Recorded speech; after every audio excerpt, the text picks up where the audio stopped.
collaboration with the Global Knowledge Academies, Spain, and Dr. Harsing Gaur University, Sagar, Madhya Pradesh, India.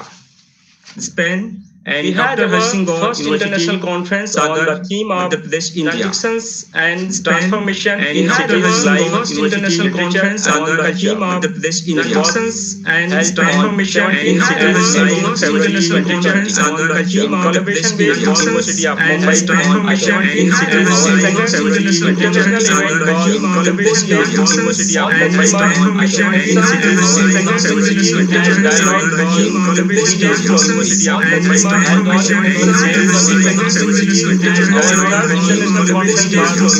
Mumbai collateral challenges in the sustainable environment held on 25th May 2020. Our fourth international conference was on the theme of trajectories and intersections in writing of history and literature, held on 30th May 2020. Our fifth international conference was organized on the theme of integrated approaches of research in humanities and social sciences, held on 3rd June 2020. We also conducted international faculty development program for 6 days on the theme of historians campus and tools from 25th May to 30th May.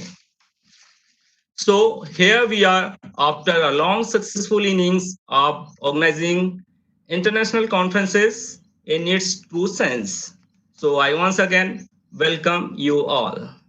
It is my honor and privilege to invite the chief architect of all these events and also founder trustee of Kaash Foundation and the director of Center of Academics and Professional Development to give a small introduction about him. अवकाश sir सही मायने में सच्चे मानववादी हैं, काश foundation के माध्यम से समाज सेवा कर रहे हैं। उनका अकादमिक करियर का बयान करने में पूरा सेशन का समय निकल जाएगा। सीएपीडी के माध्यम से उन्होंने अर्जित किया है दूसरों के साथ शेयर कर रहे हैं। मेरी पहली मुलाकात अवकाश सर से जबलपुर में रिफ्रेशर कोर्स के दौरान हुई थी। उसके बाद मैंने 2 दिन का नेशनल सेमिनार आयोजित किया था।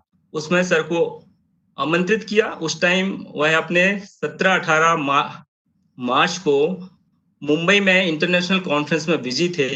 तभी उन्होंने मुझे टाइम दिया, वो मेरे कॉन्फ्रेंस में आए और उसके बाद मुझे काश फाउंडेशन से जोड़ा। काश फाउंडेशन के सीएपीडी का उद्देश्य है कि जो भी एकेडमिक गतिविधियां हैं उनको करना और साथ में सभी लोगों को एकत्र करना और उन्हें अपॉर्चुनिटी प्रदान करना। मैं काश फाउंडेशन के सीएपीडी से जुड़ा और उसके बाद सर ने मुझे मोटिवेट किया कि आपको इंटरनेशनल कॉन्फ्रेंस में पेपर प्रेजेंट करने हैं और मैंने 2 इंटरनेशनल कॉन्फ्रेंस में पेपर प्रेजेंट किए। इसके बाद आज होस्ट करने की अपॉर्चुनिटी भी दी गई। इस प्रकार मैं यह मानता हूं कि यदि भविष्य में सभी युवा जो एकेडमिशियन हैं काश फाउंडेशन के सीएपीडी से जुड़ते हैं तो उन्हें अपॉर्चुनिटी मिलते जाएगी। सर जो कुछ सीखते हैं उसे बांटने में बिलीव करते हैं। So I welcome him to give a introductory remarkable and present the concept note of conference. Welcome Avkash sir.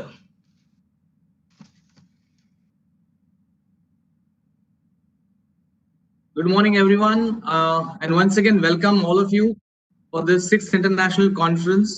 And we are, in fact, rather more grateful to all of you who've been encouraging us quite regularly in our endeavors, and also to our panelists and speakers who have been with us and they've been giving us unconditional support.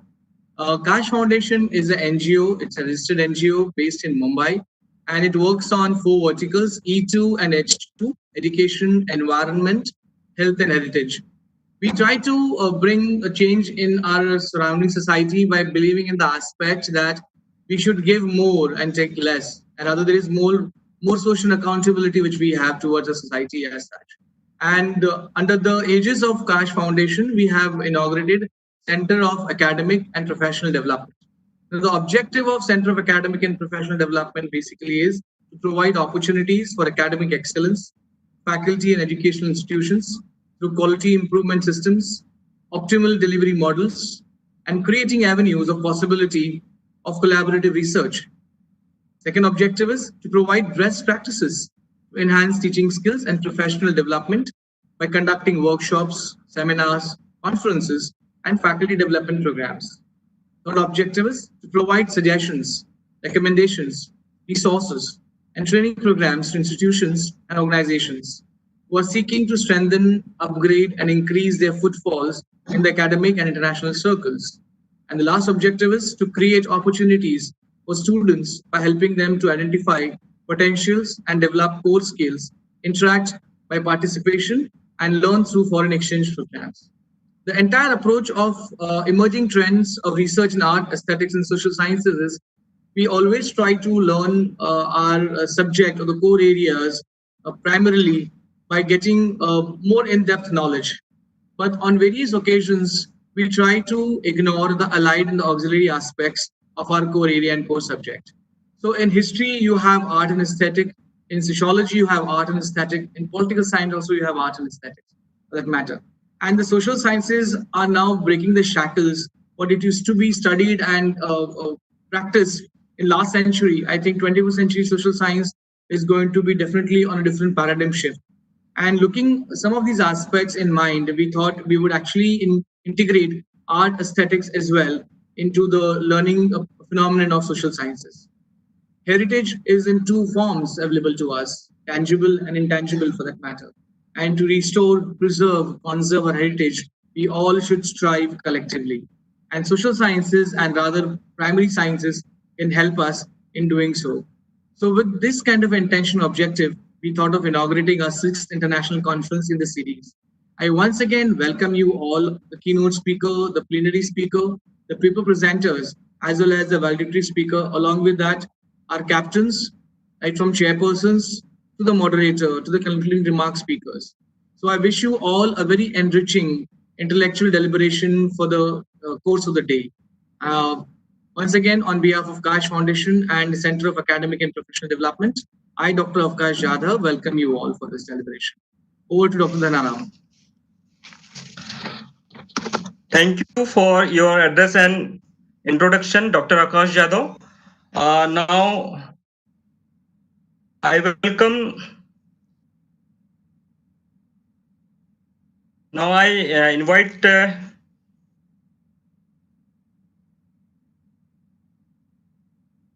Now I invite Dr. Kamini Gogi, Associate Coordinator of CAPD, to take over the process of keynote session. Dr. Kamini Gogi.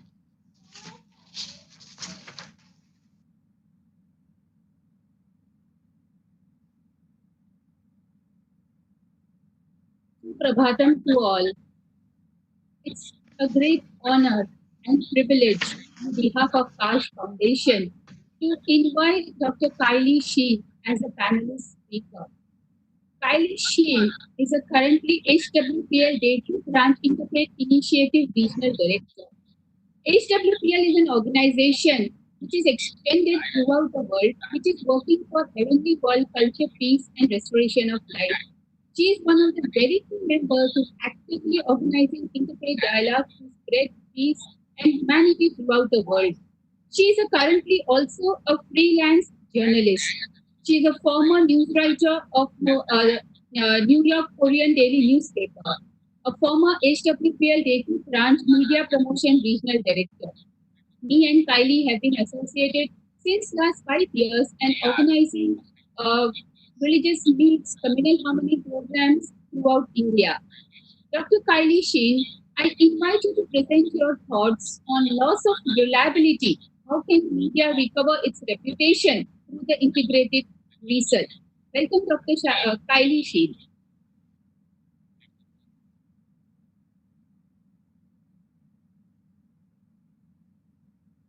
Thank you so much for the introduction, and I'm Kylie Shin, and thank you so much for Dr. Kamini Gogubi, who has been always working for the peace in our HWPL platform.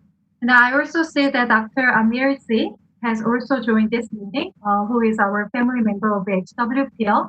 So I also congratulate for this successful platform of the discussion in order to share the valuable knowledge from different scholars and also experts.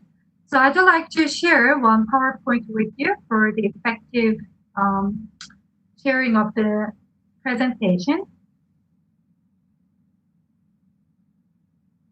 All right. Okay, so again, thank you for having me here. And it is my great honor to learn from esteemed scholars and experts about various interesting topics. So as you might already know, I'm Kylie Shin from South Korea, and I'm working as a freelancer journalist. I also currently serve HWPL International Peace Organization for its interface initiative as a regional director.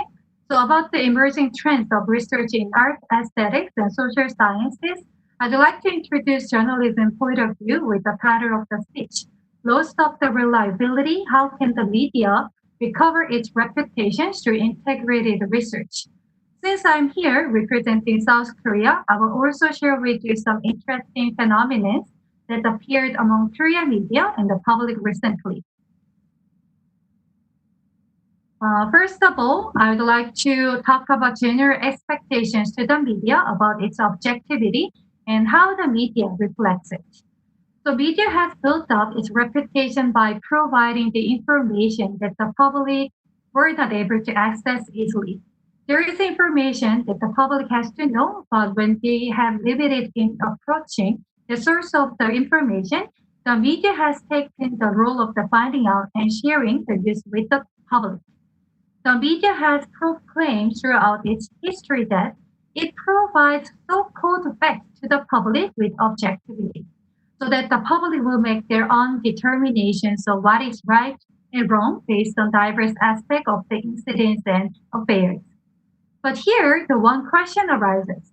Does the media really deliver us what we have to know, right? So to be honest with you, objectivity of the media is only an illusion. So when we say there is something the public has to know, there is already value judgment made by subjective manner. So who determines what has to be known or not? What is the criteria for that valuation?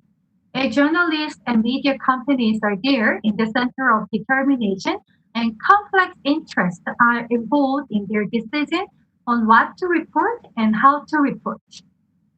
Although the media says that it provides a broad spectrum for the public, depending on how it deals with those many effects, a journalist's intention is planted in these articles.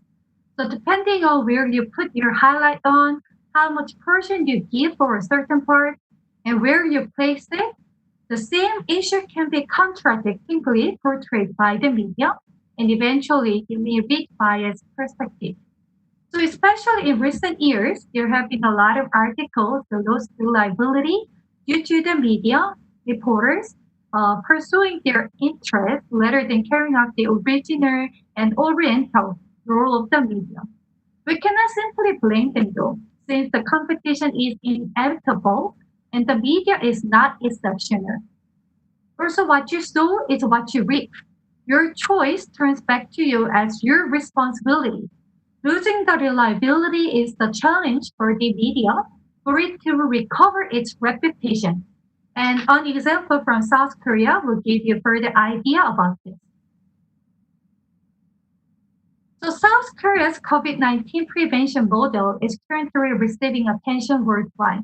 But in the early days of this outbreak, the government did not respond quickly to immigrants from China and avoided responsibility of spreading the virus to the specific religious group.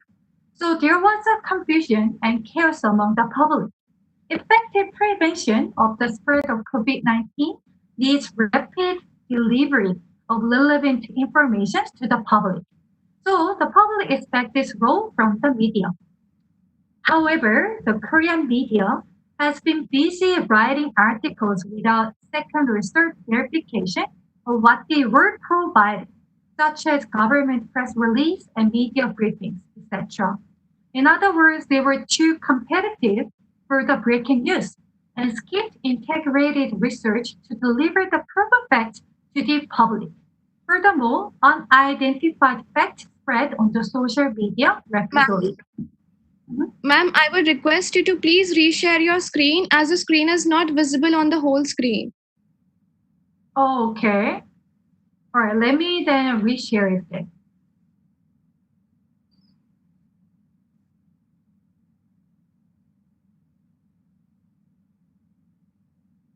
What about now? Please maximize it. Maximize it. Okay, so can you Yes, see it ma'am. now? Yeah. All right, thank you. Shall I continue? Yes, you may. Okay. All right, so if I continue to introduce what has happened in Korea recently with this COVID-19, in February, when the awareness about the fatality of COVID-19 was not that high, a mass infection happened in one of the churches. Even though they followed the recommended regulation given by the government, many of the congregation members were infected. Since it is a very interesting topic for the media connecting the COVID-19 with a religious group, every day countless articles were poured out about the church. Ma'am, Oh, sorry to interrupt you again. Actually, your screen is not visible. Something is coming up on your PPT. okay. Please All right, maximize it then, again. then madam, I will just focus on my speech itself rather than sharing the PowerPoint with you. Would that be fine? Okay, no problem. All right. Okay, so sorry for the inconvenience. So if I continue what I was talking about and sharing with you. Yes, So, yes, since if the religious group is connected to COVID-19, it became really attractive topic for the media. So because of that, a lot of articles about the church has poured out, and then like the core contents of the articles, unfortunately, they did not really focus on how these church members became the victim of the coronavirus, but sensational rumors were the core contents of those articles. So this media tendency triggered and even stimulated discrimination against the religious group, and many of the congregation members were forcibly fired, became the target of domestic violence, and even two of them killed themselves because of the persecution they received. So unfortunately, the media pursued to listen to those who have persecuted the church since a long time ago and made the report without knowing that their interviewers had made money by organizing forced conversion programs against the church members. So what the church explains were often neglected and they became the scapegoat by the government and the media in this pandemic. And it became another eye-catching news by the New York Times and United States Commission on International Religious Freedom. So not only about the case of mass infection in a church, this pattern of the media has repeatedly continuously. And it causes the loss of the reliability of the media at the same time. The public decides not to rely on Korean media only, but they seek what they want to know from the media coverage made abroad. The reason why we give so much attention to this change of the public is Korea. Differently from India or any other country, we have one official language, which is Korean. So this change implies many different things. First, we have a more intelligent public who also have experiences abroad and speak many other different languages. Second, so that they can access a much more broadened source of the information that they want to know. Third, the public will not only receive what is given by the media, but they will figure out if this is really fact or not by researching the different sources and different information from the abroad channels.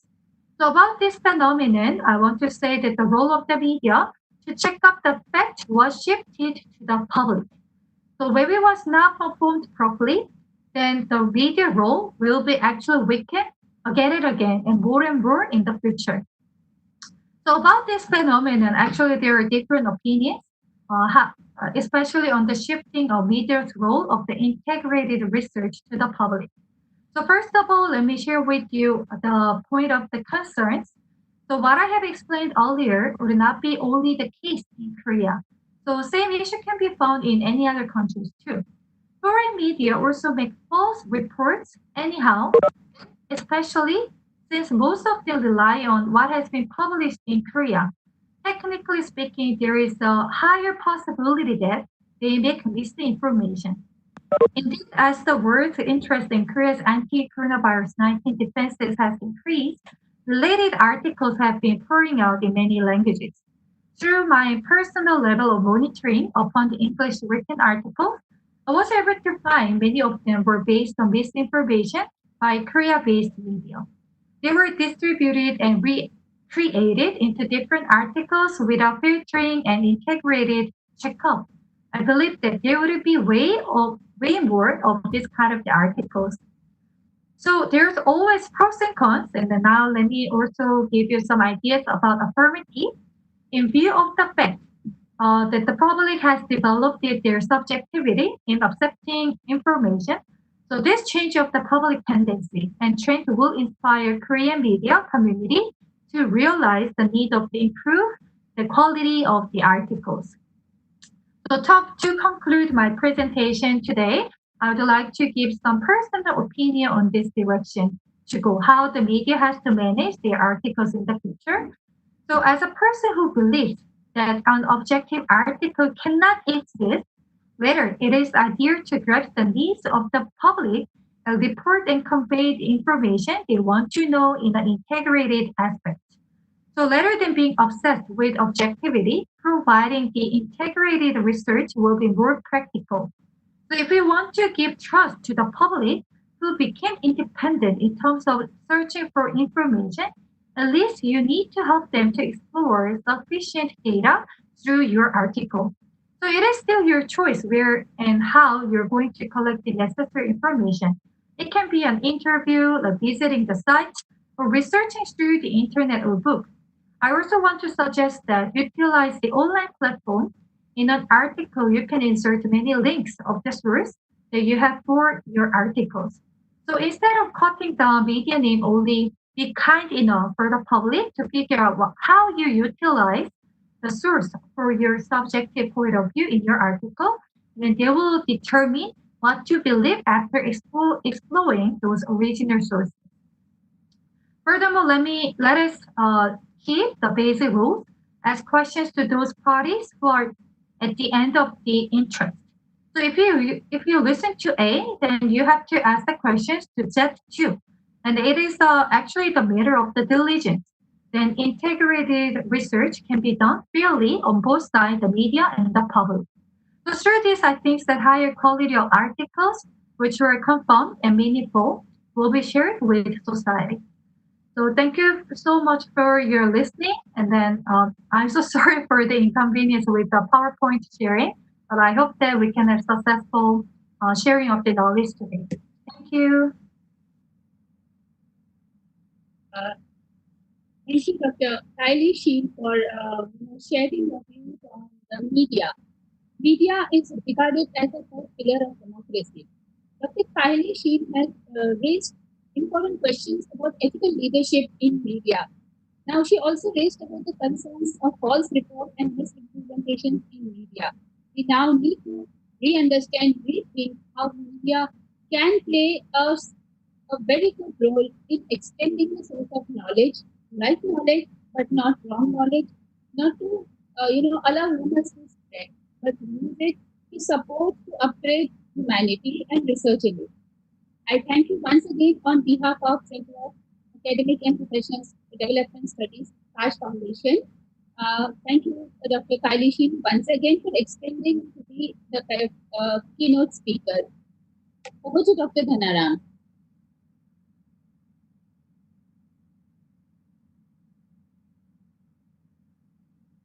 Thank you, Kamini Gogi and Kalishi, for your presence and enlightened words. Thank you once again.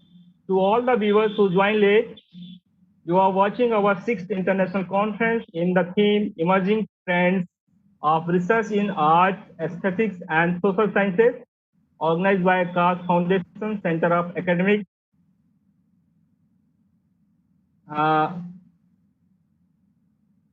Development in collaboration with Global Knowledge Academic Span and Dr. Harsing Gaur, University, Sagar, MP, India. Now we begin with our plenary session, and I invite Dr. Kaash Jadhav to chair the plenary session. Dr. Kaash Jadhav.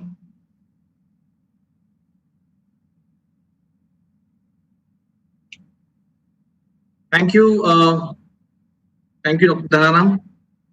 We have 4 speakers for our plenary session round, and we will be beginning our plenary session with Dr. Amarjit Singh, who will give the entire tone to the conference, and he'll be joining us directly from South Carolina, US.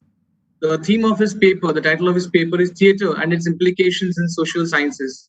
Dr. Amarjit Singh is an assistant professor in theatre and political science at Benedict College, South Carolina, USA. He has done his master's in theatre and political science and also done his PhD in theatre arts. Dr. Amarjit Singh, we are quite glad that you could join us. I know it's almost as good as a mid-late night in US. So the digital floor is yours.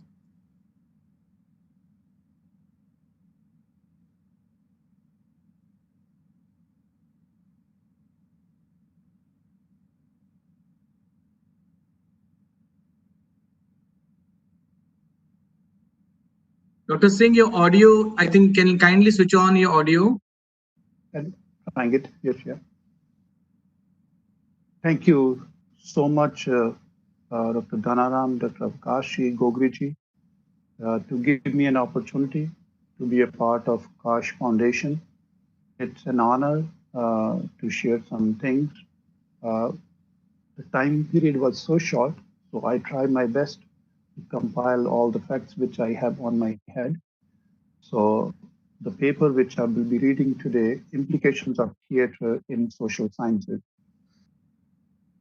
In tribal villages, temples, churches, schools, opera houses, parks, and playhouse, people come together all over the world to witness a singular event we call theatre. The impulse that draws people to these places of performance is universal and fundamental to human life. What people see is as varied as the human social experience, but the great diversity of theatrical implications that coexist today is a reflection of the complex global world in which we live. And these implications challenge us to reach beyond the traditions of our own society to embrace other insinuations of the world around us. We can learn to appreciate the way theatre in other avenues of social sciences have continued to impact the stories on stage. Let's talk about history a little bit about first. How do we recount history? Whenever we watch a live performance or read a play, the playwright tells the stories, explains social, economic, psychological, and family relations. History is also a kind of storytelling. When we set out to tell the history of Indian Sanskrit theatre and its development, we decide what should be told and then determine a structure to help arrange our points, and then we express our perspective. The playwright and then the director do the same as well on stage. The events included in history reflect what is valued by the historian or the culture. There is no any history of any kind can be all inclusive. Therefore, subjective judgments are made as to what is of interest and worthy of study. The ancient Greek mythology we read today was history for the ancient Greeks, as were the epic tales of Homer, which we read today primarily as literature. The models we use to express history reveal how we think of the subject at the hand. The most common model to tell history is the timeline. A timeline resembles the Aristotelian dramatic structure, since it shows events in a singular linear continued progression. Important dates and events appear like the climaxes in the Aristotelian play as the result of a sequence of causally related events. A standard timeline proves to be inadequate for representing many performance traditions that evolved over an extended period and had no specific moment of creation. No theater tradition is static, and they naturally change as new performers take up to the mantle. They change through strong conviction or gentle refinement, adapt the form to their own times and cultural interests. History gave confinement to many theatrical traditions that have come and gone. We cannot historically map out the lives of theatrical traditions whose dates of origin are uncertain, but moving back in time beyond living memory, history lived on evolving new theater traditions in each era, and history will be the chief source of telling stories for the theater artists. Now let me talk about a little bit sociology. Sociology and theater overlap. Conventionally, sociology starts by looking at society to see who thinks what, in demonstrating how social views vary among different classes, regions, religions, genders, and age groups.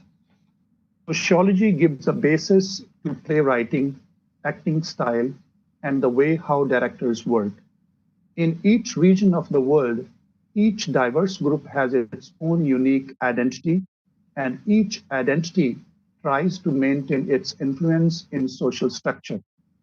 Governments regularly attempt to close down theaters, performing arts centers, and theatrical demonstrations whenever there is a revolution. A recent example of Hong Kong demonstrations can be mentioned.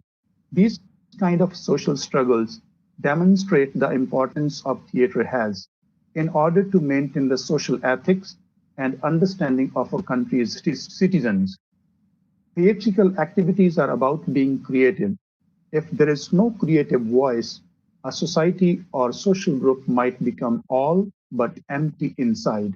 Without a creative process, it is likely for a social group to be repressive and tyrannical rather than an influence for good. There is great importance of creative people to be in the society who can express and represent themselves creatively. History of civilization reflected in theatrical forms, and the forms find our social concerns illuminated. In addition to teaching self-expression, theater helps a society as a whole in self-knowledge and understanding. Theater arts teach society about itself, hoping to point out the attitudes and mindsets of current society. It can be a tool used to educate people about their current conditions. I will share some points related to psychology. Aristotle said it first and perhaps best: man is by nature a social animal. That's true. What Aristotle meant by this is that humans biologically need each other for sustenance and survival. Living together gives us an opportunity to understand the psychology of others. Psychology, particularly social psychology, contributes to understand why and under what circumstances people obey or follow others. Theater devises ways to study the human psychology objectively and teaches us to doubt claims that have holes in many things. When we consider human psychology, theater is a mirror of life because it allows us to look at our psychological modes with an objective of who and what we are. The techniques developed from psychology, such as asking questions in a blind manner or controlling for certain factors, are written by playwrights, designed and developed by directors, and acted by actors in many live performances. Theater teaches and educates us in many ways. Classic theater, such as Shakespeare and Molière, helps us to understand the people around us and how they might be expected to react in certain situations. Even works by Sheridan, such as The School for Scandal, teaches us about ourselves, which was also regarded as risque political commentary when it was first performed. There is fundamental yearning of the human mind to respond and be felt. Theatre is about the immediacy and presence found in that psychological communication between the actor and the audience. What drives so many people all over the world to create theatre despite the hard work and risk? Theatre showcases a great joy in working with others towards a shared goal, and that goal gives all of its team members a psychological fulfillment of being collaborative. It is almost as having a surrogate family. This sense of belonging that comes from working on a production is pleasurable in a world in which our psychological sense of community is increasingly eroded. Theater provides an opportunity to step outside of your boundaries and to feel empathy for others. In our daily routine, also, we go through many psychological situations. Many of us do not stop to notice that whether a stage is ready or not, we are performing an ongoing event called My Life, while playing sporting roles and walk ons in the lives of others. In other words, we all are actors. Children act to try on role, and adults try to adjust to psychological circumstances. Stories in live performances challenge our psychology.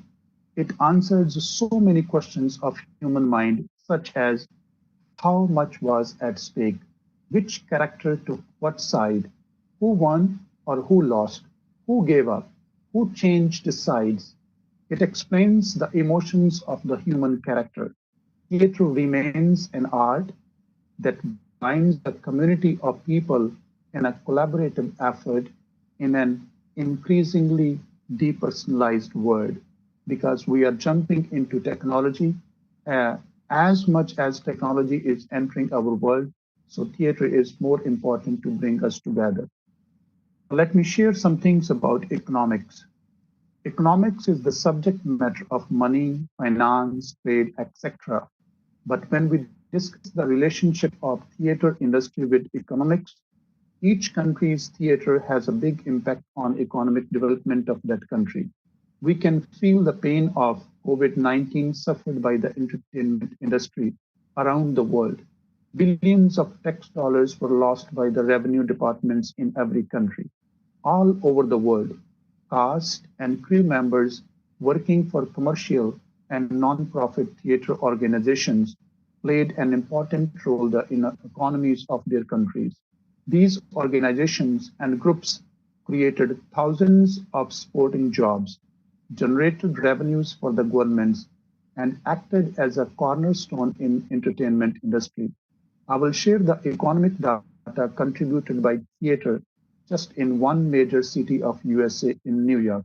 In New York, the full contribution of Broadway tourists amounted to $9.6 billion, and the theater shows contributed $2.2 billion, and the theaters $17 million, for a total of $11.9 billion to New York City's economy alone.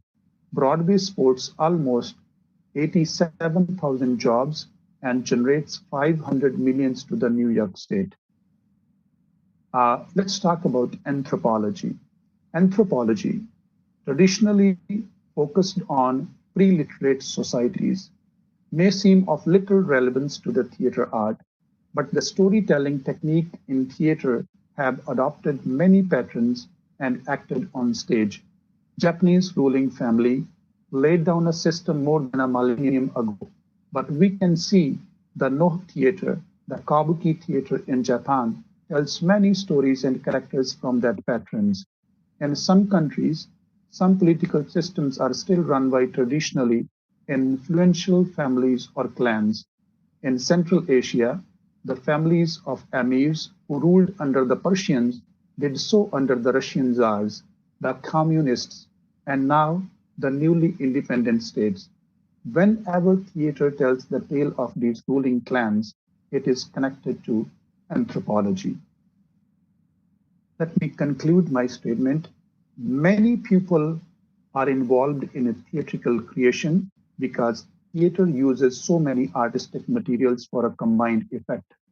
Actor, director, playwright, musician, choreographer, costume designer, set designer, and light designer. All of these elements must unite to form a single vision of another world that is organized by the director or someone serving in that function. The theatrical action is therefore a synthesis of many arts and associated with many disciplines of social sciences and is a result of many artists.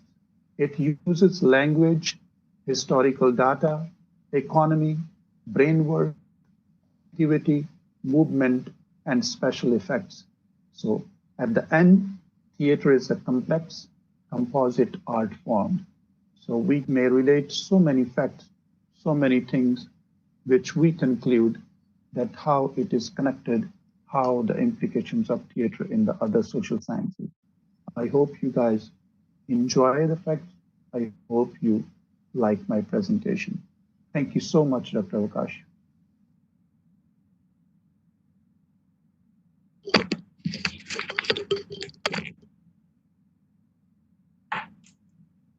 Dr. Singh, thank you for your wonderful presentation. As you rightly said, that all the world is theater and most of us are not rehearsed. And I think the raw aspect of theater is what brings life to it. And I think we try to integrate the entire phenomenon of theater industry economics.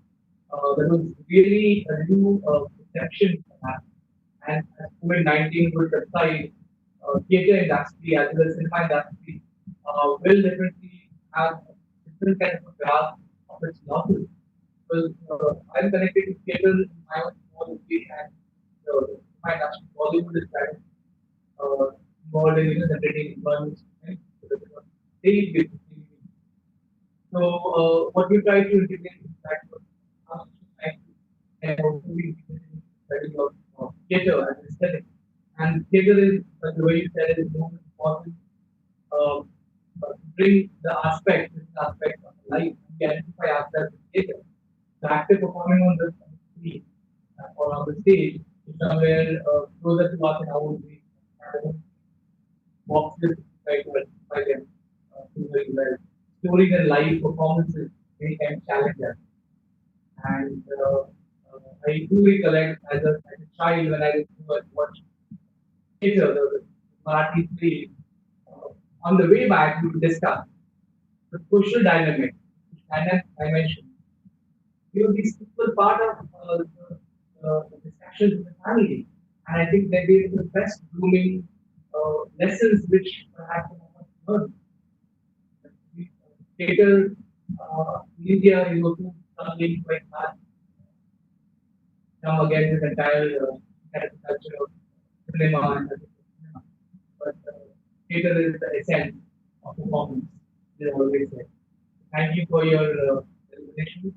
And once again, thank you because it's midnight in the US and you're holding on with us too well. Thank you, sir. We all are actors, you said.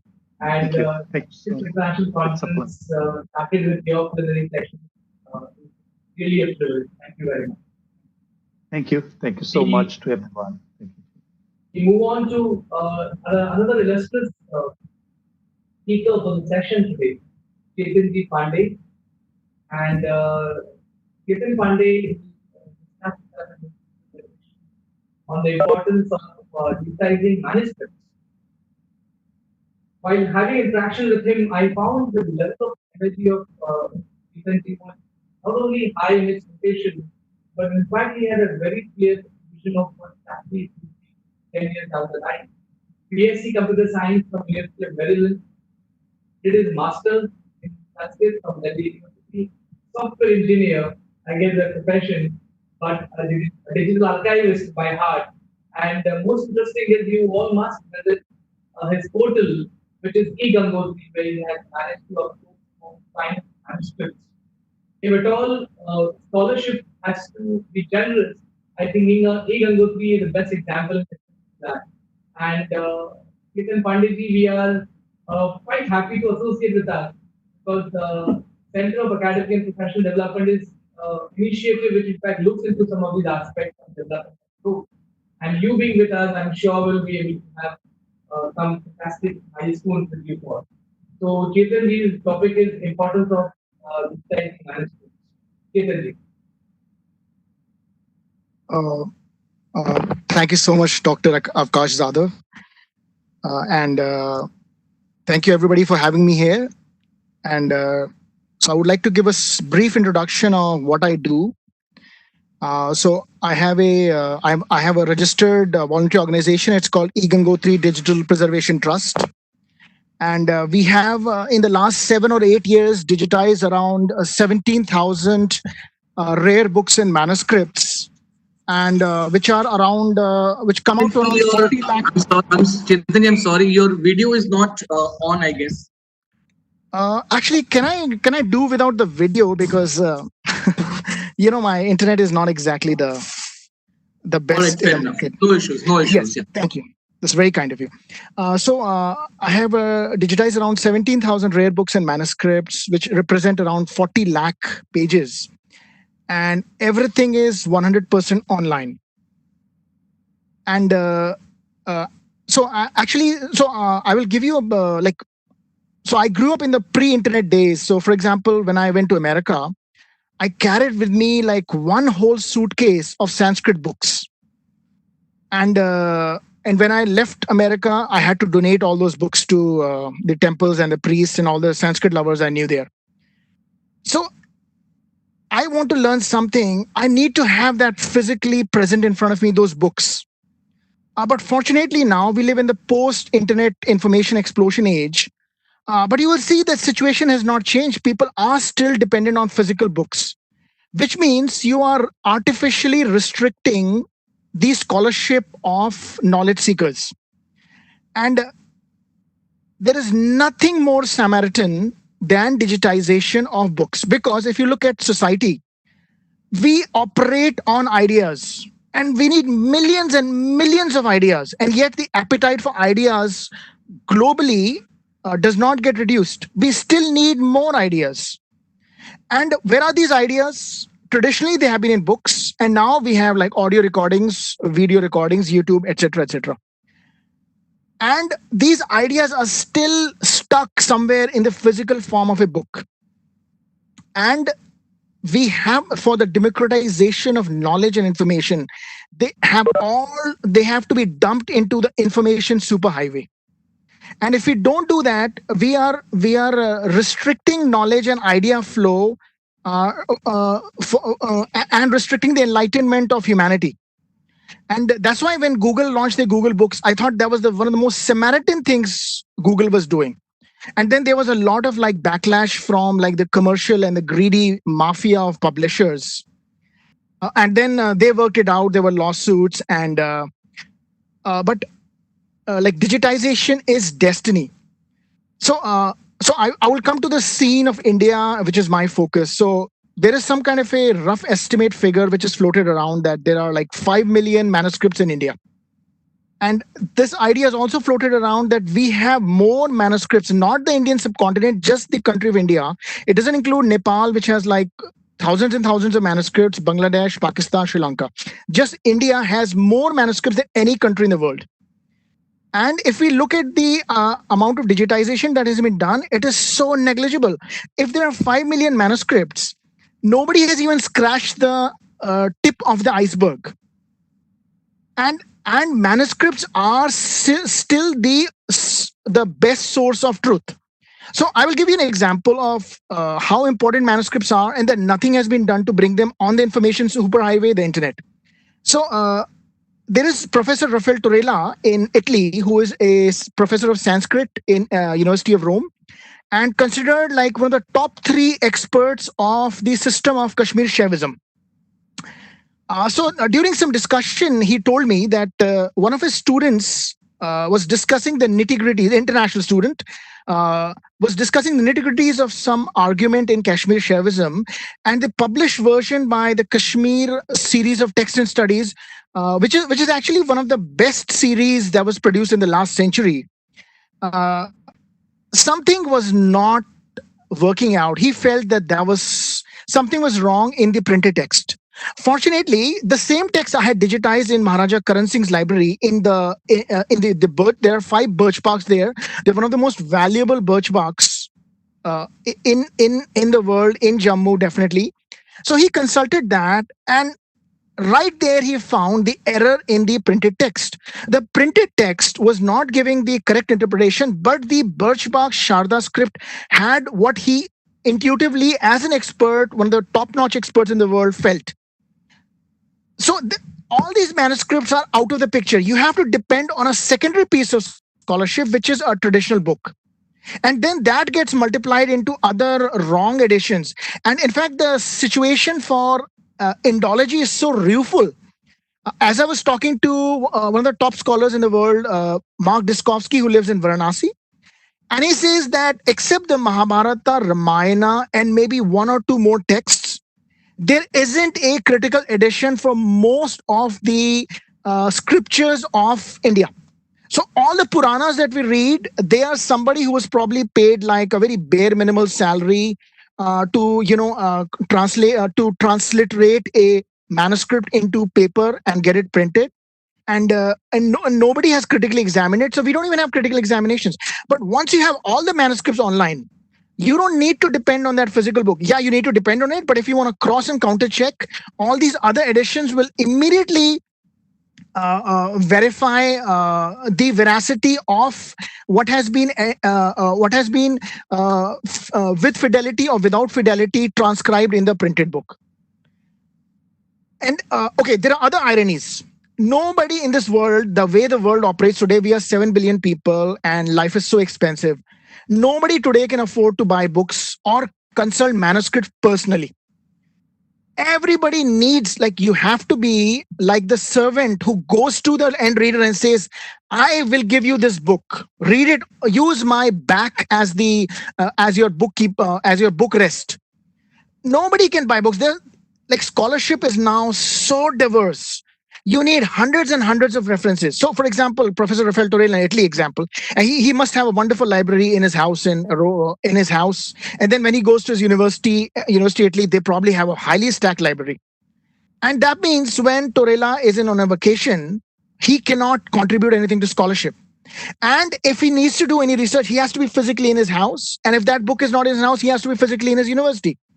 And the nature of modern scholarship does not permit that. There is so much we need to know, and we need everything on the single platform of the internet.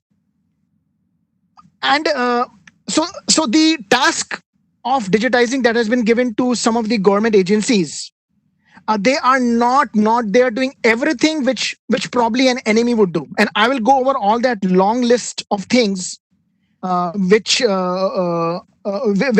I have like heard from people, and which is destroying scholarship.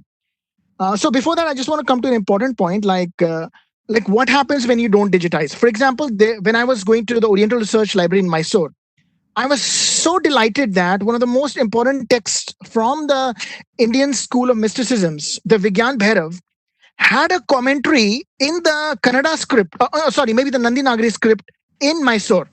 And Vigyan Bhairav is a text which has been mostly limited to the Kashmir belt, even though Bhaskar Rai Bharati, one of the maybe the second greatest name in the world of Agam Shastra after Abhinav Gupta, mentions it as Vigyan Bhattaraka. So he, operating in Maharashtra and the Vijayanagar Empire, Andhra belt, had access to this book. And when I heard that somebody in Mysore had written a traditional commentary on this book, I was so delighted. So I went there physically to ask for that book, and they say they don't have it in their system, in their repository. But if it had been digitized, I wouldn't have to come there physically, and nobody would have to talk about something which is either lost permanently or lost within the almirahs of the jungle of their the chaotic way they organize their repositories. And it is not a joke. A Vigyan Bhairav commentary is not a joke. Vigyan Bhairav is maybe the top three books from India, which represents India's soft power. I have no higher praise for any text from India other than Vigyan Bhairav for several reasons. For example, people can say like Tantra Lok, Abhinav Gupta, and Ishwar Pratyeki Vivriti Vimarshini of Utpal are far superior books. But those books are amazing works of scholarship, but they are so technical and erudite and like so difficult that they don't belong to the vast mass majority of 7 billion people on the planet. Vigyan Bhairav, on the other hand, is as simple as it gets. And his message is so direct that it will appeal to anybody who is looking for emancipation and nirvana. And a manuscript of that is lost somewhere is such a bad thing, and nobody has digitized it in all these years. So what are we doing?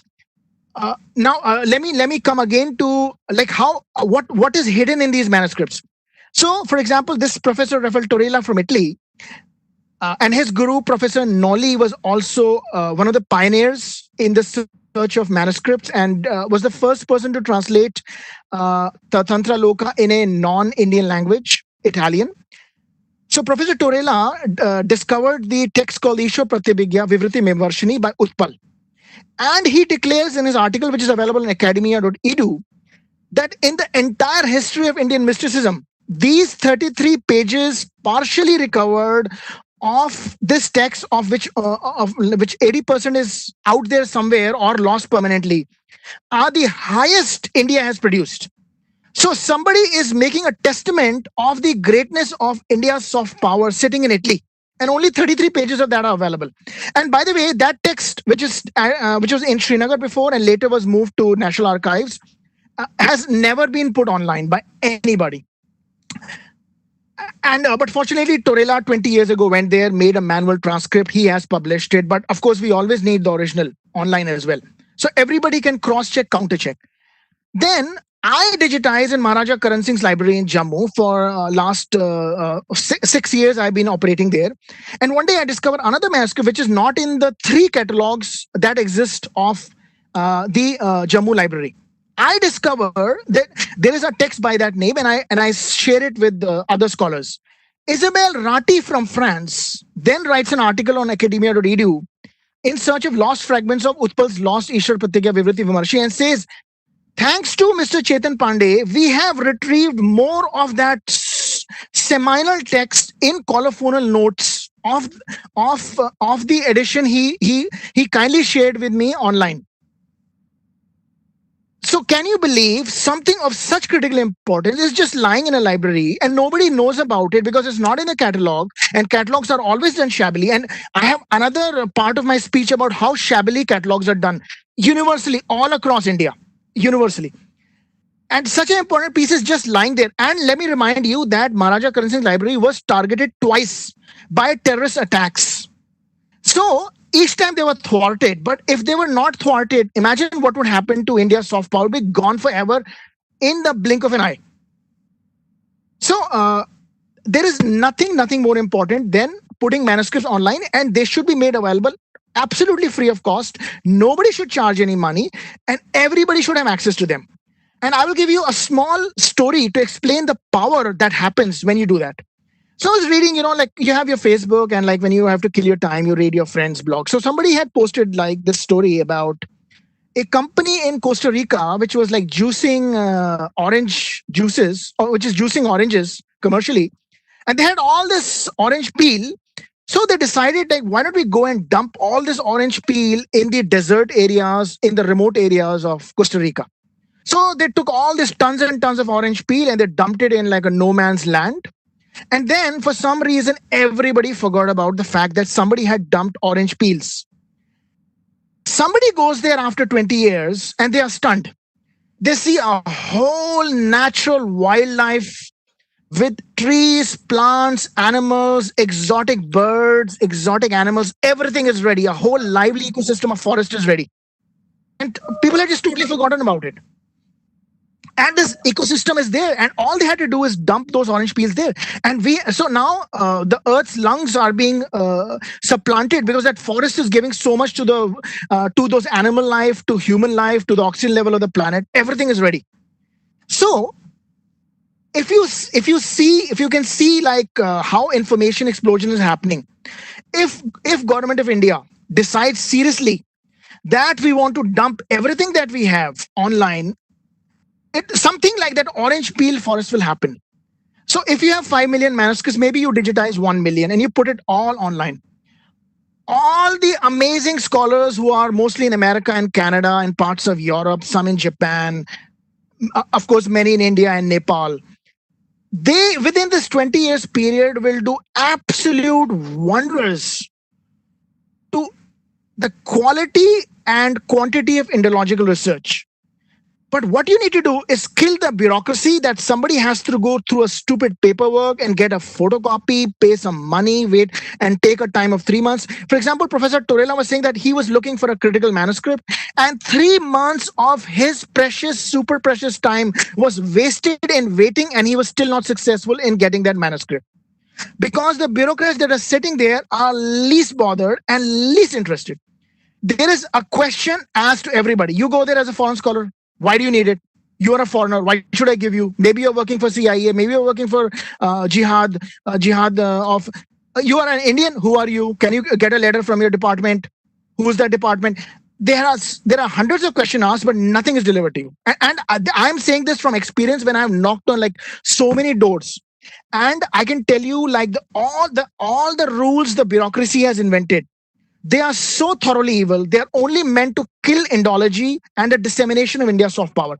So, for example, I talked to the librarian of Varanasi, BHU. They say, yes, we have digitized everything. And I say, sir, why don't you put it online? We have no such instructions. I said, what if somebody wants a copy of it? Yes, there is a provision. The provision is you can only get 10 pages of a manuscript. So, how do you research something when the government of India's agency, bananas in the university, bureaucrats have made a law that only 10 pages of a manuscript are available? And what are you thinking when you make that law? Any scholar needs 100 references, not one. And even that one reference, you say, I limit to 10 pages. What is the meaning of that rule? What happens if that man acquires the entire manuscript and publishes it? Does BHU lose revenue? Does government of India lose face? Does that manuscript contain like hidden formulas of a nuclear bomb explosion, which only like the ancients knew? What happens? Why do you have that rule? And there is no guarantee if somebody claims that we have digitized. It doesn't mean they have done anything. Sampurnananda University has 2 lakh manuscripts and maybe the highest figure for any institution in India. These have been digitized at least 5 times, according to what I've been told. And each and every time, the digitization was like completely bogus. Nobody can read anything. And people are, there are people on the payrolls and the sponsorship of government India using like 2,000 rupee webcams to digitize. And when they deliver, there is nobody to question them. What have you given this to me? Like an opaque piece of picture which has no text. There is no responsibility, no culpability, and I keep talking to technocrats, bureaucrats all over India. So I keep getting stories. So I'll tell you more stories. So there's this gentleman who I have a tremendous respect from. He's from Rajasthan. He has done a phenomenal job for digitization. And he does not belong to this 99% who do a perfunctory job and get away with it. And he told me that as part of his work for one of the agencies of government India, which I'm not going to name, he collected all the data of all the manuscripts in the entire state of Rajasthan and sent the data 4 times via internet to the agency in question I'm talking about. Every 4 times they lost that data. So this reminds me of have we progressed at all in 2020? Like I remember, so I make a clear distinction. There's like a pre-internet age, there's a post-internet age. In pre-internet age, if you did hundreds of blunders, you could all be like excused because you live in an age of darkness. In the post-internet age, all information is at the tip of our hands in the form of a Google search. So I remember back in those days when I was in 8th grade, and I think this is the first time I heard something of that nature because I was just a kid now coming out in the real world. So my cousin was telling me that he went to this Guru Tegh Bahadur hospital and his X-ray was done 3 times, and every 3 times they lost it. So that came to me as a shock as a kid, and that spurred my kind of wonder, like, how can you lose something 3 times? I live in Singapore. Before I lived in America, I've lived in Australia. Like, these things are unheard of, that you lose anything. But they lose it 3 times. And this was the pre-internet era, so I can forgive them. In the post-internet era, people are still losing things and there's no culpability. So I'll give you another example. For example, as we all know, Kashmir has one of the, it's not that they have the richest collection of manuscripts, but whatever they have is one of the highest quality. And that's what I'm saying. India's soft power is from a substantial portion of the work Kashmir people have been doing for the last 1,000 years. So there's this gentleman, Mansoor Daik, who has done a very phenomenal job. He has collected like thousands of Sharda, Arabic, Persian manuscripts, maybe numbering around 20,000. And he's a great guy. And he has his own story that he has got no government support in the last 20, 30 years. He's been running pillar and post. But as a great Sahirday, he has collected them very diligently with love, passion, and I would say worship. And there's this gentleman called Trilokinath Ganju. He was one of the last traditional Sanskrit pundits, and he died like he was about to be 90 when he passed away, which was like not just 6 months ago. So he was appointed to go to his house and document and catalog every Sharda manuscript in that man's house. And that man has the largest private collection of Sharda, and that is like immensely valuable what he has.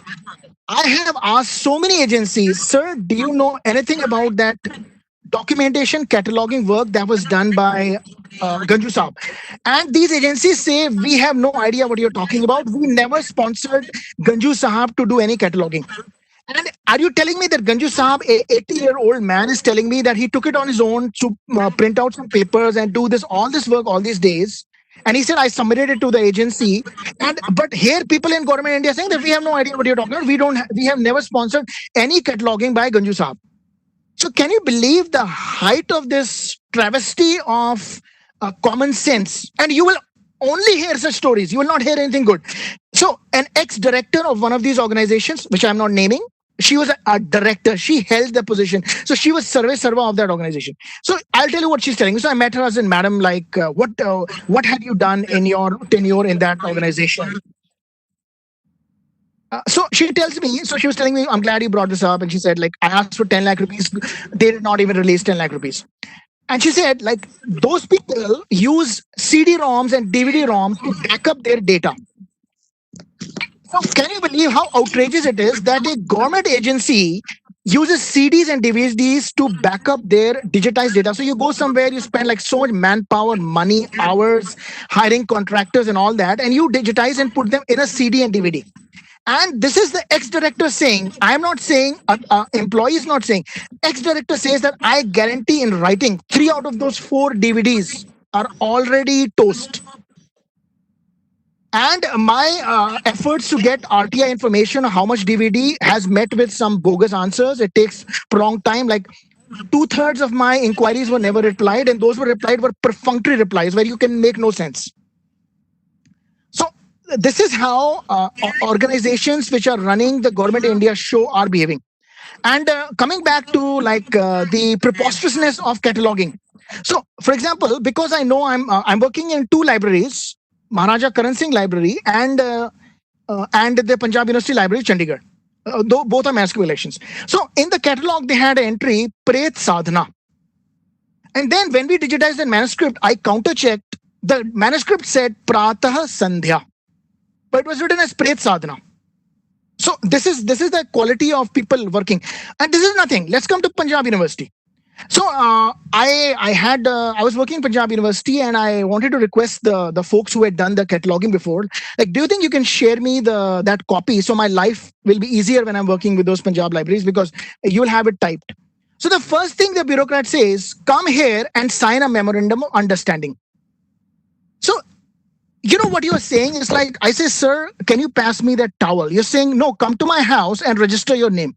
This is a public information. It should be like a public telephone directory that every should be available. Why do you ask me to come and sign a memorandum of understanding? What will you achieve by that piece of paper?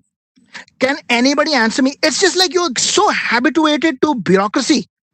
And this habituation to bureaucracy is very helpful to you, because I came here, asked you something, and you stopped me by a stupid artificial request. So I'm not going to come to you again. So how much you have achieved for your mental peace by throwing bureaucracy on people and not doing anything, because they will never come back to you again. And the key players in this arena of manuscripts are so few that 5 and 10 such dodgings is enough to have you nicely seated and get your salaries and do nothing.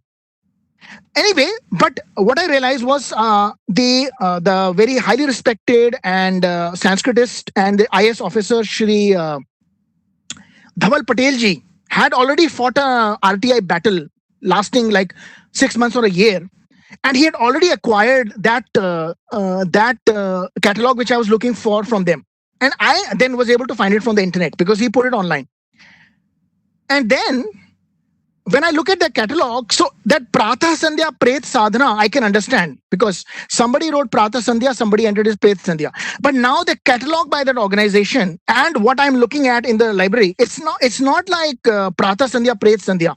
It is like the book in the catalog is Ramayana, but in the manuscript is written Hadith ki Sachi Baatein. So there's no, like 30% of the catalog had no connection between what they had written and what we were scanning. So this is how they run the show. Okay, actually, so I will bring you like more stories. What's happening basically, and how they're running the show. So government will allot you the money like very properly, and this is the equivalent of, imagine this like 6-year-old child, and mom says like, son, go and take this money and buy wheat flour and some vegetables so I can cook you dinner tonight. So what happens is this kid goes in the market and he sees somebody selling jalebis. It's like, okay, let's gorge in this jalebis and then I'll go to the shop. And then on the way to the jalebi, he sees like somebody's doing like a Madari ka tamasha, and he finds that very interesting. And then he starts watching that tamasha. And after further he goes, there is some more distractions. And he keeps seeing these distractions. And in the end, when he goes to the shop is closed. So he comes back. Mom says, "Where is the atta?" And he says, "Mom, the shop was already closed." And where's the money? The money was spent on like some of these travel expenses, and the family will now go home and go empty belly. So in these government and organizations, so what is happening? They are meant for digitization, but they are doing every kind of things like mental intellectual picnics. So, for example, they will. I met some gentleman who I thought was like a diehard nationalist, because the way he would speak, and he was always full of like enthusiasm. And when he came to know, yes, Chetanji, I'm really sorry to interrupt this amazing flow of yours, but then we have our panel of plenary, and we have still 2 more speakers lined up. Unfortunately, okay, I'll have to ask you to take your concluding remarks. I am feeling quite miserable for that, but then kindly take your concluding remarks. Okay. So I will conclude. I really hope all of you are here. I really hope you understand that 5 million manuscripts must be put online. There is no second thought about it. They should all be given free. Nobody can afford to pay money. I know those American people, those Sanskritists in American universities in Harvard and Cambridge and Oxford, they don't have the money to afford like 25 rupees per folio charges. There are organizations which are charging 1,000 rupees per folio. That 25 rupees per folio, 1,000 rupees per folio is saying, I will not allow the expansion of Indian ideas. So whoever made those rules was not thinking of the big picture, that this is the soft power of India being given to everybody on a platter so that it can be exploited, and the beauty and the fragrance of it can be given to all. So these are the artificial barriers, and some of the organizations that are working on it are working on a very pathetic manner. There is nobody there with any interest in seeing what they probably don't even know why they get a salary. And I wish, if you are one of those bureaucrats who can make a difference, who understand the top-notch echelons of power, you can send this message that please send somebody like, for example, Mahendra Khadgawat ji of Rajasthan or Sanjay Garg ji of Delhi Archive, somebody responsible like them to head these institutions, so they can bring like order, and the digitization process is done properly, not in the perfunctory manner. And releasing of all this knowledge, this information explosion, all multiplies into the soft power of India, what we are. And it's a one time thing. Once those 5 million are digitized, you don't need to do anything else. All the critical edition, all the scholars will do everything. It's like that orange peels you dump in the jungle, 20 years you come after, there's a whole vibrant ecosystem going on. So, with this note, I would end and conclude. And we all need to digitize everything. And the government of India organizations are not doing anything. It's a very perfunctory, miserable state. And if you talk to them, they have all kinds of excuses. They can counter what I'm saying. They can bring out so many evidences to counter me. They are all lies. 8 years they have been telling me we are going to put everything very soon, very soon. In 8 years, I've been hearing very soon, very soon.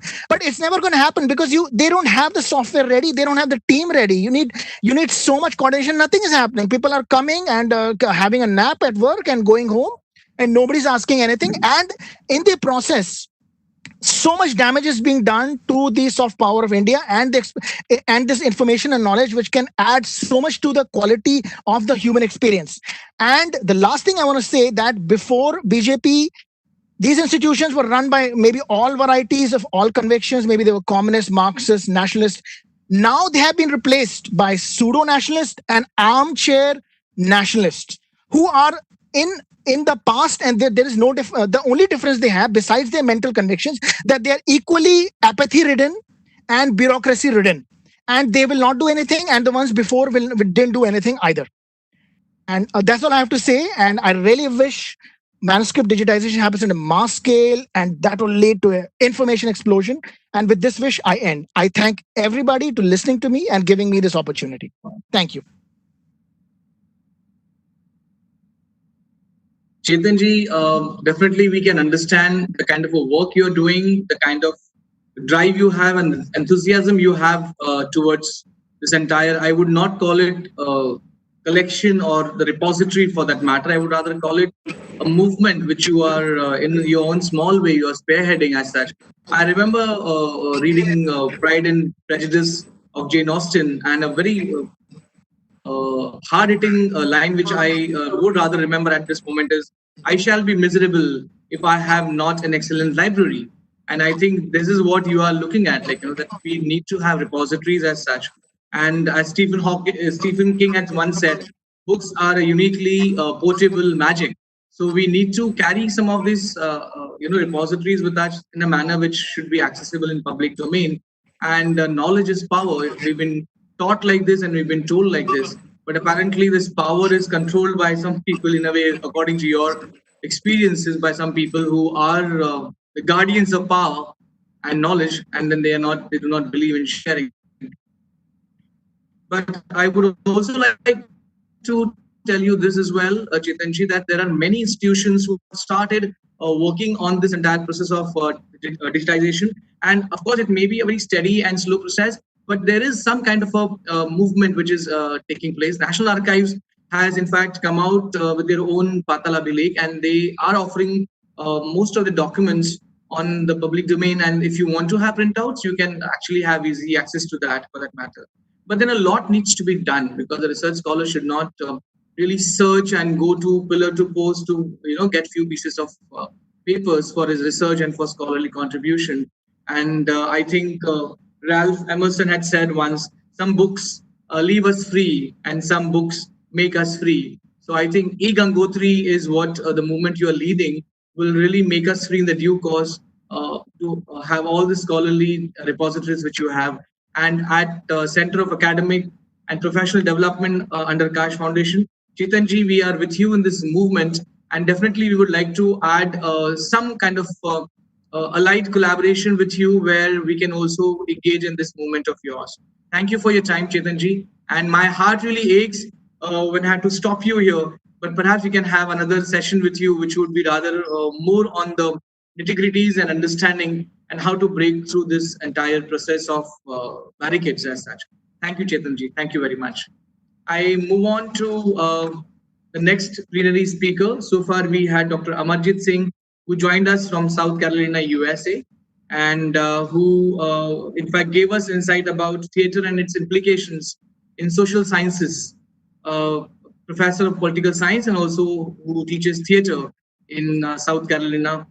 And we also had recently, just now, the presentation by Chetan Pandeji, who is leading this entire movement on digitization of the entire manuscripts. I am moving towards inviting our third speaker, Professor Sanjay Srivastav.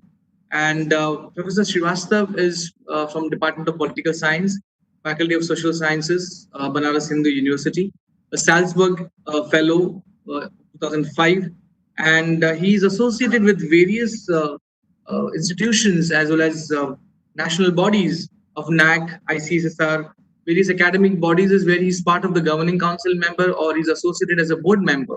He's also vice chairman of Banaras Hindu University school board for that matter. And Professor Srivastav has also been exploring overseas some of the options. He was also visiting scholar to universities in Armenia and has also got the benefits from Indian Council of Cultural Relations as a visiting chair for that matter. Professor Srivastav is joining us, and we are again indeed quite honored to have you on our board for the session in the plenary segment. Thank you. Professor Srivastav, over to you.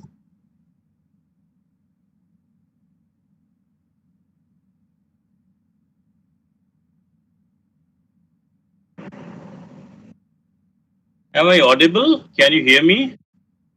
Sir, yes, sir, you are. You are. Kindly begin. Okay, so my video is also working there. Can you see? Yes. Yes. Okay. Yes. Okay. Thank you. Good morning, everyone. This is Professor Sanjay Srivastav from Banaras Hindu University, Department of Political Science. Thanks to Dr. Kaash Jadavji for giving such a generous introduction. And I understand on such occasions, such introductions are given and I take them in the same stride. So my sincere thanks to the Kaash Foundation and Kaash Jadavji for bringing me on board on this important discussion today on this e-platform. I'm also thankful to Professor B.K. Srivastav of Dr. Hari Singh Gaur University, Sagar, for connecting me to Dr. Kaash Jadhav and the Kaash Foundation. And this is really a great pleasure for me. I'm, basically Professor in International Relations. Therefore, I have chosen a topic. The issue is the recent trends of the international relations research in India. But before I go there, there was a speaker before me, Mr. Dr. Chetan Pandey. He spoke certain things about Banaras Hindu University. Let me remind Mr. Pandey that Banaras Hindu University is itself India's great, oldest central university. It's India's soft power itself, being the premier institution of India. And also that it has been a linchpin of the Indological studies for last several decades. We have a separate, faculty of the Indology at Banaras Hindu University. As far as the Ministry of Digitalization is concerned, we are working on that, and very soon now we have got the status of the institution of eminence also. So very soon you will see a lot of digitization is taking place of the we are talking about. You have been a bit more critical about the Indian bureaucrats and the Indian institution. This is not the way the things are, the contexts are different where you are working in the United States and our situation in India. We have to cater so many things. We are not that well funded. That is the one thing. Then our, prime, this responsibility is to cater the education and the research needs of our students. It's not that we are straight away working for the soft power. Soft power comes in its own way. I'm the guy who have been working on India's soft power. If you see, details about me. So it is Banaras Hindu University already working in that direction. It's an oldest institution, and perhaps, all ideas are welcome, but there is no dearth of ideas. Like we already have a body within the university who assess all these things, that where we are weak and where we are strong, and we are working on our strengths. So with these but sir, why are you restricting only 10 pages when somebody wants a book? That's what I'm talking about. I'm not talking about other things which you're doing. Chetanji, I am really sorry to interrupt, sir. This is a plenary session, and I do know the excitement, but then we are looking at a non-countering session here. because Dr. Srivastava also has his own span of time to be given, sir. So I have my humble request to Thank Chetan you. Please allow him to complete so we can have Thank our you. discussion if at all time permits us. Dr. Thank you. Srivastava, kindly continue. Let us start from the recent COVID-19 crisis. A good number of webinars are taking place in India, also abroad also. The IR researchers have tried to find out the proper and the best fit theoretical research and the analytical frameworks to study the impact of non-traditional security threats like pandemic on the world order and a country's foreign policy. Scholars are also on the job to determine the variables to reach to a causal relationship. This is very important that both, theoretical framework and the causal relationship of the impact of the pandemic on the world order on a nation's foreign policy, these things have been missing in the international relations. So the scholars all through the world as well as India are now working on it. Secondly, the important thing is that COVID, besides this, the COVID, certain topics have become hotspot for the researchers, such as the geopolitical supply chains, another important issue, which is being hotly debated among the academics also in India, that how India can alter its global supply chain, as well as the business models. Suppose if we want to shun China now, then what kind of supply chains we are going to have now? Or if we want to come more closer to the consortium of democracy, then what should be our global supply chain now? So this is, another area we have our researchers are working on, and it's a very hot topic for the PhD research scholars in our universities. Then there is a possible shift of the from globalization to localization. So the researchers are also working on this area also. Then a framework to safeguard the mankind from the accidents of the microbial researchers. This is another, issue which is dealt by the international relations scholar who work on the multilaterality or the international organization or the international institution. That now this is the time. Now is the time we need to have an international framework convention on the microbial activities of the researchers, and also to stop the such kind of biological warfare if it was a Wuhan virus or came out of the Chinese laboratories in Wuhan. Then the recent US-China trade war, India-China conflict, these are the new issues which are trending up in the researches in international relations in India. Another keen topic has been, where many researchers have started writing and working, is the issue of the reputational security crisis. That when a country faces security crisis, okay, so this is something, is not, and how that country is going to react to that reputational security crisis. It's not that for the first time China is facing it. China has always been criticized for its expansionist policies. But if you look at India, it is because of the India's soft power that India's rise has been seen with a smile, while the Chinese rise has been seen with a suspicion that what China is going to do with such a robust economy and such a robust military buildup. So this is a big reputational security crisis, as the American president has and their foreign minister Pompeo has correctly, they have claimed that it's a Wuhan virus which has come out of the Wuhan laboratory. And this is a big reputational security crisis China is facing. So how China is responding to this reputational security crisis? So this is, something is another issue which the international relations scholars are now, concentrating on.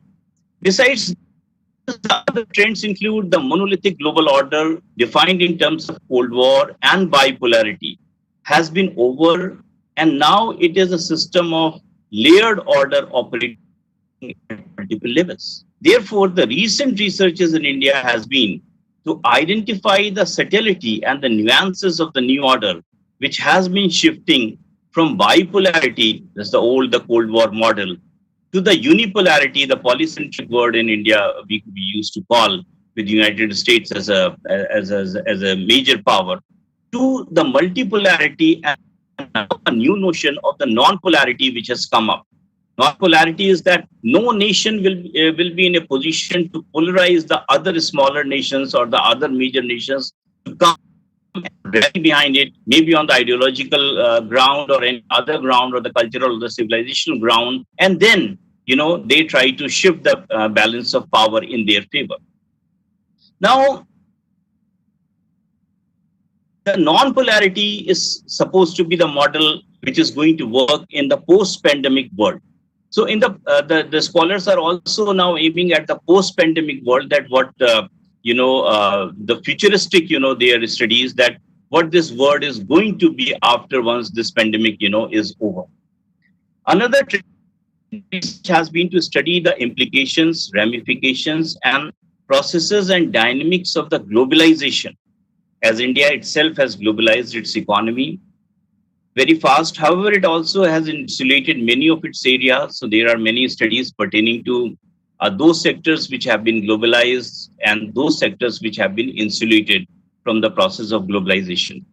So the globalization of the world politics and the globalization of Indian economy is another area where the international relations scholars are working very fast. But now there's going to be some changes in the post-pandemic world, because if we concentrate a bit more on the local products, on the localization of the economy, then it is going to be a different thing, and the scholars are already have started working on it. Many researchers have also tried to evaluate India as a rising power, and India's foreign policy during Prime Minister Modi. Is in much abundance of the literature of on India's foreign policy during Prime Minister Modi. What he has done, how his foreign policy has been different from the earlier, foreign policy. Is it a total policies or the changes in the degrees only? So such kind of things are, already happening.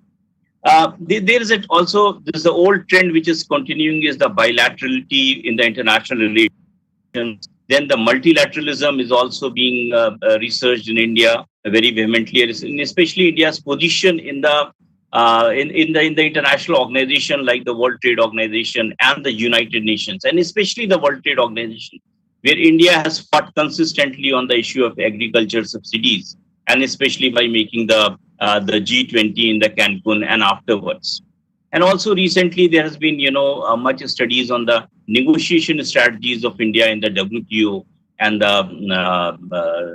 the climate change negotiations. There is another area which has been also keenly researched in India, is the conflict resolution and peace studies.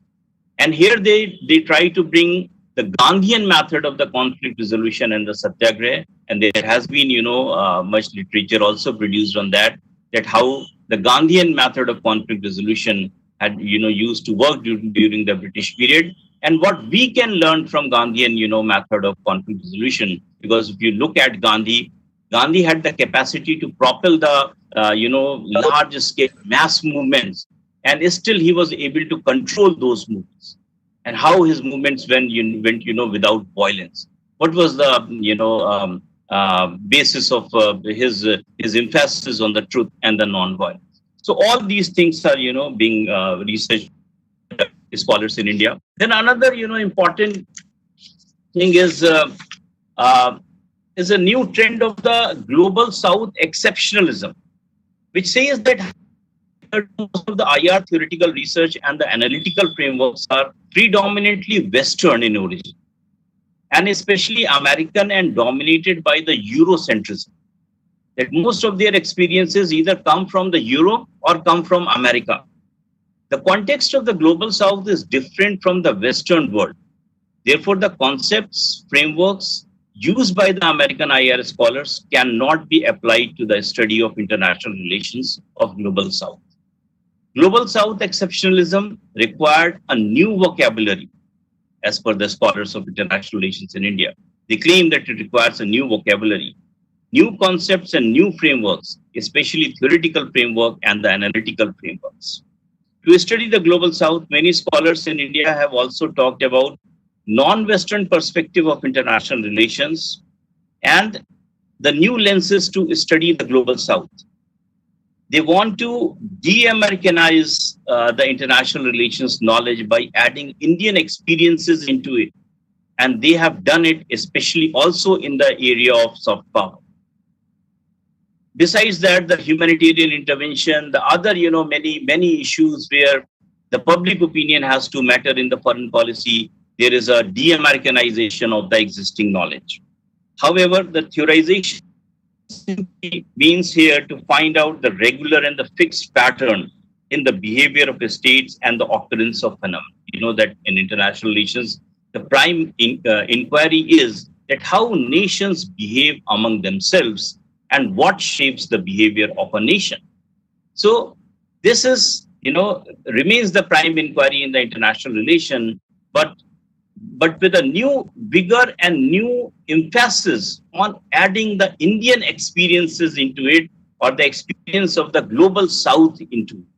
So this is a new trend which I have seen in most of the works which come to me as a PhD thesis from the School of International Relations in the Jawaharlal Nehru University, or in my own university, Banaras Hindu University, or from the research projects which come for evaluation to me from ICSSR or the UGC or other such bodies. So there is a tremendous, emphasis on part of the Indian scholars to emphasize the global South exceptionalism. They have come to, say this, that we are not going to apply the research frameworks, the analytical frameworks and theoretical frameworks that have been developed in the United States or the Europe.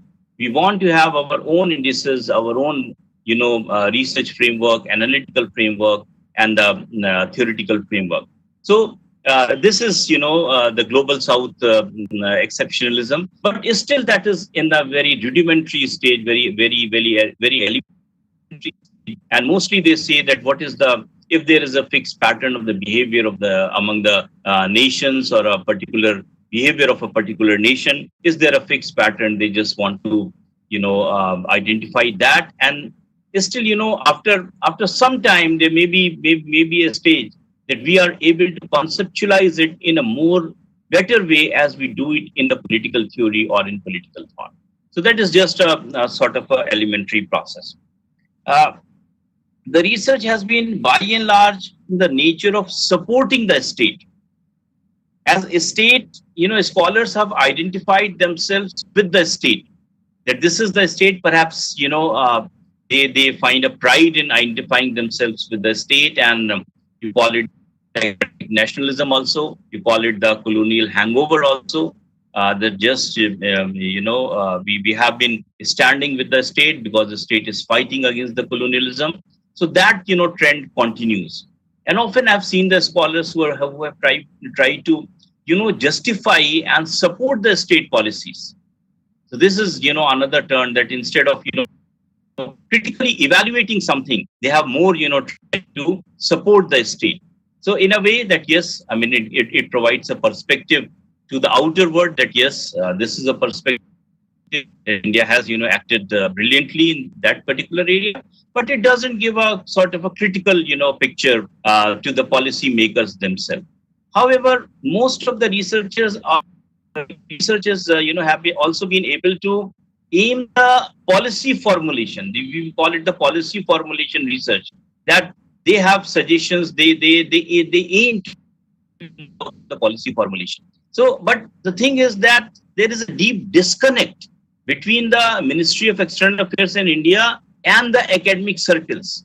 You will not find many diplomats who would, tell official, because of the official secrecy, they will share many things with the academicians. If we go for their interviews, often, yes, they accept us willingly, but most, they may hide the most vital things from us. So there is a sort of disconnect, and they also think that academicians are more, guys who are more oriented towards the theory building. They are more interested in the concepts, theories. They try to find out the regular pattern. For example, when I was working on India's soft power and the public diplomacy, I asked the public diplomacy division's joint secretary that why there is no mission statement of India's public diplomacy. diplomacy is the instrument which projects countries soft power. Okay, so why there is no mission statement and why there is no mandate mentioned on your website that what you aim for actually? So what his reply was that we keep on changing things. We cannot be theoretical like you people are, and you try to find out a regular pattern or a fixed pattern of behavior. So we do not in the foreign policy, can go with such kind of thinking. So mostly they are realistic in their approach. Sometimes they are hyper also, our foreign policy makers and the diplomats. Then most of the researchers are Delhi centric in India. International relations researchers are Delhi centric. You will find very few institutions outside Delhi who are working seriously on the international relations research. Mostly you will find this in School of International Relations in Jawaharlal Nehru University, then in Jamia Millia Islamia University, Delhi University. They are the good teaching and the research departments for research in international relations. And outside Delhi, you will find something in Punjab University, Chandigarh, Banaras Hindu University, Jadavpur University, where scholars have worked on the international relations. Otherwise, it is simply our Delhi affairs. It's confined mostly to the universities located in Delhi, or the institutions like IDSA or the ICWA situated in the Delhi and owned by the government. Now,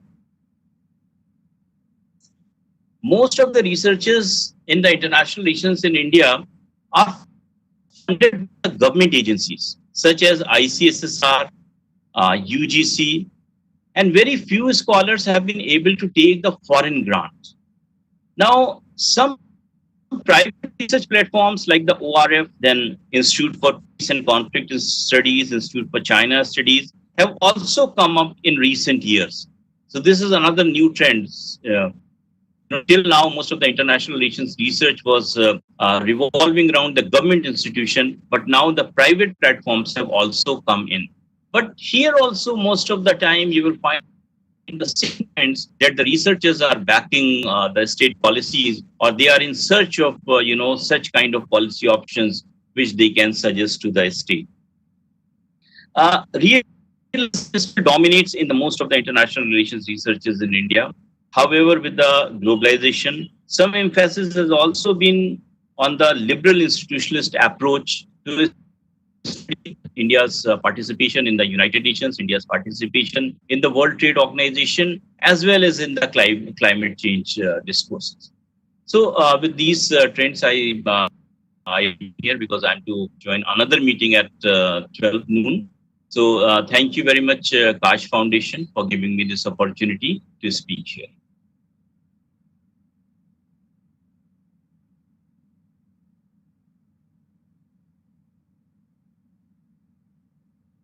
Dr. Srivastav, thank you for trying to integrate the way we look at our international relations, and you also try to get in the element of the kind of pandemic we are into, the kind of aspects which we are grouping with today, for that matter, and also the way you mentioned certain research is limited to a particular region, for that matter.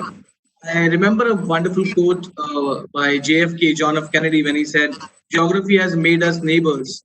History has made us friends. Economics has made us partners, and necessity has made us allies." I guess I don't know which kind of a necessity is we are in today, but certainly we are all on that same common plank and platform that we need to come out of this kind of uncertainty which we have. And I would like to compliment your presentation with a wonderful quote by Plato.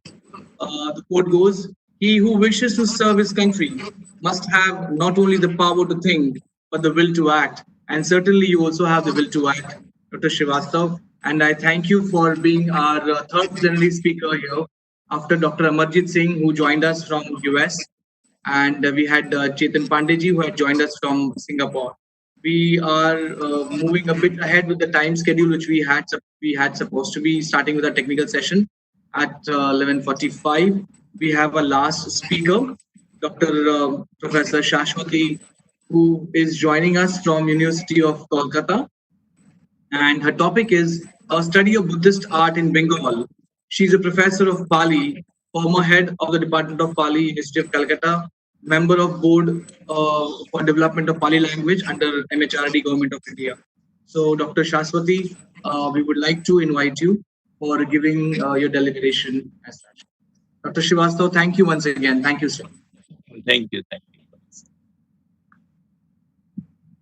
Thank you. Yes. Hello. The audible and visible both. Kindly begin. And my PowerPoint. Can I share it or will you share Yes, it? yes. It is getting shared. Hello. Yes, it is getting shared. Can the PowerPoint be shared? Okay. It is not visible actually to me. Okay. Thank you. At first, I would like to.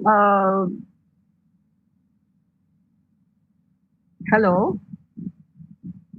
Dr. Shashwati, you can begin. Yes, yes, yes. You can begin. Kindly begin your presentation. Okay. Actually, I would like to thank you, my friend Dr.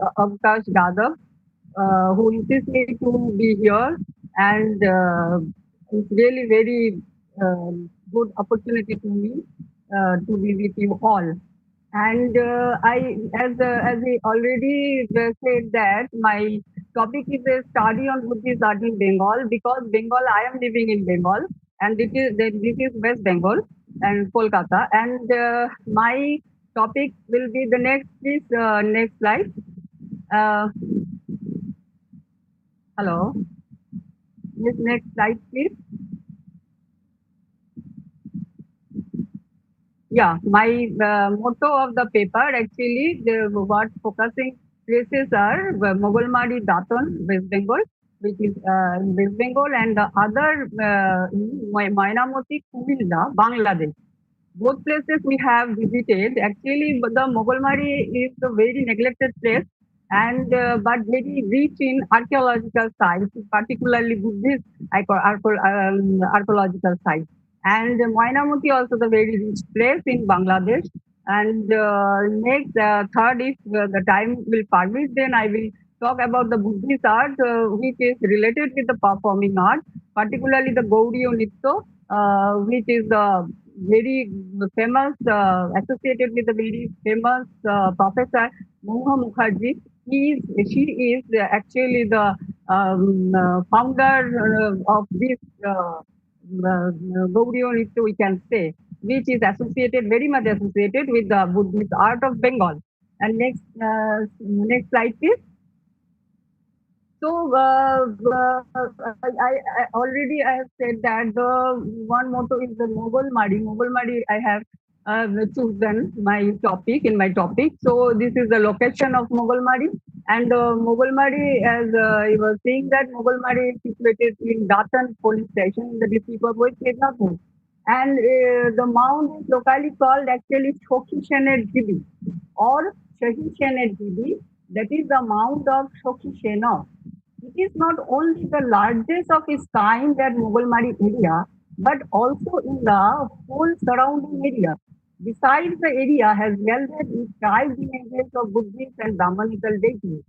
And Sri Narendranath Vishwas of Datan was the pioneer to inform about Mogolmari Mount to the director of excavation and Professor Ashok Datta when he was visited at the place on 1996 and 2000. The excavation was undertaken by the Department of Archaeology, University of Calcutta. Next slide, please. So I'm really very much proud that my university and the department of our university is the pioneer to excavate the place. And here is the map of Mughal Mari. And the next slide, please. So it may be pointed out that the Chinese pilgrim, one year I was last year with my students for the field work at Mogulmari. So we have seen that it may be pointed out that the Chinese pilgrim once visited Bengal in 638 AD, immediately after Shashanko has referred the existence of four kingdoms in Bengal, that is namely Kundavardhan, North Bengal, 20 monasteries and 3,000 Buddhist monks. It's very astonishing. And Samatato, that is Southeast Bangladesh, with 30 monasteries and 2,000 Buddhist monks. That's why I have chosen the place also the Moinamoti. And Tamlolipto, modern Tamluk and adjoining areas with 10 monasteries and 1,000 Buddhist monks. And the next Karnasubarno, that is Murshidabad with 10 monasteries and 2,000 Buddhist monks. And the place of Karnasubarno also was excavated with our university. In this context, Jebala Mitro in her book on Buddhist monuments has pointed out that quoting, it is a great regret that the vestiges of not a single establishment has so far been identified at modern Kamruk, unquote. It is in this context that the present discovery of a three-pala monastic complex at Mogolmari is a significant landmark in the history of Bengal. The discovery further strengthens the significance of the itinerary of Chinese pilgrim Wanzang, the present Datan monastic establishment at Mogolmari is within the trading orbit of ancient Tamralipto country. This discovery will definitely reach the history of Bengal during early medieval period. Next slide, please. In fact, the Datan monastic complex at Mogolmari did not, this is the entrance place, did not grow up in isolation. It is well known both from archaeology and literary evidences that in the past the trade routes probably located in the close vicinity of the site connecting Tamdolipto with other Buddhist establishments in Odisha beyond Subarnarekha, namely Jairampur, Basta, Khichini, Baleshwar, Pushpagiri, that is Lalitgiri of Odisha, and Nalanda and Bodhgaya of ancient Magadha. The prosperity, and next slide please. The prosperity of the site, no doubt, was due to its location on the above trade route during 5th or 6th century AD onward. There are two types of excavation actually was done under the supervision of Professor Ashok Datta of the Archaeology Department of University of Calcutta. And next slide please. In 2003 to 2004, they identified two different areas known as MGM1 and MGM2, that is Mogolmari, obviously, within the present village of Mogolmari for excavation. And the next one in 2006 to 2007, we have identified another area known as MGM3 for excavation. The excavation of 2006 to 7 was much more extensive and larger than that of the previous year. And next slide, please. So what we have find there, and this is the southern wall of the three Rotho structural complex. That is very nice place actually, but due to the negligence, it is really very bad condition. It has taken, I think, taken by my students, and these are actually the very bad condition, and from the image we have taken. Only this is the this picture. And so in 2006 to 2007, more excavation was undertaken to trace out the complete plan of the three Rotho structure partially exposed in the previous excavation. Also to locate the entrance of the monastic complex in the eastern part of the mound and to confirm the cultural sequence of MGM2. With this view in mind, they took up 21 trenches in MGM1. Excavation was undertaken in various phases. The trenches were either partially or fully exposed to different gates as per requirement. The excavation has revealed the existence of the southern wall of the earlier three Rotho structure, and it makes a turn towards north and thus forming a square-shaped structure of 21 meter into 21 meter with three Rotho projection in the western side along with the brick platform in the western side, while the eastern side of this structure could not be exposed due to the presence of a modern clubhouse. However, since three corners of the structure have been traced, we can presume it as a square structure of a monastic complex. It is definitely an extension of the earlier monastic complex of the mount, because it In the western part of the mound, they have found the existence of a temple complex with extensive lime or stucco decoration, while the wall of this monastic complex has also been placed in the southeastern part of the mound. It has also yielded a stone image of Buddha from a depth of 78 to 80 centimeters from surface level. Next slide, please. So here we are here we found that the reconstructed figure of Buddha is really actually the no images were there, but the all things are actually the archaeological surveys put it on another museum, and these are images. Only exhibition of images we have find out there. And so this is the reconstructed figure of Buddha. The most interesting discovery of 2006 to 2007 excavation is a stone image of Buddha in the western part of the mound in French at the depth of 78 to 80 centimeters below surface level, just attached to the lime plastered wall found in this trench. The image on slate stone was in fragmentary state. But fortunately, the team have been able to collect all the parts from the same place, which helped them for the complete reconstruction of the image, except the figure in the left side of the image. Although his two legs on lotus indicate his presence. The image is 9.5 inches in white. Here, Buddha is seated in his Buddha, as we have found here, and accompanied by two attendants, of which the left side image is looking while the right hand figure is standing on lotus holding Nagakeshwara of flowers in his right hand. A Hongso is shown below, possibly vomiting jewels. The whole composition of that relief is compact and well balanced. And next slide, please. Here we are we have found that square and rectangular cells attached to the southern wall of the monastery. The structural component excavated at this place after a considerable gap from the level of the seed of structure shows the inner shape of a wall with 22 forces of irregularly set bricks. This structure represents with all probability an earlier structural phase at NGM1. The exact nature of things is yet to be known properly. But it assumes that these chambers or scales invariably form part of the monastic complex. And next slide, please. Slide number 12 and slide number 13. We will, I will show there there's statue art. And next one. Next slide, please.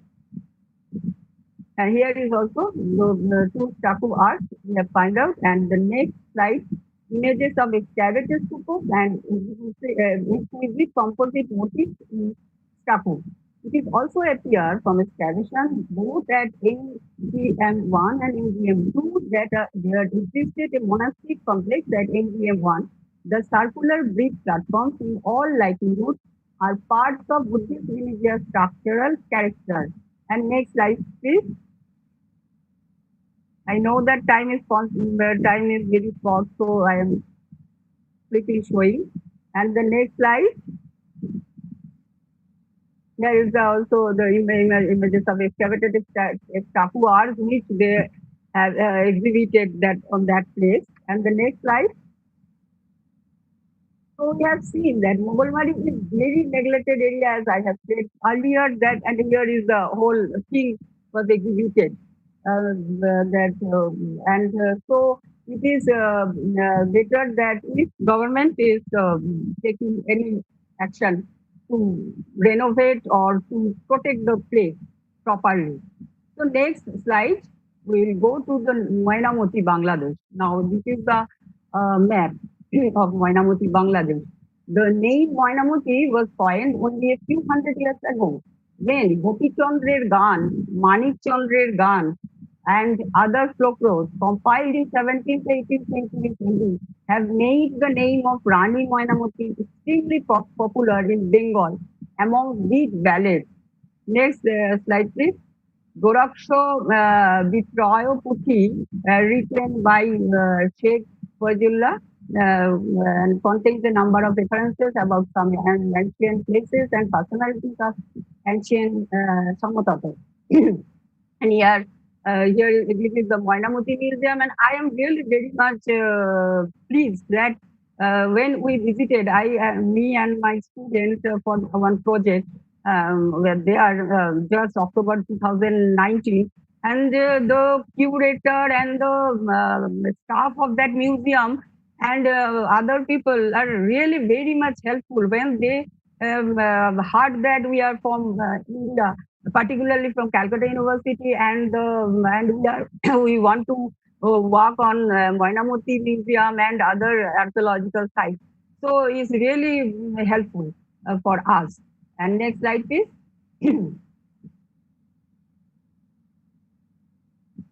Next slide, please.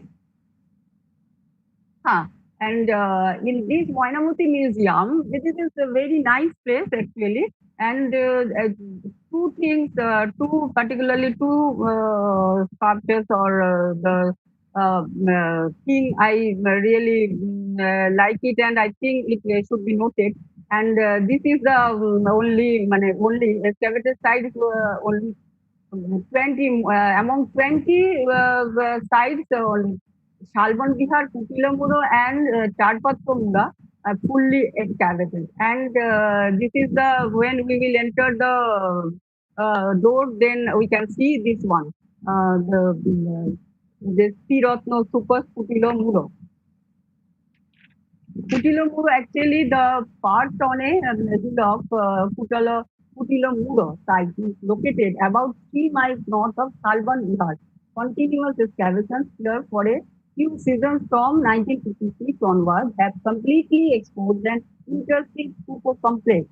The square bases support circular drums and hemispherical domes.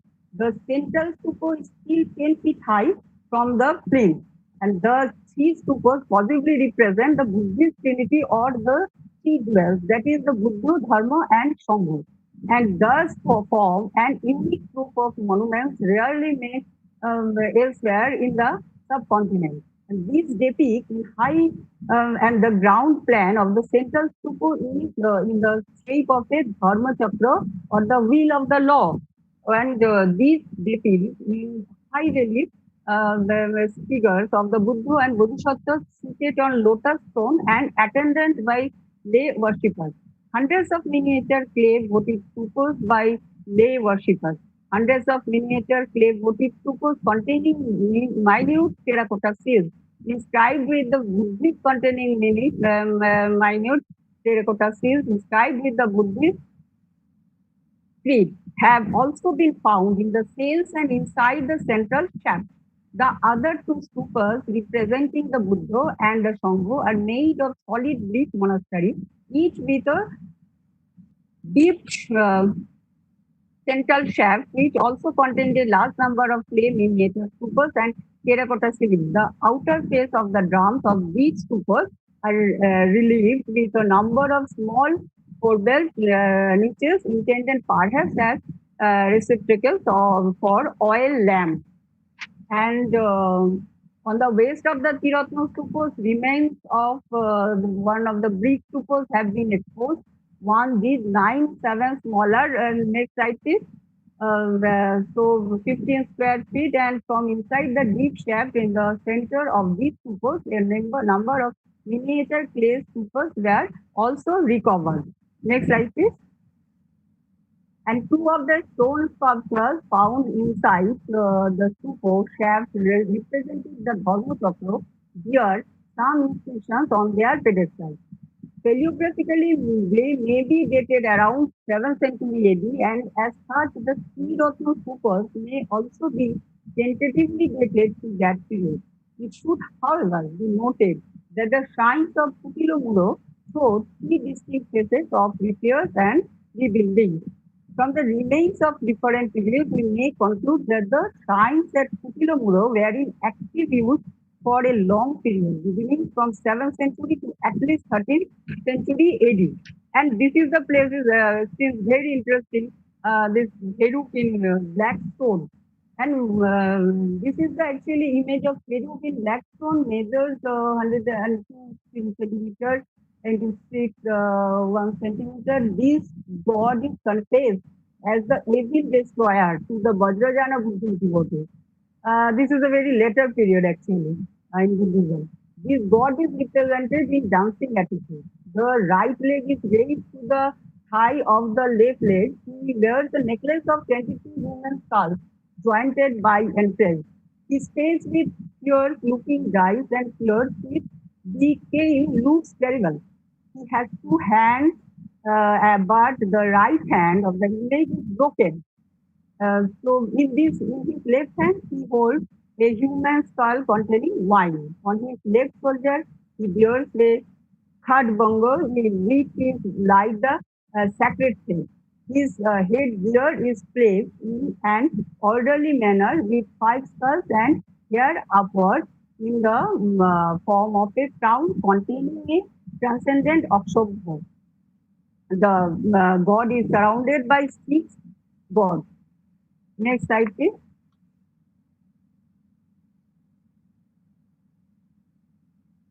And this is a very important place. At first, I just informed that the three places were fully excavated in Wainamoti. One is Chalban Vihar, one is Kutilamura. Kutilamura is already discussed, and Char Potro Mura.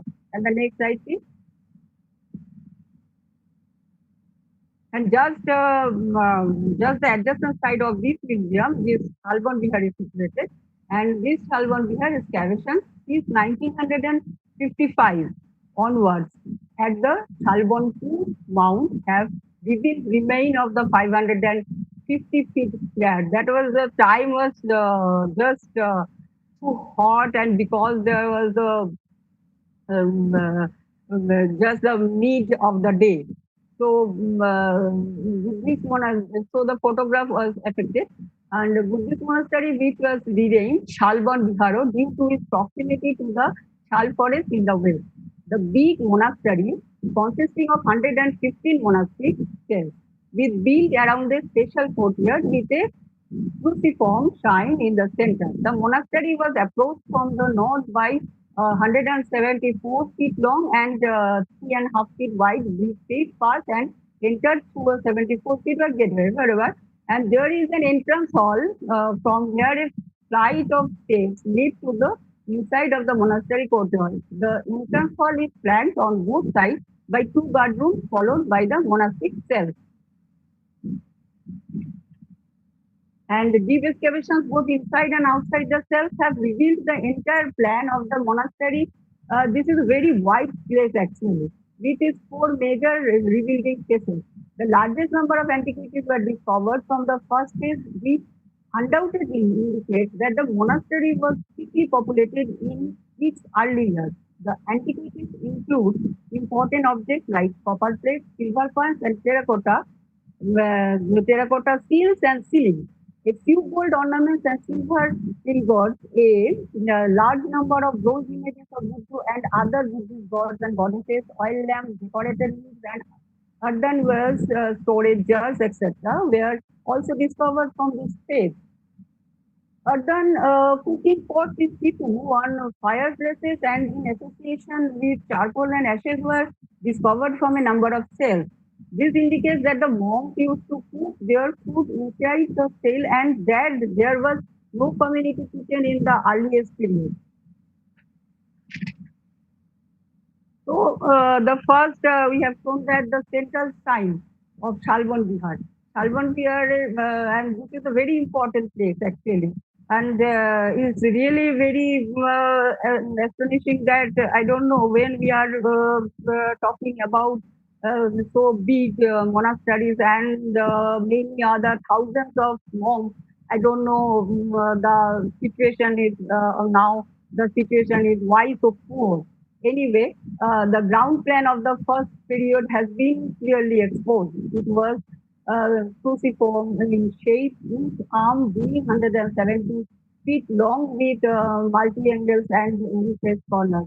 From its side, some scholars think that The shrine attained a considerable height, but from its present wind state, it is difficult to guess whether it rose up into terraces. The sign was approached from the entrance hall or not by a bridge. I am not going to elaborate it. And the cruciform central sign, which is multi-angular recessed corners and terracotta panel decoration, is a fine example of the Bengali Buddhist architecture of 8th century AD. The Paharpur monastery, which was built about half a century later, is identical with the Salban Vihara, except that the central shrine of the former went up into terraces and the lower basement wall was decorated with 63 stone sculptures. This highly developed architectural design of Bangladesh greatly influenced the Buddhist architecture of Southeast Asian countries like Burma, now Myanmar, Ananda Temple Pagan, which was established in 1019 AD, and Indonesia, Kalasan Temple, Java, 870 AD. So next slide, please.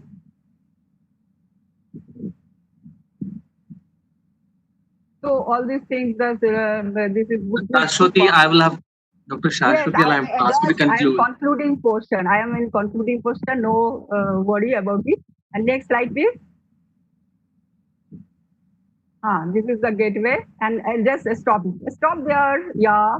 And now the last portion, I would like to say that the Gauri Nitya is a performing art of Bengal, which was named by actually by Professor Batindranath Mukhopadhyay, great Indologist of Calcutta University, our universities rather. And he named the name Gauri Nitya, which is really the very nice this performing art, because it is actually the actually the whole actually the art which is based on literature and our Buddhist literature, we can say, and the art. And Professor Mohan Mukherjee is just like an institution. And very quickly, I will show 2 or 3 slides of her. Please, next slide. Next slide, please. Yeah, here is she is performing in Buddha Charita in our university, Professor Mohan Mukherjee. And Buddha Charita, we know that Buddha Charita of Ashok she was performing there in our international conference.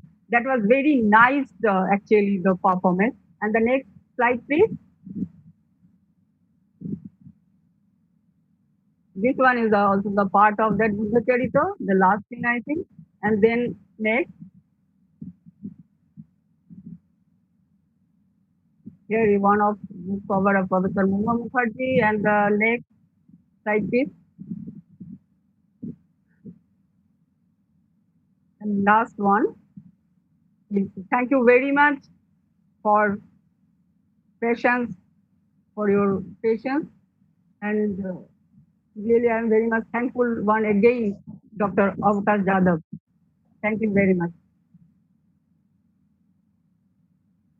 Thank you, Dr. Shashwati, my dear friend, for taking us to this wonderful odyssey of the art in Bengal. And then you, in fact, have done tremendous field work. I would like to, quote the pride of India and Nobel laureate Rabindranath Tagore when he stated, "Everything comes to us that belongs to us, if we create the capacity to receive it." And another beautiful quote by him was, "If I can't make it through one door, I'll go through another door, or I will make a door." That's what he had said. So with this, I would like to thank you for your entire PowerPoint presentation, which really took us to a different kind of a scaling of understanding art of Bengal, and you really managed to get it live for us in that manner. So thank you, Dr. Shashwati.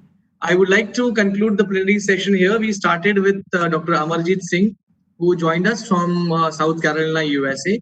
And then we had another stalwart who joined us from Singapore, Chetanji Pandey. Then we had Dr. Sanjay Srivastav, Professor, BHU, Banaras Hindu University. And then we had Dr. Shashwati, who gave us this wonderful presentation. So with this, I conclude the session, plenary session here. we have exceeded our time. So all the technical paper presenters, technical 1 and technical 2, do not worry. We'll try to accommodate all the paper presentations, and you'll be given the further instructions very soon by Dr. Dhanaram. Thank you.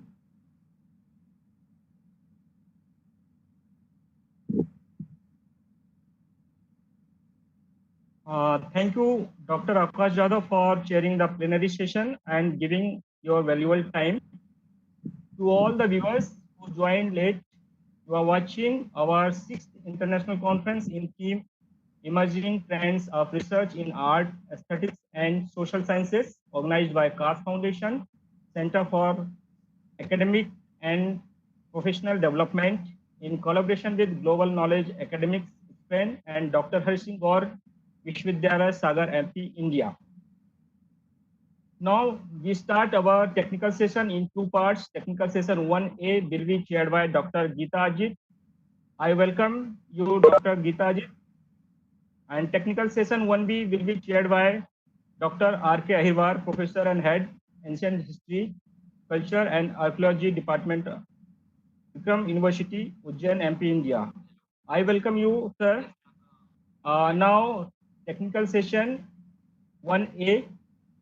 Dr. Geeta Ajit, over to you. Thank you so much. Thank you, Dr. Dhanaram. Thank you so much.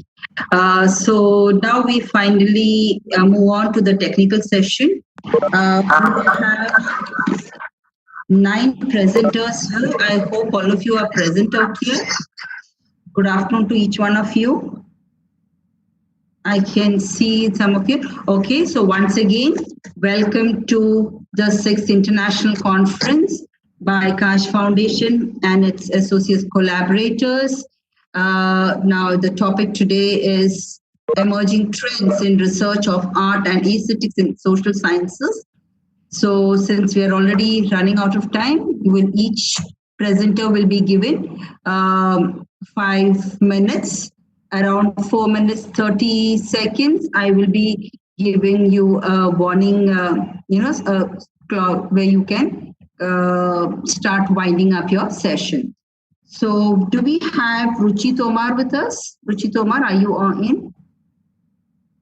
Ruchi, do we have Ruchi Tomar out here? No, we don't have. Okay, do we have Dr. Pavan Kumar Srivastava? Hello? Do we have Megha? Are you there? Hello, Megha? Yes. Okay. Are they all? Have they all come in? Ruchi Tomar is here. Okay. Hello. Hello, Ruchi Tomar. Thank you so much for joining us. And so do we have? Hello. Yeah. We have a first presenter. Welcome to the show. Thank you for coming, and it's really nice to have you. And we have Ruchi Tomar as our first presenter out here. She will be talking on Dalits in India, scrutinizing subalternity and exclusion. Are you ready? Yes. Ms. Tomar, are you ready? Yeah. So thank you. You can please begin. I will be, yes, your time starts now. Please go ahead, please. Thank you so much. A very good morning to everyone. My name is Dr. Ruchi Tomar from Lucknow. The title of my presentation is Dalits in India, Scrutinize Subalternity and Exclusion. The paper highlights the relationship of subalternity and oppression of Dalit women, along with the origin of subaltern studies, its historical development, and the ideas and the principles propounded by theorists like Gramsci, Ranjit Guha, and Gayatri Chakravarti Spivak. The term subaltern is derived from the word subaltermus, which is a combination of sub, which means under, and altermus. The term can be defined as a person of inferior rank, particularly in army. The term can be referring to a certain kind of dispossessed people who are marginalized in each and every way and lack the voice of the oppressed. It has been rightly said the colonizer as the self colonized is the other, and who are invisible to both self and the other are known as subalterns. Kathy Chakravarti Spivak has the most theoretical outlook towards subaltern, and her work Can the Subaltern Speak discusses the subjugation of subalterns, which raises the question that whether the subaltern can speak or not. The answer given by her in her book is no, because subalterns do not have a voice of their own. Marxist Antonio Gramsci defined the term subaltern as a group or the pupil of inferior rank. For him, the history of subaltern groups is fragmented and episodic, as they are always subjected to the activities of the dominant groups, even when they are fighting against them. Kathy Chakravarti Spivak's famous essay, Can the Subaltern Speak, suggests that the subaltern is the one who is denied to both mimetic and political forms of representation. She emphasized and cited the example of the widows who burnt at the pair of the husband in her essay. She also commented that women are doubly oppressed, firstly by patriarchy and secondly by colonialism, hence comprise the miserable condition of women with subalterns. Subaltern studies form a very significant part of post-colonial theory, and its application is needed, very important in studying and analyzing Dalit text. Subaltern studies in a way reinvented and redefined subalternity. Even the term Dalit seems to be an awareness of the oppression and humiliation they endure throughout their lives, the real subaltern in Gramscian terms. The terms subaltern and Dalit both are engaged in socio-political and anthropological studies. It sounds as if both are synonymous to each other, and because they refer to the marginalized sections of the society. Hello. When a Dalit Are they all coming? the term Dalit, Hello. Okay. Hello. 1 minute, Dr. Ruchi, 1 minute. Megha, can you just shut everybody else? Can you mute others, please? Yes, ma'am. Done. Yeah, okay. Thank you so much. I'm so sorry, Dr. Ruchi. Please continue. So sorry. Okay. It sounds as if both are synonymous to each other. Out here. The marginalized sections of the society. When a non-Dalit spoke or used the term Dalit, it is and will always be a derogatory remark. But for Dalits, the term has a place of resistance and a reason to struggle for their rights. Both these terms can be understood in the terms of how they are related to the usage of authority and power. In the context of post-colonial studies, the term subaltern refers to a group of people who are socially and politically marginalized and outside of what Gramsci described as hegemonic power structures. The term Dalit not only indicates a peripheral social position, but also the stigma which is associated with the so-called lowness of the caste and also carries a trace of inferiority.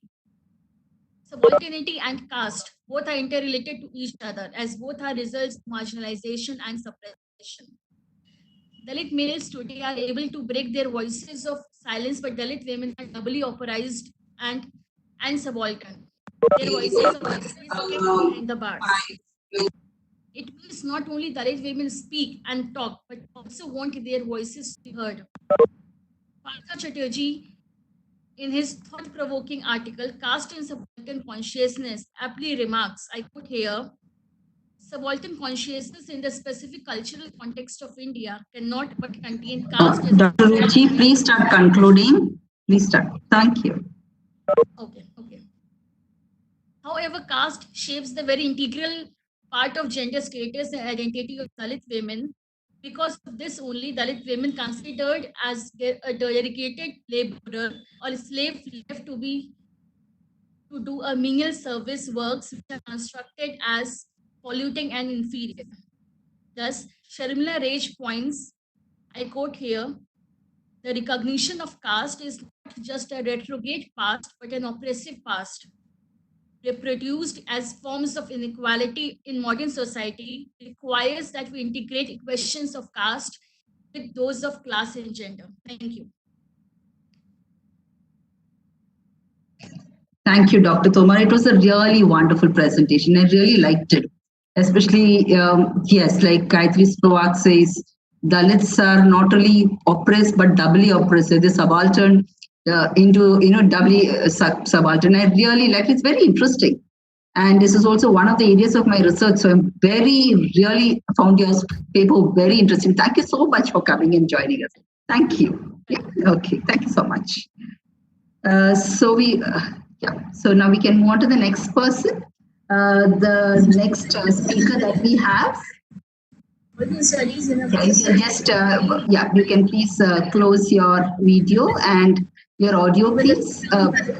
Yes. Thank you. Okay. Do we have Dr. Pawan Kumar Srivastava? Can you see him out here? Hello. Pawan Kumar. Yes. Can you switch on your video, please? Dr. Pawan. Hello. I think Dr. Pawan Kumar. Okay, Megha, what's happening? Megha? Actually, yes, Pawan Kumar Srivastava, please switch on your audio. Audio and video, please. Yeah, your audio too. Okay. Okay, thank you so much. I'm so sorry, Dr. Ruchi. Please continue. Okay. Welcome once again, Dr. Pawan Kumar. I think you, yes. Could you be to the center of it? Yes, thank you so much. Okay, Ruchi, I think we are having, sorry. Hello. Yeah, we can hear you. Dr. Pawan Kumar Srivastava, we can hear you. Yeah, we can hear you. I'm Dr. Pawan Kumar Srivastava. Yeah, 1 minute. Can I just introduce you? Okay, so we have Dr. Pawan Kumar Srivastava, and he will be speaking. Hello. Hello. Megha. Hi, yes. Megha. There is some other disturbance? Okay. Ma'am, he is saying. Okay, Dr. Pawan Kumar Srivastava, I think you've just changed your topic. The topic is now, what is social research? Am I right? Dr. Pawan Kumar? Okay. What is social research? And you're on now. You're live. Please go ahead. Thank you. Hello. Hello. Yes, you are audible. Hello. Hello. Dr. Srivastava, you are audible. Please go ahead. Dr. Srivastava, you are audible. Myself, Dr. Pawan Srivastava. Hello. Hello. Yes, you may start. Srivastava, you are audible. Please start. Controlling. Hello. Thank you. Hello. Hello. Please start. Dr. Srivastava. Hello. Please start. Doctor Bhavesh Srivastava. सर्वप्रथम मैं organising committee का आभार व्यक्त करना चाहूंगा। Hello, can you hear me? Yes, we can hear you. Please go ahead. Please continue. जी, मैं आपका आभार व्यक्त करना चाहूंगा कि आपने इस वेबिनार में मुझे शामिल किया, और इसके लिए मैं धन्यवाद दूंगा doctor P K Srivastava, professor in head history department Sagar university. Thank you. मैं कंटिन्यू करना चाहूंगा कि आज का मैंने paper especially yes, like Gayatri Spivak says, Dalits are not only oppressed but doubly oppressed. They're subaltern. Subaltern. Hello. It's very interesting, and this is also one of the areas of my research. So please mute your. I think your. Okay, please continue. First, hello. The next speaker that we have. Hello. Just yes, you can please close your video and the audio is not clear. Yes. Hello. Some sound behind you. Dr. Pawan Kumar. Please. Hello. Hello. Switch on your video, please. Megha. Ma'am, please start with the other presenter. Hello, मैं doctor Pawan Srivastava. Okay, Megha, what's happening? Megha? Hello. Ma'am, actually, he has. Okay, done. Okay. You may start with the other presenter. Please continue. Ma'am, you may start with the other presenter. Next presenter. Okay.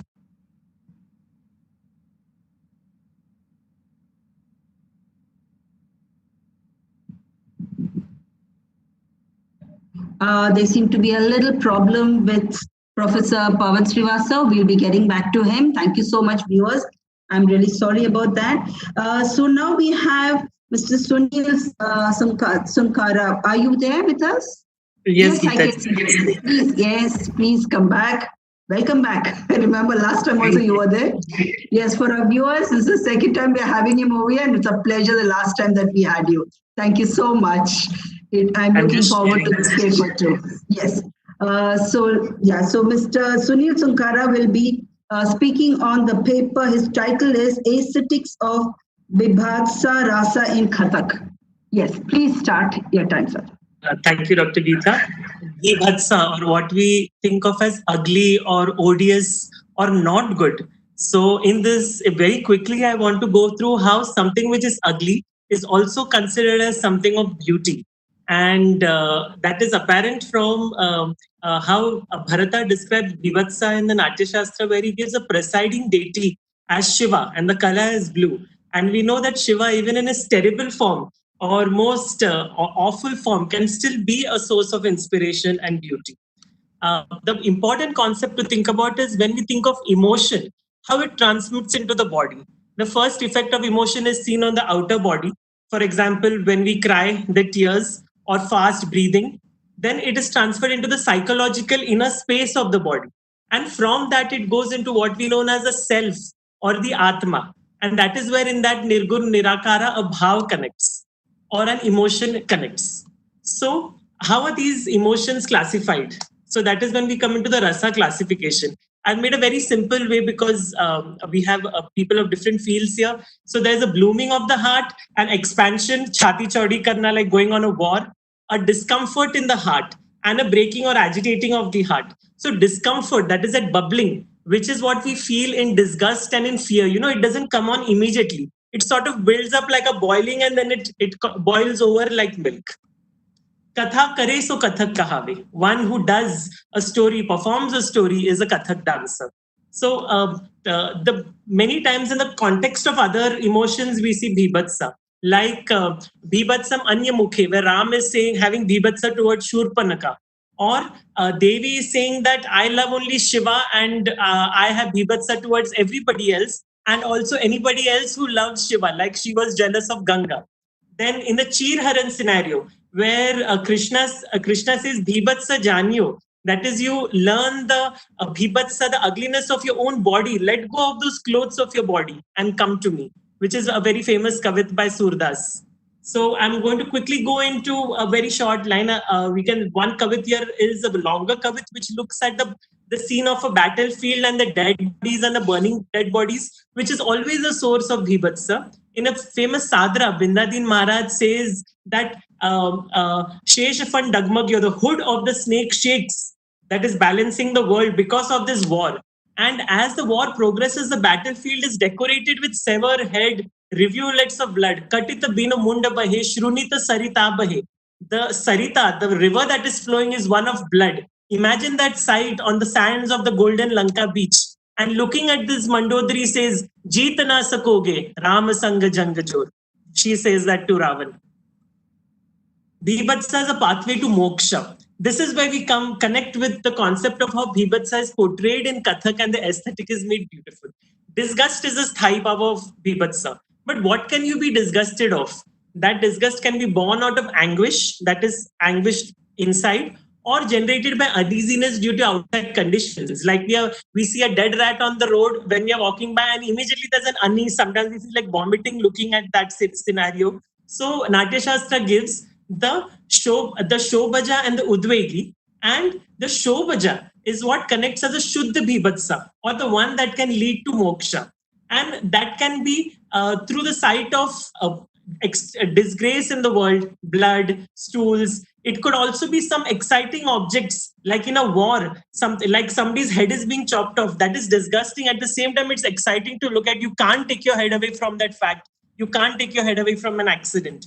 So here is where Abhinavagupta in his 11th century really connects it. He is the one. In the Natya Shastra, we have only 8 rasas given. Abhinavagupta is the one who says the Shanta rasa as the 9th rasa, and now we are famous as having Nava rasas. So he takes of bhibats or disgust as a vyabhichari bhava or a transient emotion within the Shanta rasa. And that is how we connect from bhibhatsa, we can go towards Shanta. And that is why Abhinavagupta says that the bhibhatsa rasa can give an expression of liberation. Dr. Purudadich very beautifully gives this in a kavit. tat tat tan ko guman tana tu kar ajana driglak ya rakta mas majja ki dheri hai. Why do you have ego on your body? After all, it is just fat, bones, and other ugly things that compose the body together. The crows and the eagles will peck it. Tho thudang simat yang naak boj ko chadaya. 1 minute more. Cheri hai. The same one who was your beloved has an expression of disgust. So leave that and go into the devotion of Ram. That is how you can overcome that bhibats. Same way, I'll give a last example of in the Mahabharata. Imagine Gandhari. Avek ko rath banakar chali Gandhari chitta bhumi or. She goes towards, in her agitation, which is a vyabhichari bhava of disgust, she goes towards the Ranga Bhumi. And on that, she's searching for the broken bodies of her sons. Ranga Bhumi par dhund rahi shav murti putra ke chahu or. अचानक माता को एहसास हुआ ये भूताल नहीं है कंकाल तल. I am standing upon the bones of my own son. My curse is blindness of. Imagine that gets her to curse Krishna, and that is what comes into the Kali Yuga. So I conclude with the ugly aesthetic. The masters of the rasa theory give that at the end of the Mahabharata there is no rasa. We are devoid of rasa. We are repulsed by it. But this leads to the other side, the concept of ugly, where however disturbing it can be, it is a part of the rasa theory. The ugly also can become a part of the beauty because we have to go to the ugliness to go towards liberation. Thank you, Geeta ji. Thank you so much. It was so good. I mean, just in that short span of time that you took us through, the different rasas and explained it so well, and connecting with the general word today. Thank you so much. Yours has always been a very interesting presentation. Always looking forward to many more. Thank you so much. Thank you. Okay, so we move on to our next presenter. Dr.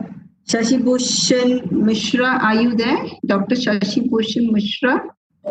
Yes. Yes. Okay, so we have, can you please switch on your video, please? Yeah. So we have Dr. Shashi Bhushan Mishra. I think your title is Proving Mechanism. Am I right? Yes. Please start. Yes, madam. Thank you, madam. Thank you. Respected chairperson, respected organizers, my topic is proofing mechanism. I am from Kolkata. So, in short, I will just give my opinions. For acquiring concrete knowledge, books are very much essential. Books are very much essential for human beings. In our tradition, it is mentioned that Pustakvan Acharya. So the person keeps book with him is treated as an authority. Nowadays, books are the main source of knowledge. A book will be appreciated by the people when it is faultless. A faulty book cannot live long. Even the great Sanskrit poetician Rajasekhara told that fault is the cause of destruction of a book. Trutiko Banirambascha Prabandhoched he tabaha. There can be so many types of mistakes in a book. There are typographical errors, especially sometimes create disgust and repugnance regarding the book. So a strong aversion occupies a space in the mind of a reader. That's why before final printing of a book, a thorough look should be given on galley proof. Hence, proofreading plays a vital role for the publication of a book and standard book. In present era, the importance of proofreading is increased a lot, without which a suitable and faultless book cannot be published. It can be safely inferred that proofreading is not a flamboyant work, but it is an art, and it should be the part and parcel of textual criticism. It is for this reason that a fresh attempt should be made to analyze the proof. What is proof? Generally, proof means printed matters for correction or copy of a printed sheet for correction before final print. In other words, a strip of paper is then pressed against the typeface and become what is called a galley proof.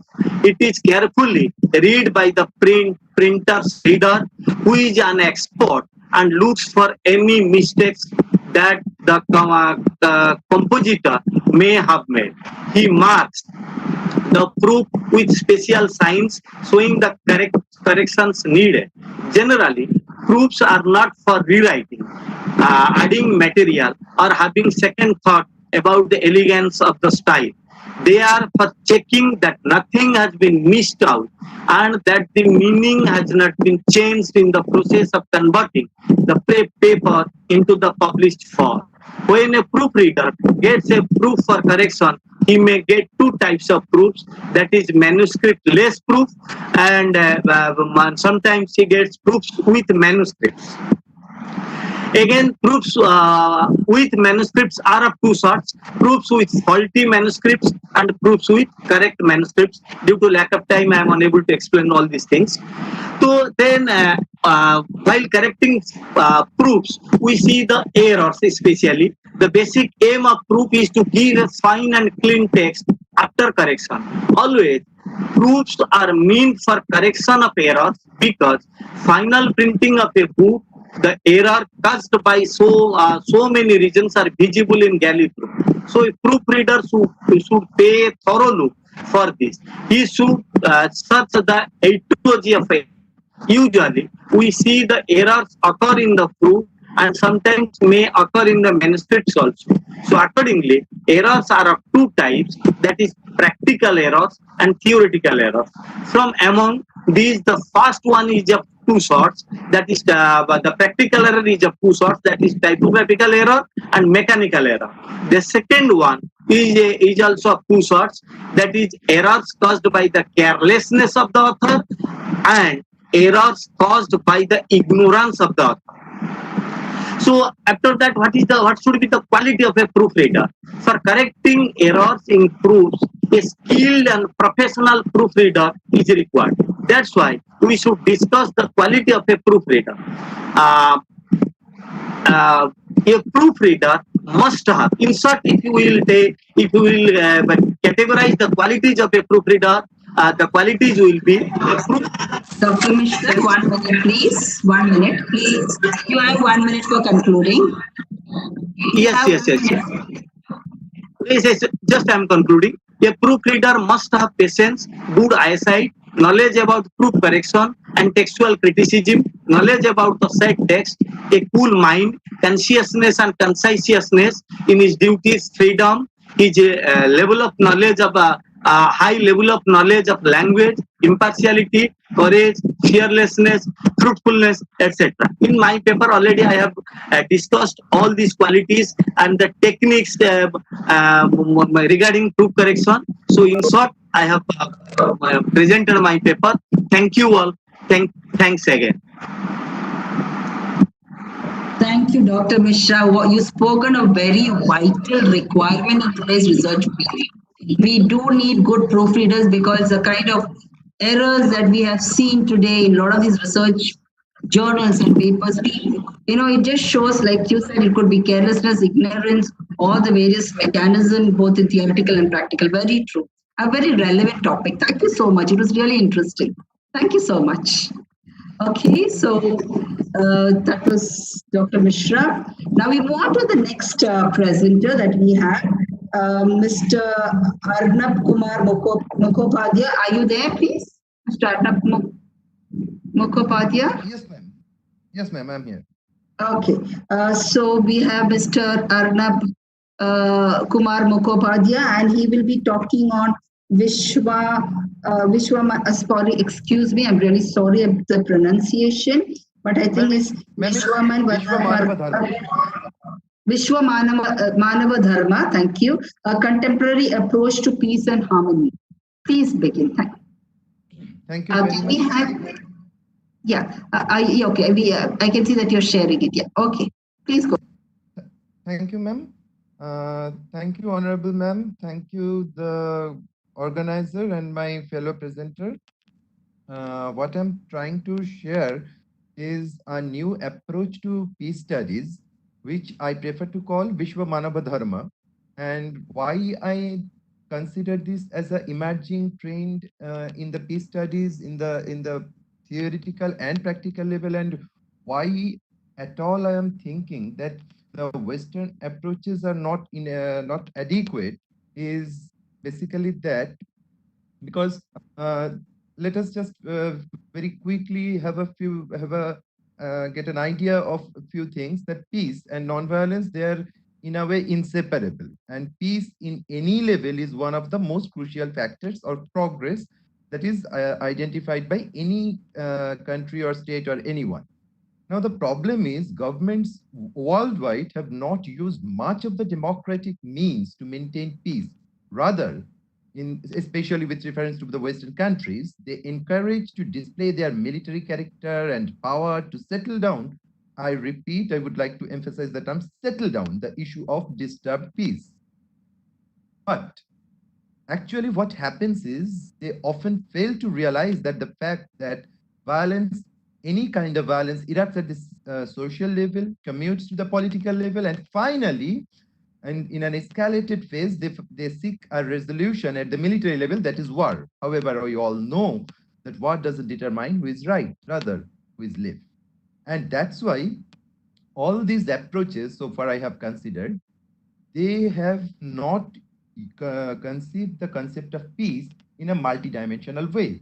And for your information, respected madam and my fellow presenters, I have been working this model along with different groups in 83 countries very fruitfully. And I have found at least 4 dimensions from which the peace should be conceived. The one is socio-political dimension, as I have just stated, that any kind of violence that erupts at the social level. And second is the economic dimension. Third is the psychological, or you may call neuroscientific dimension. And the fourth and most important is the existential dimension, because if we fail to eradicate any kind of violence from within, we will not perhaps be able to eradicate it globally. Now, in case of global peace, what I conceive is that peace is a social phenomenon based on a balance of power. Power in terms of which includes interest, capabilities, will, and peace may be in that way implicit or explicit, conscious or subconscious, socially narrow or comprehensive, in whichever way you conceive it. But what is important is that peace is not just the absence of violence. Rather, it's something more, but an active existing social phenomena with development with dignity.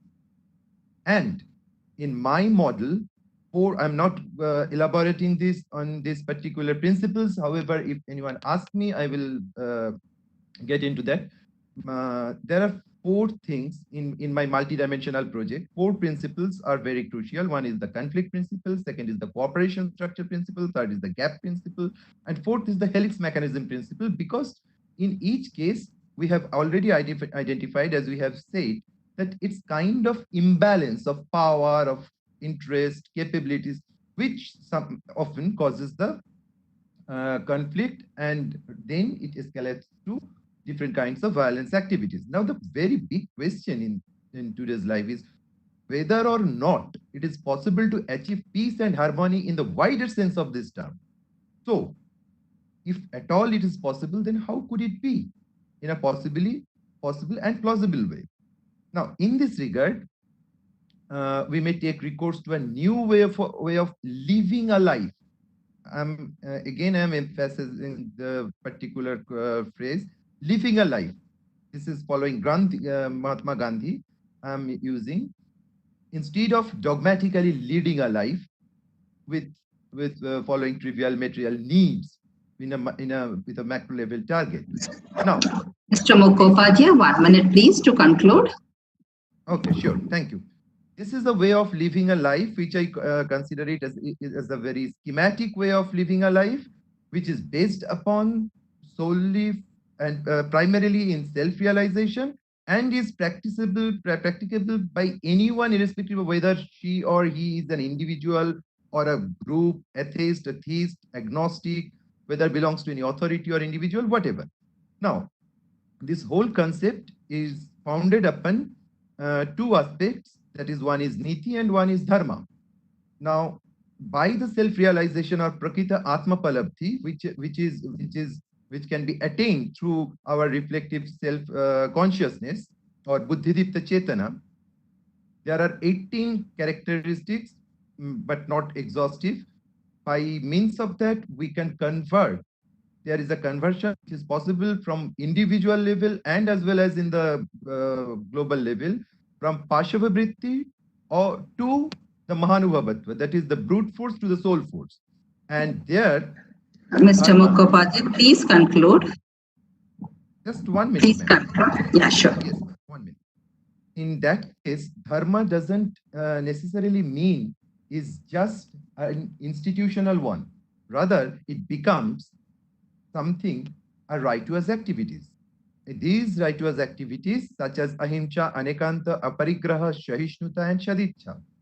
And these things, and on the other side, they relied upon three essential concepts, or shreya kartavya, that is sincerity to truth, reverence for life, and sincerity and loyalty to an argumentative method, or vada, which is the most important thing. And I would like to conclude by saying, if this can be, this we can maintain with a reformulation of Panchashila Sadachara, that is abandonment of mutual disrespect, abandonment of any kind of discrimination, abandonment of any kind of violence in solving a problem, abandonment of intemperance, and abandonment of non-cooperation in offering service to the community, then I believe if we can do this, then as proposed by my Vishma Manava Dharma, we can hope to have a life in this world really worth living for us and for the generations to come. And then we can find the real meaning of Vasudhaiva Kutumbakam. Thank you very much. Thank you so much. Actually, your topic is what is the most relevant today. I do agree.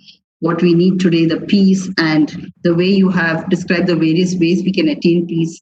I really, I wish we could have heard some more about it, but unfortunately, time constraints are something that we do have. So thank you so much for joining us. Thank you. And now we have our next presenter. I'm sorry, you will have to help me with the pronunciation with your name. It's Medina Thaipo Raugmai. I can see that, yes. Please help me with the pronunciation of your name. I'm so sorry.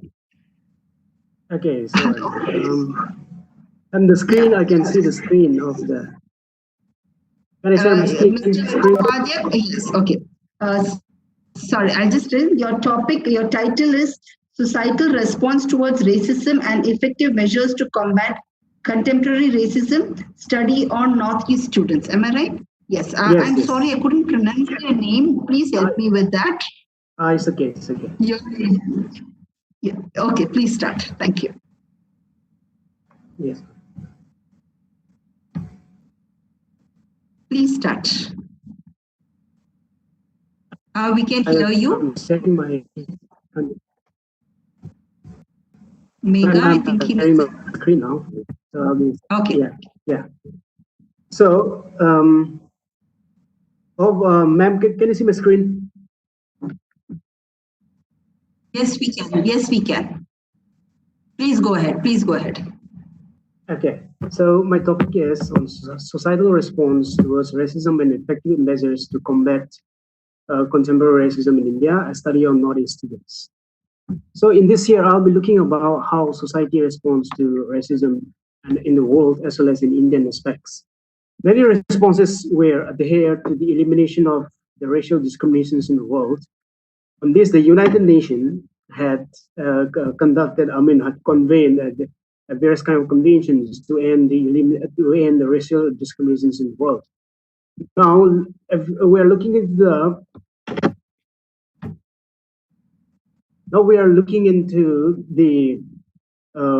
Charter of the UN principles of the dignity and the equal inherent in all human beings, and then the Universal Declaration of Human Rights, which is all human beings are born free in dignity and rights, and all human beings are equal before law and entitled to equal protection of the law against any discrimination. That UN has condemned colonialism. UN declarations on the eliminations of all forms of racial discriminations of 20th November 1963, and which defines that any doctrine of superiority based on racial differentiation is false. And based on that, we also like to look into what exactly is racial discrimination based on the UN declarations. As in the Article 1, which states that racial discrimination is defined this way: any distinction, exclusion, restriction, or preference based on race, color, descent, or national or ethnic origin, which has the purpose or effect of nullifying or impairing recognition or exercise on an equal footing of human rights and fundamental freedoms in the political, economic, social, culture, or any other field of public life. This is the definition which is given by the UN, and then I would also like to talk about what kind of racial discrimination or racial injustice are being faced by the Northeast students in India, and mostly in Delhi. So racial discrimination against Northeast migrants is proportionally very high in Delhi as compared to big cities.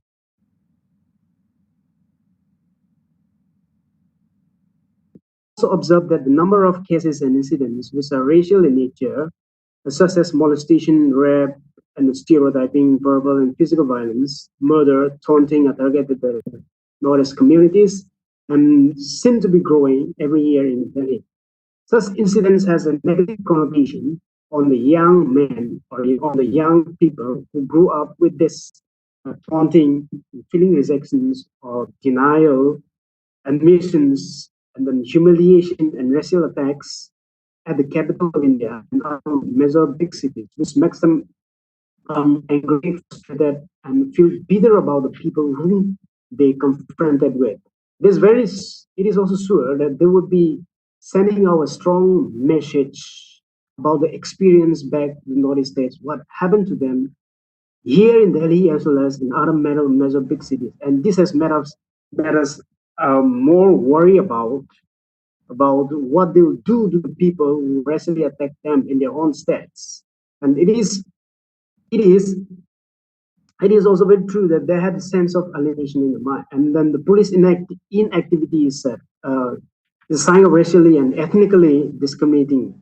And then besides the Delhi discriminations they have to face and live out with every minute of their lives. And it is also true that Northeast students, especially the women, are more vulnerable.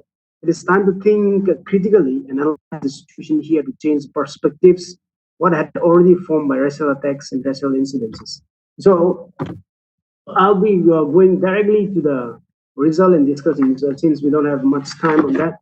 And then in order to respond to the racial attacks or racial discrimination or racial injustice being faced by the Northeast students, this base barrier committee was formed.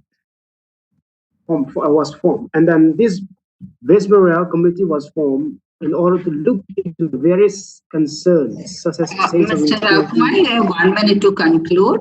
You have 1 minute to conclude. Please start concluding. Yeah. A sense of insecurity and vulnerability and discrimination in the workplace, and apathy of the law enforcing agencies, discrimination in their daily life, and verbal and physical abuse.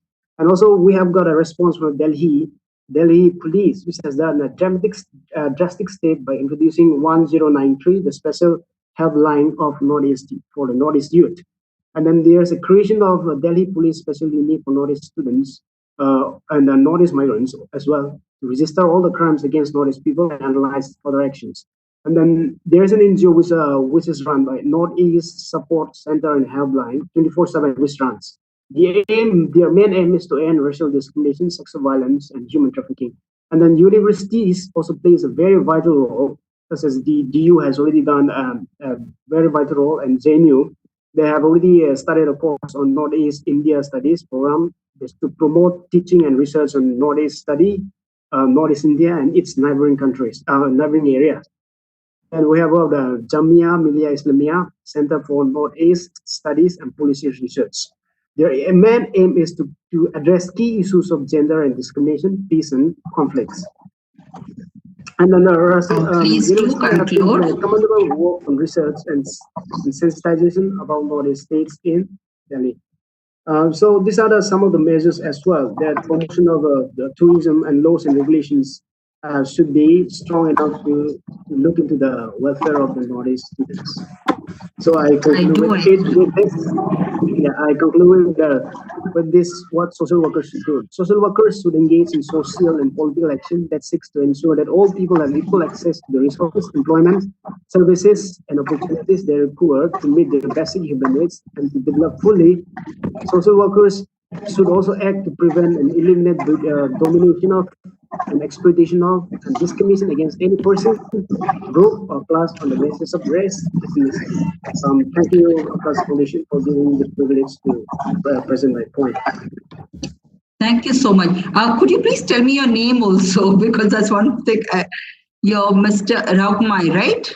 How do you pronounce your name? Yeah. Raugmai, ma'am. Okay, Raugmai. Thank you so much. Thank you so much for being here.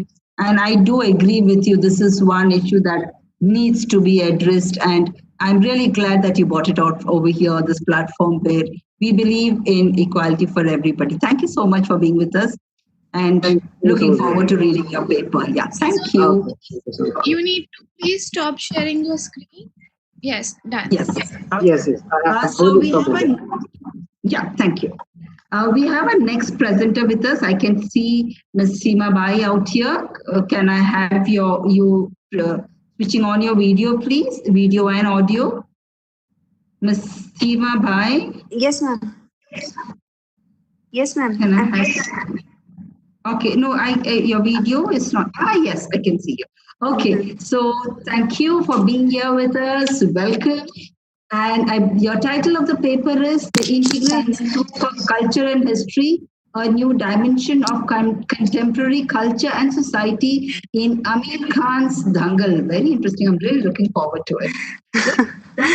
Thanks, ma'am. Yeah, please start. Yeah. Good afternoon, everyone. Here I'm starting. The introduction of Stephen Greenblatt's... Keep the camera in front of your face. It is coming from downwards. Okay. Is it okay, ma'am? Please keep it in front of your face. Okay, yeah. The introduction of Stephen Greenblatt's New Historicism, the establishment of Center for Contemporary Cultural Studies in Birmingham, rendered new dimensions of research all over the world. The literary texts have been studied with a new outlook. Not only literature, but every medium of expression bestowed with these theories. I want to show an integral network of culture and history in Haryana, a state in North India, with respect to contemporary society's perspective for girls. The history can't be written in void. There are some inspirations, critical conditions, and contemporary social, economic, political, and religious recognitions that influence the history. Similarly, culture for a particular country or state is the product of contemporary dominant society, which is followed and appreciated by the mass population. The culture of Haryana with respect to girls and their education and participation in male-dominating games has been clearly delineated in Dangal. The rethinking pattern of a father in those historical conditions is compared with contemporary modern society. In those historical conditions and cultural background, the situation of girls was miserable. The movie Dangal is an inspiration and example of a true story where a father fights a battle to provide rights to his children, especially girls, not only food and shelter, but also their basic rights. It shows how individuals can prove themselves based on their capability rather than their gender. If given a chance, both Geeta and Babita embodied this truth by becoming the first female wrestlers ever to win a gold medal in Commonwealth Games in 2010. The consciousness of society. Still motion. Please keep your phone in still motion. Okay, ma'am. The consciousness of society and the popular culture are truly dependent on each other because dominant culture influences the mass population and thus it's deeply rooted in the society. With this view, the movie in 2016, directed by Nilesh Tiwari, Dangal, present the most popular culture of Haryana and the historical conditions of that time period. Mahabir Singh, the man who was famous for his wrestling and also a national wrestling champion, residing in Balali, Charkhi Dadri district in Haryana, one of the northern states of India. Haryana is prosperous with brevity of its soldiers and sports persons. The history of Haryana is filled with saga of its contribution to the country. Women of Haryana played crucial roles in history and literature. Maybe it was Vedic, Mughal, Maratha, colonial, post-colonial, or modern period. These different time zones of history represented various pictures of the state and culture in relevance. The new historians opine that only watching a movie or analyzing a piece of artwork is only one side of the coin. The surrounding culture and historical conditions are equally responsible for the production of thoughts and ideology delineated in a piece of work because New historicism is an approach to literary criticism and literary text based on the premise that a literary text should be considered a product of its time, place, and circumstances, of its cosmoposition, rather than as an isolated product of genius. Next one, Dangal is in fact the journey of a generation change, the change in those contemporary cultural and historical rituals. It picturizes the integral relationship of history and culture that presents a new vision before the audience. It's also a presentation of historical period and culture, and no culture can flourish without the existence of some historical events. Likewise, no history can be written without the cultural sport. They both are integral parts of each other. The importance of the movie lies in its background and history, means how a father, disheartened at the birth of his daughters, and later on the same father fought against the society for the future of his daughters. The point to focus is it was impossible for an ordinary man to struggle for the sake of a daughter in those historic and cultural conditions. But he fought and proved himself an example before the stereotypical society and its culture. He proved himself and the strength of his daughters for setting an example for entire nation. According to Richard Johnson, here I am quoting and quote, for me, cultural studies is about the historical forms of consciousness or subjectivity, or the subjective forms we live by, or in rather perilous compression, perhaps a reduction, the subjective side of social relations. If we study the culture in Haryana in those contemporary time periods, the consciousness of the father's deep-rooted desire approaches the decision of preparing his daughters for winning a medal for the country. Although the social relations and society was against, yet he was firm at his decision. The famous sports journalist. Sorry to interrupt you. 1 minute more, please. To conclude in 1 minute. Yeah. Saurabh Dugal has written a book on Mahavir Singh's life, Akhada, the authorized biography of Mahavir Singh. Hence, presenting a movie showing the historical time period when a father had to face lots of difficulties to prove the talent of their daughters and a mother who tolerated lots of evil for the sake of her daughter will make the audience attract enthusiastically towards the theaters. If we apply some cultural aspect, then we can say that imagine how is the movie made. It is focused on the famous sport of Haryana wrestling. As the sisters belong to the Balali village, they were famous as Balali the gold medals at Commonwealth Games in 2010 held at Delhi. So it was the perfect script for the writers to produce before audience and grab the opportunity. To why it's made at that time? Obviously, it was made at that time when the Haryana, the gender sex ratio was quite serious and the government was finding solutions to it. This movie could produce a brilliant example before the society that they should respect the female child and stop female feticide and abortions. Giving the message, Mari chori choro se kam hai ke. There is a good progress in overall environment of girls. Enrollment in the schools of Haryana.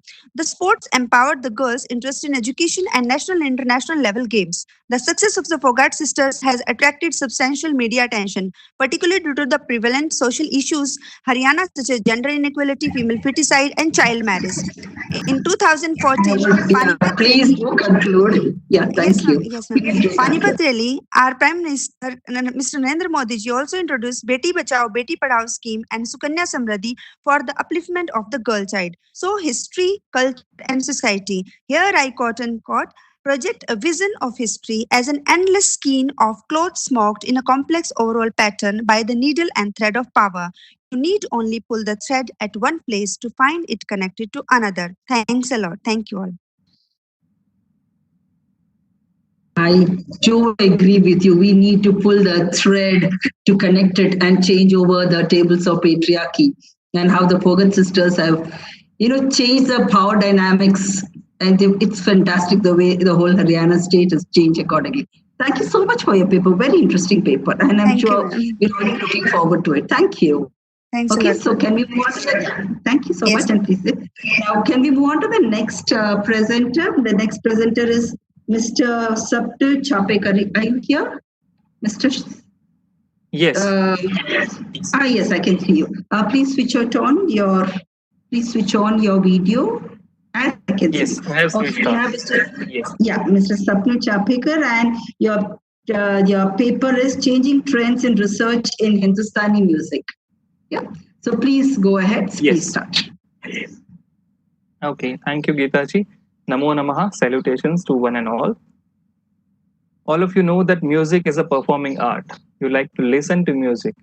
That is why the research aspect of music is often seen to be neglected, since more value is given to performance and creativity. This doesn't mean that there is no place for research in music or in performing arts, but it certainly has a different role than the other knowledge streams. There are two parts of music, Shastra and Kala, theory and practice. They are like two sides of a coin. Shastra for music is just like what is grammar for a language. When we call classical music as Shastriya Sangeet, it means that it is based on Shastra. Shastra is the backbone of the performance. Now, how is Shastra formed? The major role of research in music is to create Shastra, a foundation for performance. As we know that the language comes first and the grammar is written later, similarly in music, performance comes first and then the Shastra follows the performance. The Shastra or Shastra Paksha is Siddhanta and the other side or Kala Paksha is Vyavahara. Now, what is Kala Paksha? It is performance. And what is the nature of the performance? In Hindustani music, it changes with the time. For example, if I sing Raga Yaman today, and if I sing the same raga in another concert, it will be totally different. Because that is the beauty of the Hindustani music. It is impromptu in nature. The presentation is spontaneous. Due to this nature, Kala Paksha keeps on changing. And over a period of time, many changes can happen. Entire style may also change. Now the question is whether Shastra Paksha also change with Kala. No, it doesn't happen. Shastrakars or musicologists do not let it happen. That is why actual Kala Paksha is going away from the Shastra Paksha. It is like buying a 2020 model car but getting a manual of the car made in 1950. So that is what is risk and practice. So further away or cut off from each other, Kala Paksha perishes, losing its essence, getting cut off from the core principles, value system, and aesthetic. So it is expected from the researchers that they observe the changes in Kala Paksha and re-establish its Shastra time to time. This is not happening in performing arts nowadays, and this is the real what we call research gap. So we see that music fraternity is divided into two groups, Kalakars and Shastrakars. Kalakars are performing artists and Shastrakars are theoreticians or musicologists. And what type of research is happening? The major part of research activities happening for academic advancements, PhDs or API. The research gives degrees and promotions, but hardly have any impact on the performance. And that is too bad in case of performing arts. Suppose a person does a research on a rasa theory in Natashastra. My question is he able to produce that rasa or any rasa through his performance? Or does his work inspire or help any other artist to do so? It hardly does. That is why performing artists do not care what is happening in the research fraternity. They do not get any inputs from the research for the performance. That is how Kala Paksha is getting away from Shastra Paksha And that is why there is a lack of relevance in Siddhanta and Vyavahara, that is theory and practice, and it is time to introspect upon this and bridge this gap. My last point is there is one more avenue of research, but which is not recognized as research. It is done by the performing artists themselves. It goes on and on for many years, maybe for a lifetime. It doesn't take place in library, it takes place in Ria's room. They do not refer to any reference books, but they do refer to recordings of the great musicians. Then they try to imbibe their thoughts and skills in their own performance. They do not present it in form of book or research paper, but they present it in their concept. I think, at least in the performing arts, the world should accept the research which is conducted and presented differently than the conventional ways. Music is a language of sound, and it should be preferred that the research in music could also be presented using audio-visual platforms. To conclude, I wish to Yeah, say, 1 minute. You have 1 minute. when it is a performing art, the research must have relevance with the performance. Prayoganugami Sanshodhan. The research which is relevant to the performance is the need of contemporary world. Another point is the research could also be presented through performance, and the world needs to accept it and set up criteria to recognize and present it that will make more justice to the research in the field of performing arts. Thank you so much. Hari Om. That was a very interesting one. I mean, the dichotomy and the divide that you're talking about, the Shastrapeksha and the Kalapeksha. Very interesting, and it's really something new, maybe because I'm away from this art field. So thank you so much. Thank you. Thank you. Yeah. So we move on to the next presenter, Mr. Vinay Dhiman. Mr. Vinay Dhiman, are you here? Mr. Vinay Dhiman, are you here? No, I don't think we have him here. Mr. Vinay Dhiman, are you here by any way, chance? Okay. No, ma'am. Okay. So we move on to the present.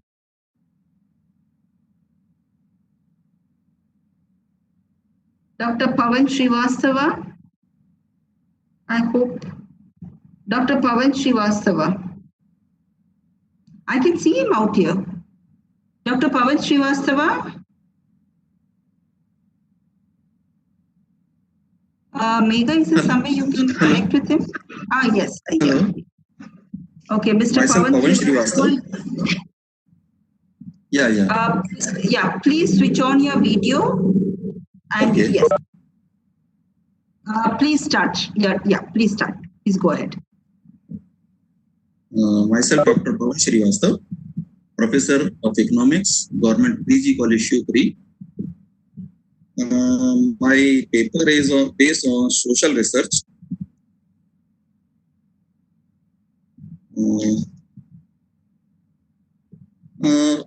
In my paper, I have decided to explore the types of research in so many areas. The modern science, modern age, so many students are very difficult. The students choose the subject which is very difficult for the research.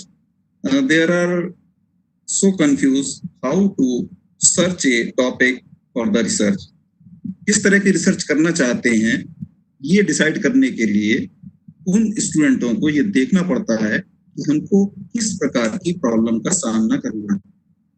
सबसे पहले मैं ये बताना चाहूंगा कि जो research का topic है, हर तरीके के टॉपिक की रिसर्च करने का तरीका अलग अलग होगा।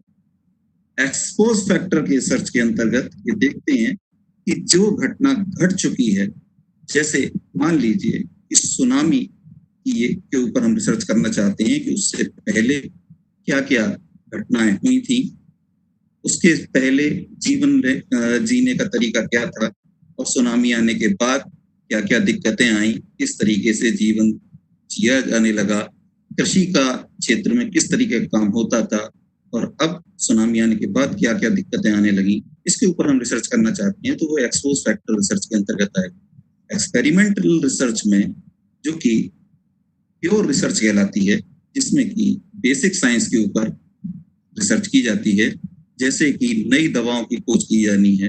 क्या क्या दवाई, जब हम किसी दवाई की खोज करते हैं, मान लीजिए हम कोविड-19 के ऊपर हम खोज कर रहे हैं या रिसर्च कर रहे हैं, तो उसमें हम पहले एक्सपेरिमेंट करेंगे और ये सब एक्सपेरिमेंटल रिसर्च के अंतर्गत है।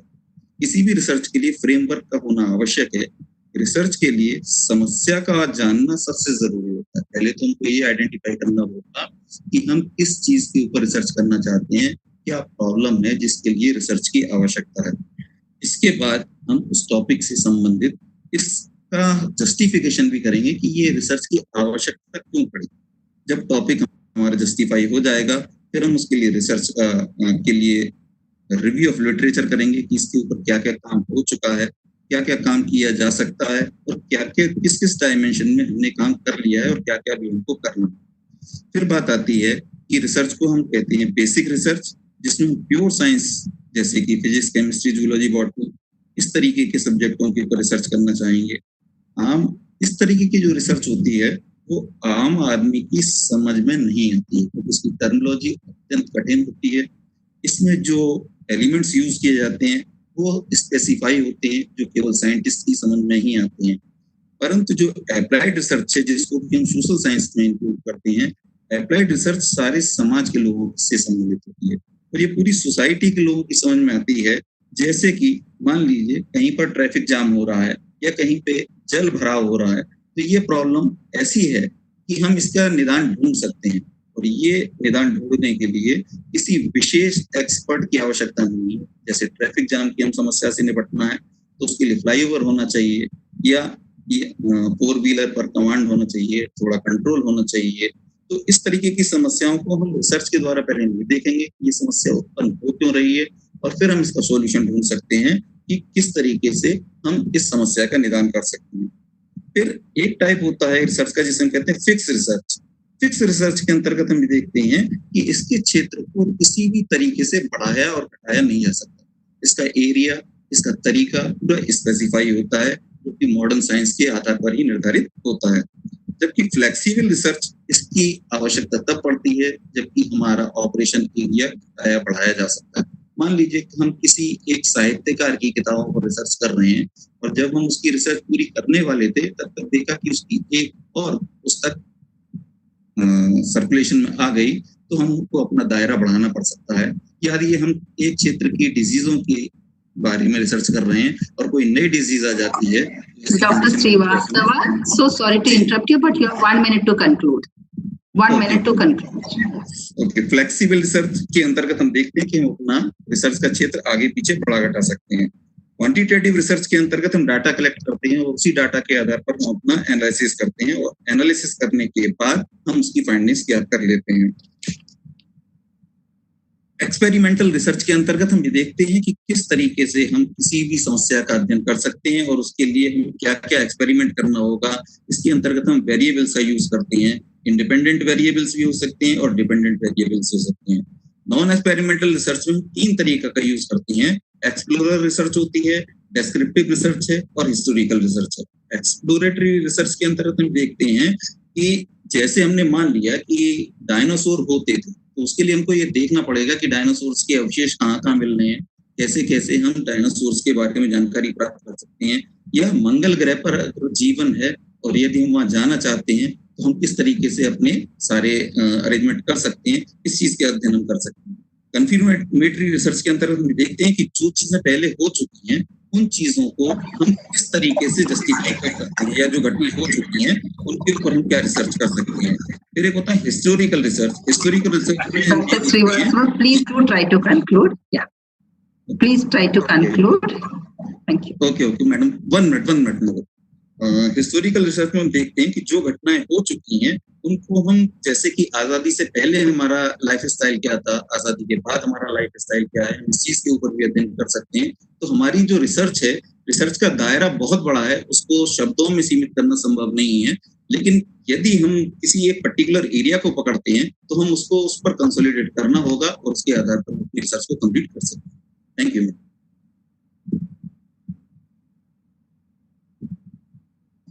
Thank you so much, Mr. Srivastava. I'm sure your talk would be very, very relevant to the research students, especially the ones who are trying to find, what to do and where to do, very relevant for them, the different kinds of areas of research and the different types of research that could be used in order to go ahead and find their way in path. Thank you so much for your paper. We really appreciate it. Thank you.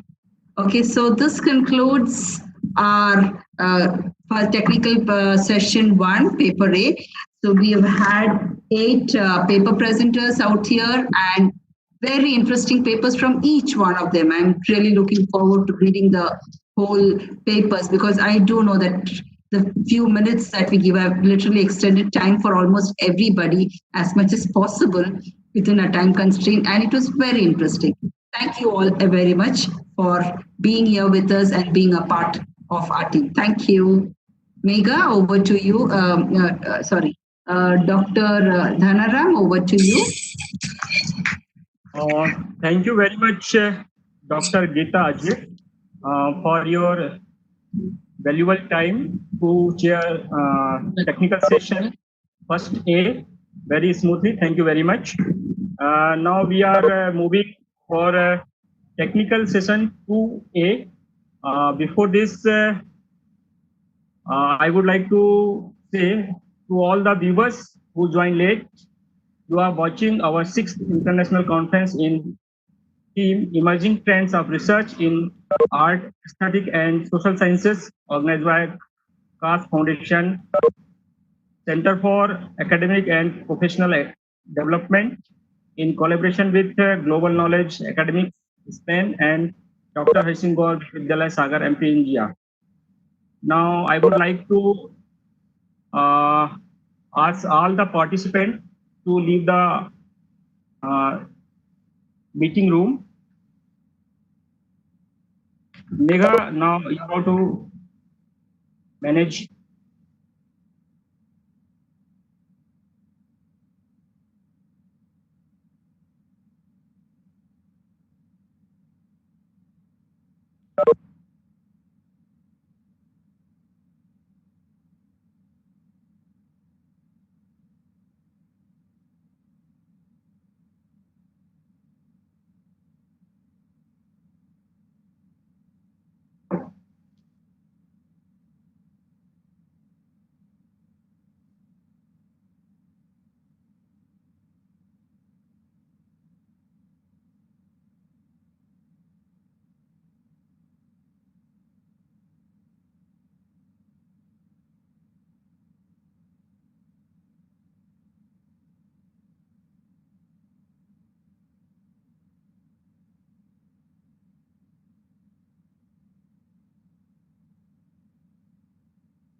Hello.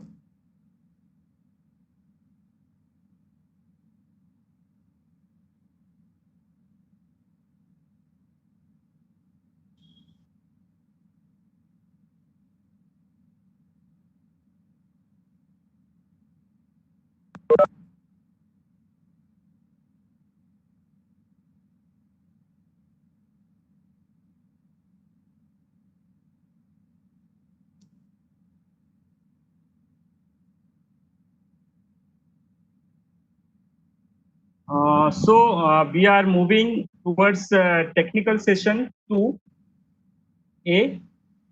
I would like to call Dr. Naveen Gideon to chair the session. Professor Naveen Gideon is head of Department of History, Government PG College of Excellence, Sagar, MP, India. Please welcome, sir. Welcome to the session.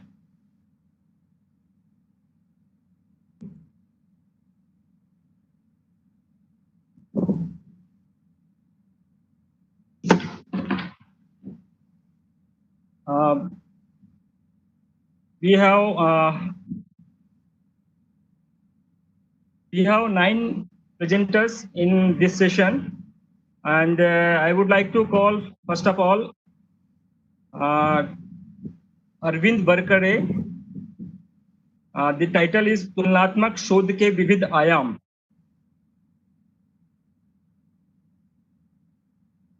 Is there Arvind Barkade? No.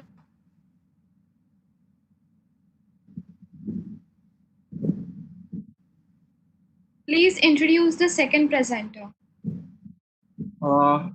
Dr. Ramesh Kaul. The title is तुलनात्मक शोध पद्धति के अनुप्रयोग एवं उपयोगिता. Dr. Ramesh Kaul.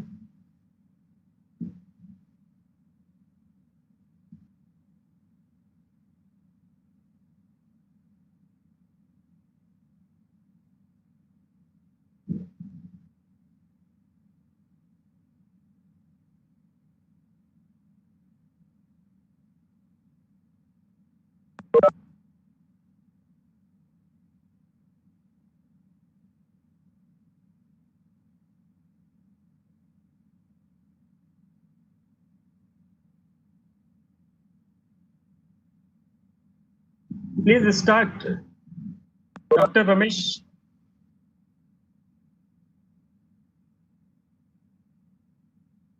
You are not audible. Please switch on your mic. Sir.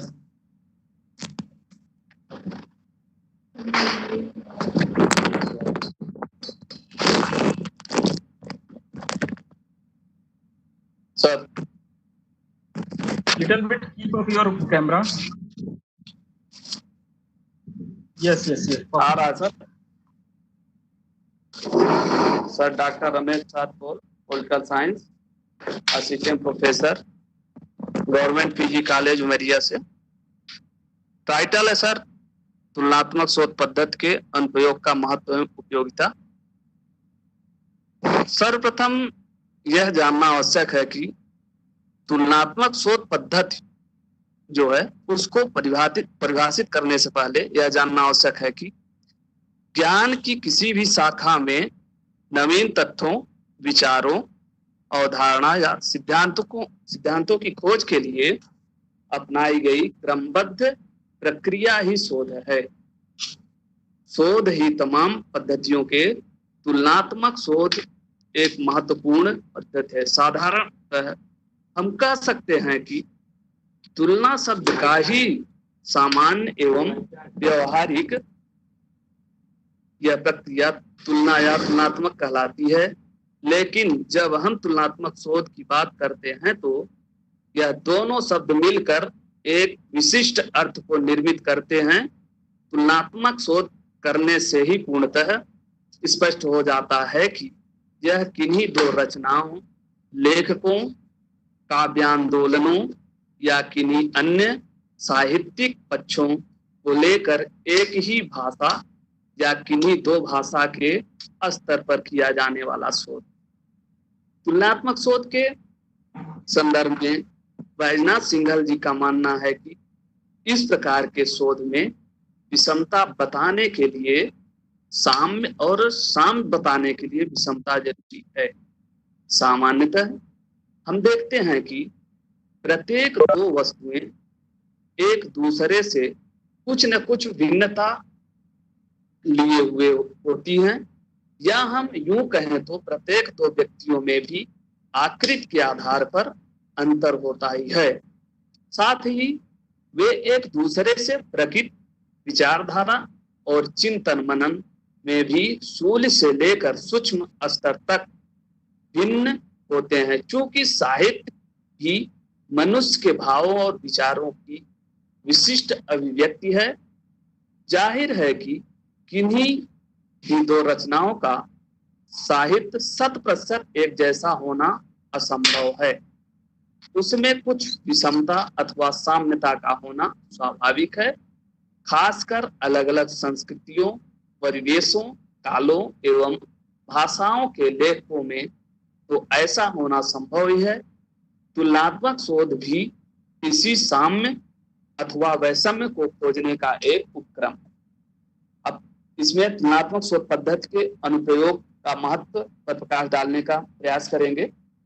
साथियों, तुलनात्मक शोध के लिए विषय का चयन कई प्रकार से किया जा सकता है, जैसे एक ही भाषा के साहित्य के अंतर्गत दो कवियों, लेखकों के व्यक्तित्व व कृतित्व, काव्यों, प्रवृत्तियों एवं युगों आदि की तुलना, जैसे कबीर व रैदास की तुलना या देव व बिहारी की तुलना। इसके अतिरिक्त प्रवृत्तियों एवं युगों के आधार पर प्रगतिवाद एवं प्रयोगवाद की साहित्यिक सांस्कृतिक चेतना का तुलनात्मक अध्ययन जैसे विषय को तुलनात्मक शोध का विषय बनाया जा सकता है।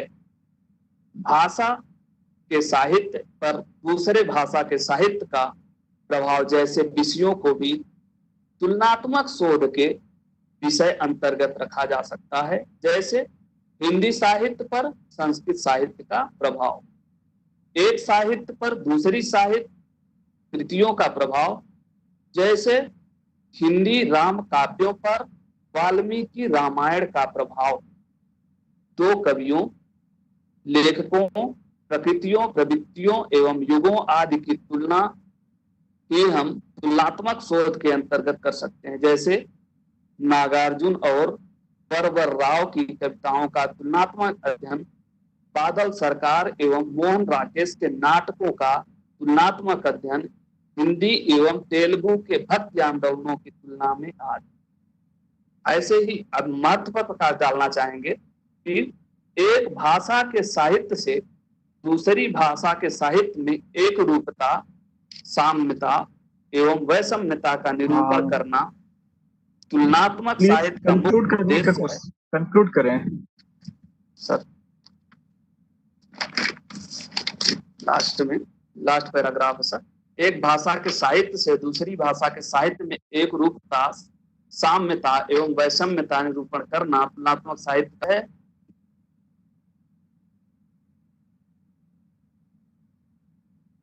ज्ञान विस्तार में वृद्धि करने के साथ साथ भाषा साहित्य एवं देश काल के बंधन से मुक्त करने में सहायक होते हैं।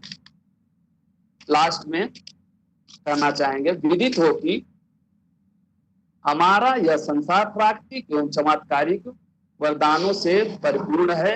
अनंत काल में यह तथ्यों का रहस्य घाटन और व्यवस्थित अभिज्ञान का अनुशीलन होता रहा है। की गई तथ्यों का उद्घाटन तो दीर्घ अंतराल के निरंतर शोध से ही संभव होता है। जाहिर है कि इन तथ्यों की खोज और उसकी पुष्टि के लिए शोध की अनिवार्यता बनी रहेगी। बस अपने उद्बोधन को समाप्त करना चाहेंगे। धन्यवाद।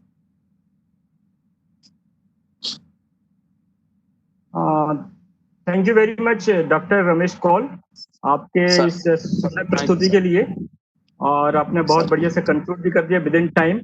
अब नेक्स्ट प्रेजेंटर के रूप में मैं बुलाना चाहूंगा विजय कुमार, और उनका टाइटल है भारतीय समाज के परिवर्तन में सामाजिक विज्ञान शिक्षण में अंतर अनुशासनात्मक एक ऐतिहासिक विश्लेषण। डॉक्टर विजय कुमार। डॉक्टर रमेश कौल, आप अपना वीडियो और ऑडियो ऑफ कर लीजिए sir. Is there Vijay Kumar? Off कर ले। Hello.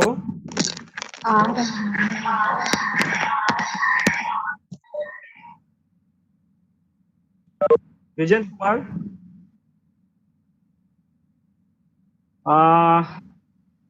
we will move ahead with a new presenter.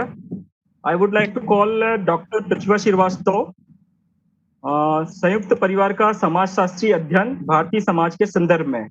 Doctor प्रतिभा श्रीवास्तव।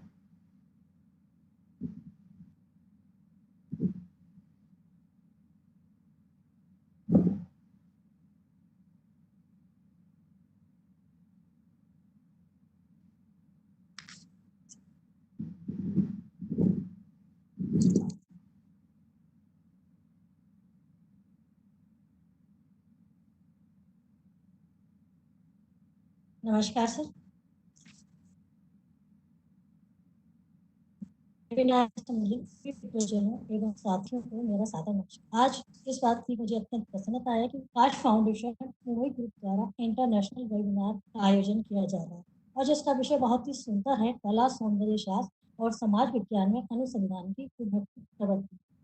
वास्तव में आज अब जब हम कला, सौंदर्य या समाज विज्ञान की बात करते हैं तो समाज और विज्ञान ये दो शब्द से हम जुड़े हुए, क्योंकि हम सोशल साइंस हैं, इसलिए समाज के क्षेत्र में हम कैसे विज्ञान का प्रयोग कर सकते हैं, इसके लिए हमें अध्ययन करना चाहिए। और जब इस बात को लेकर प्राचीन समय से ही अध्ययन किया जा रहा है, तब पहले ये माना जाता था कि समाज में हम किसी भी तरीके से विज्ञान का प्रयोग नहीं कर सकते। लेकिन चूंकि विकास होता है, ज्ञान का विकास होता है, और उसी विकास के दौरान हमारे पास कुछ ऐसी पद्धतियां आ गई, कुछ ऐसे शोध साधन आ गए जिनके द्वारा आज हम समाज के क्षेत्र में विज्ञान या शोध पद्धतियों का प्रयोग करते हैं। विशेषकर समाज के संदर्भ में हमारे एक प्रसिद्ध समाजशास्त्री अगस्त कांत थे, जिन्होंने सर्वप्रथम समाजशास्त्र के क्षेत्र में या समाज के क्षेत्र में विज्ञान का प्रयोग किया। और तभी से हम ये देख रहे हैं कि आज हमारे समाज में विभिन्न तरह की जो भी समस्याएं हैं या जो भी हमारी Gideon sir please switch off your video. Gideon sir video off कर लीजिए। गिडियन सर, आज हमारे समाज में जो भी समस्याएं चल रही हैं या जो भी हमारे संकट है, हम कह सकते हैं उनके लिए विज्ञान हमारे लिए वरदान हो गया है और विज्ञान ने ही हमारी शोध पद्धतियों का विकास करा। इसलिए विज्ञान और समाज हमारे लिए महत्वपूर्ण करते हैं। अब मैं आज अपने व्याख्यान का मेरा विषय जो है संयुक्त परिवार का समाजशास्त्री अध्ययन।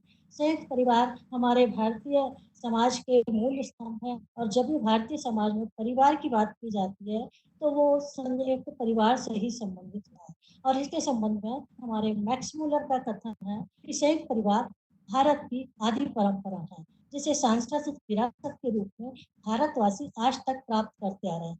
पणिकर ने भी कहा कि भारतीय समाज की मूल इकाई व्यक्ति नहीं बल्कि संयुक्त परिवार है। इरावती कर्वे ने अपनी पुस्तक ऑर्गेनाइजेशन इन इंडिया में लिखा है 1000 BC में भी किस प्रकार के संयुक्त परिवार पाए जाते हैं। संयुक्त परिवार के संबंध में एक जनरल स्टडी हमने जो करी है या जनरल अध्ययन हम जो करते हैं उससे हमारे सामने ये निकल के आता है कि संयुक्त परिवार एक वह गृहस्थ समूह है जिसमें कि जिसे हमारा तात्पर्य एक परिवार में रहने वाले दादा दादी, माता पिता, बच्चे, चाचा चाची, चचेरे भाई बहन आदि व्यक्तियों से होता है और जो कि सभी रक्त संबंधी होते हैं, एक स्थान पर निवास करते हैं, एक रसोई में पका भोजन करते हैं, एक ही धार्मिक पूजा स्थान उनका होता है और मेन बात यह है कि संपत्ति पर सबका सामान्य अधिकार होता है। और संयुक्त परिवार को अगर हम बातें तो सत्ता के आधार पर कहा जाता है कि पितृसत्तात्मक, पितृवंशीय और पितृस्थानीय, और मातृसत्तात्मक, मातृवंशी और मातृस्थानीय होते हैं। संपत्ति के आधार पर अगर हम देखते हैं तो मिताक्षरा और दाय भाग है। मिताक्षरा में संपत्ति पर बताया गया है कि जो पुत्र अगर गर्भ में आता है तो उसे संपत्ति पर उसका अधिकार हो जाता है, और दाय भाग में बताया गया है कि पिता की मृत्यु के बाद पुत्र का संपत्ति पर अधिकार है। लेकिन 1956 में जो हिंदू उत्तराधिकार अधिनियम पारित हुआ उसके बाद मिताक्षरा और दाएं भाग का प्रभाव अब समाप्त हो गया है। अब सभी संयुक्त परिवारों में समान अधिकारों की व्यवस्था हो गई। संयुक्त परिवार के सामान्य हमारे जो लक्षण थे कि सामान्य निवास, सामान्य रसोई, सामान्य संपत्ति, सामान्य कुछ है, और एक उत्पादक के रूप में लोग कार्य करते थे, सहयोग करते थे। अब जब हमने संयुक्त परिवार के संबंध में शोध करा, मैंने खुद में शोध करा है, मेरा विषय भी संयुक्त परिवार ही था जो कि मैंने जबलपुर नगर परिषद में करा था और भोपाल में भी मैंने एक सर्वे करा था, तो उससे मुझे संयुक्त परिवार के कुछ सकारात्मक और नकारात्मक प्रभाव दिखाई दिए। सकारात्मक में हम कह सकते हैं कि संयुक्त परिवार में रहने से व्यक्ति की सामाजिक सुरक्षा होती है, सामाजिकरण, सोशलाइजेशन बहुत अच्छे से होता है, क्योंकि जब हम समाज में रहते हैं तो हमारे आचार व्यवहार हमें सीखना पड़ते हैं और उनको हम समाज में बहुत अच्छे तरीके से निभा सकते हैं। संस्कृति की निरंतरता, जो हमारी प्रथा परंपराएं चली आ रही हैं उनकी निरंतरता बनी रहती है। और सबसे मेन बात यह है कि जो परिवार में विधवा या अनाथ बच्चे होते हैं उनकी सुरक्षा पूर्ण रूप से हो जाती है, बच्चों का उचित पालन पोषण हो जाता है, भूमि का बंटवारा नहीं होता है और लोग धन का सदुपयोग बहुत अच्छे तरीके से करते हैं। और जो अध्ययन किया गया अभी तक हम ये मानते थे कि संयुक्त परिवार के कोई नकारात्मक प्रभाव नहीं है, लेकिन जो स्टडी जो शोध किया उसमें कुछ नकारात्मक प्रभाव भी हमारे सामने आते हैं कि व्यक्तित्व के विकास में बाधक है। कुछ लोगों का मानना है कि संयुक्त परिवार से हमारे व्यक्ति का विकास नहीं होता है, पारिवारिक विवाद होते रहते हैं, चाहे संपत्ति को लेकर या अन्य आधार पर। स्त्रियों की हीन दशा होती है, यानी स्त्रियों के लिए क्योंकि पर्दा प्रथा है, बाल विवाह प्रथा है, विधवा पुनर्विवाह का रोग है, तो इससे स्त्रियों की स्थिति निम्न होती है। कर्ता का बहुत ज्यादा नियंत्रण होता है और अनेक सामाजिक समस्याएं बनती हैं, रूढ़िवादी परंपराएं चलती हैं। तो ये सकारात्मक और नकारात्मक प्रभाव को देखने के लिए अब हमने संयुक्त परिवार में जो वर्तमान समय हम देख रहे हैं कि एक परिवर्तन का युग चल रहा है, और उस परिवर्तन के युग में न केवल कोई एक संस्था बल्कि संपूर्ण संस्थाओं पर परिवर्तन हमें दिखाई दे रहा है, और इसी संदर्भ में संयुक्त परिवार भी इसमें सम्मिलित है। तो उनकी संरचना में जो परिवर्तन चल रहा है, अगर हम उसको देखते हैं, हमें दिखाई देता है कि संयुक्त परिवार के आकार में परिवर्तन हो गया है। जो बहुत बड़े परिवार होते थे, पहले 25-30 लोग भी रहते थे, आज वो 5-10-15 लोग उसमें रह रहे हैं। सत्ता में परिवर्तन हो गया है, यानी जितना पहले कर्ता के पास ही सारी सत्ता होती थी, आज वो सत्ता सारे व्यक्तियों में, चाहे वो माता पिता के पास भी है, बच्चों के पास भी है, दादा दादी के पास भी है। विवाह के स्वरूप में परिवर्तन आप देख रहे हैं कि जहाँ पहले जातिगत विवाह थे, बहुत कठोर नियम थे, आज अंतर जातीय विवाह भी संयुक्त परिवार में प्रचलित है। और सबसे बड़ा परिवर्तन जो दिखाई दे रहा है वो रहा है नारी की स्थिति में परिवर्तन, क्योंकि अब शिक्षा आ गया है, जागरूकता आ गई है, और उससे नारी की स्थिति में बहुत ज्यादा परिवर्तन हमें देखने को मिलता है। आज संयुक्त परिवार की महिलाएं भी हम देखते हैं व्यवसाय कर रही हैं, बाहर नौकरी कर रही हैं, अपना कार्य कर रही हैं।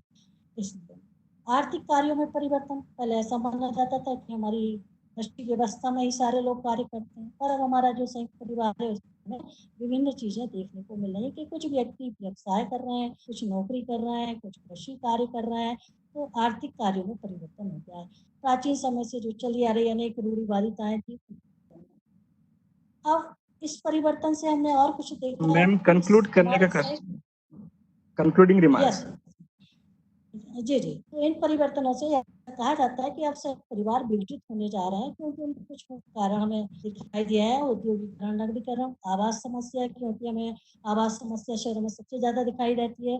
परिवार को रखना चाहते हैं लेकिन हमारे पास साधन नहीं है। शिक्षा का विकास हो गया है, व्यक्तिवादी आ गया, कानूनों का सबसे ज्यादा प्रभाव हुआ, बाल विवाह कानून बन गए, घरेलू हिंसा अधिनियम बन गए। तो इसका प्रभाव हो रहा है, जिसके कारण भौतिकवादी संस्कृति, पाश्चात्य संस्कृति भी प्रचलित हो रही है, और उसके कारण देख रहे हैं कि अब संयुक्त परिवार ऐसा कहा जाता है कि अब विघटित है। तो हमने जो निष्कर्ष निकाला है उसमें हमें ये दिखाई देता है कि एक तरफ तो लोगों का कहना ये है, कुछ लोगों का, कि संयुक्त परिवार अब विघटित हो जाएंगे, उनका भविष्य अंधकारमय है, और कहीं भी अब इनका कोई स्रोत नहीं है।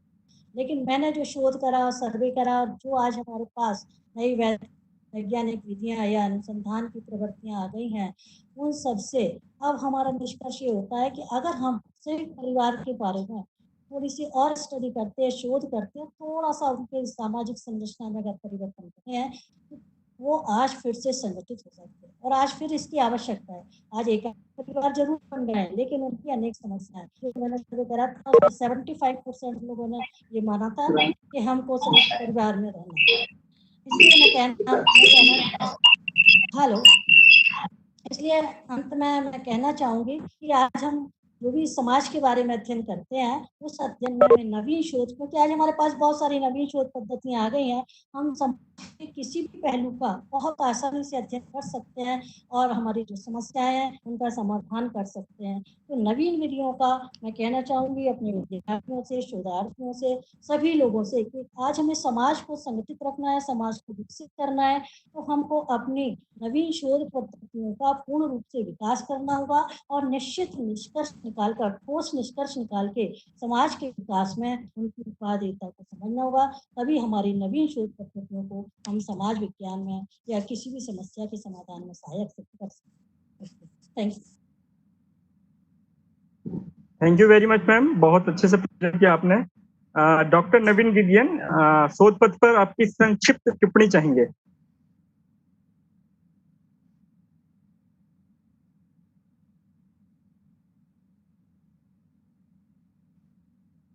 डॉक्टर नवीन गिडियन, यस सर। जी, इस पेपर पर आवाज आ रही है मेरी? संक्षिप्त टिप्पणी। हाँ सर, आ रही है। डॉक्टर प्रतिभा श्रीवास्तव का पेपर एक अच्छा प्रयास है और उन्होंने इस चीज पर प्रकाश डालने की कोशिश की है कि आज फिर से समाज को संयुक्त परिवारों की आवश्यकता है, क्योंकि संयुक्त परिवार एक सुदृढ़ परिवार होता है और उससे ही समाज का विकास हो सकता है। और दूसरी चीज ये है कि उन्होंने कुछ अपने सर्वे की बात कही है। अब वो चूंकि अभी देना संभव नहीं है, लेकिन मैं उम्मीद करता हूं कि जो सर्वे की उनकी रिपोर्ट होंगी उससे इस पेपर में और भी ज्यादा ऑथेंटिसिटी आएगी। दूसरी चीज मैडम से मैं कहना चाहूंगा, आप प्लीज अपना वीडियो ऑन कर लीजिए।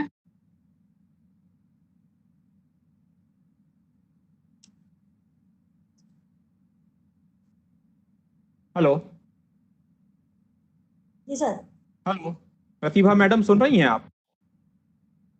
मैडम, मैं ये कहना चाहूंगा आपसे कि ये जो शोध पत्र आपने पढ़ा है, इसमें आपने किन ग्रंथों को संदर्भ ग्रंथ के रूप में लिया है, किन पेरियोडिकल्स को लिया है, या आपने सर्वे रिपोर्ट की है, उसको भी अपने इसमें, अगर आपने इनपुट किया है तो बहुत अच्छी बात है, अगर नहीं किया है तो उसको जरूर आप इसमें कर दें। Thank you.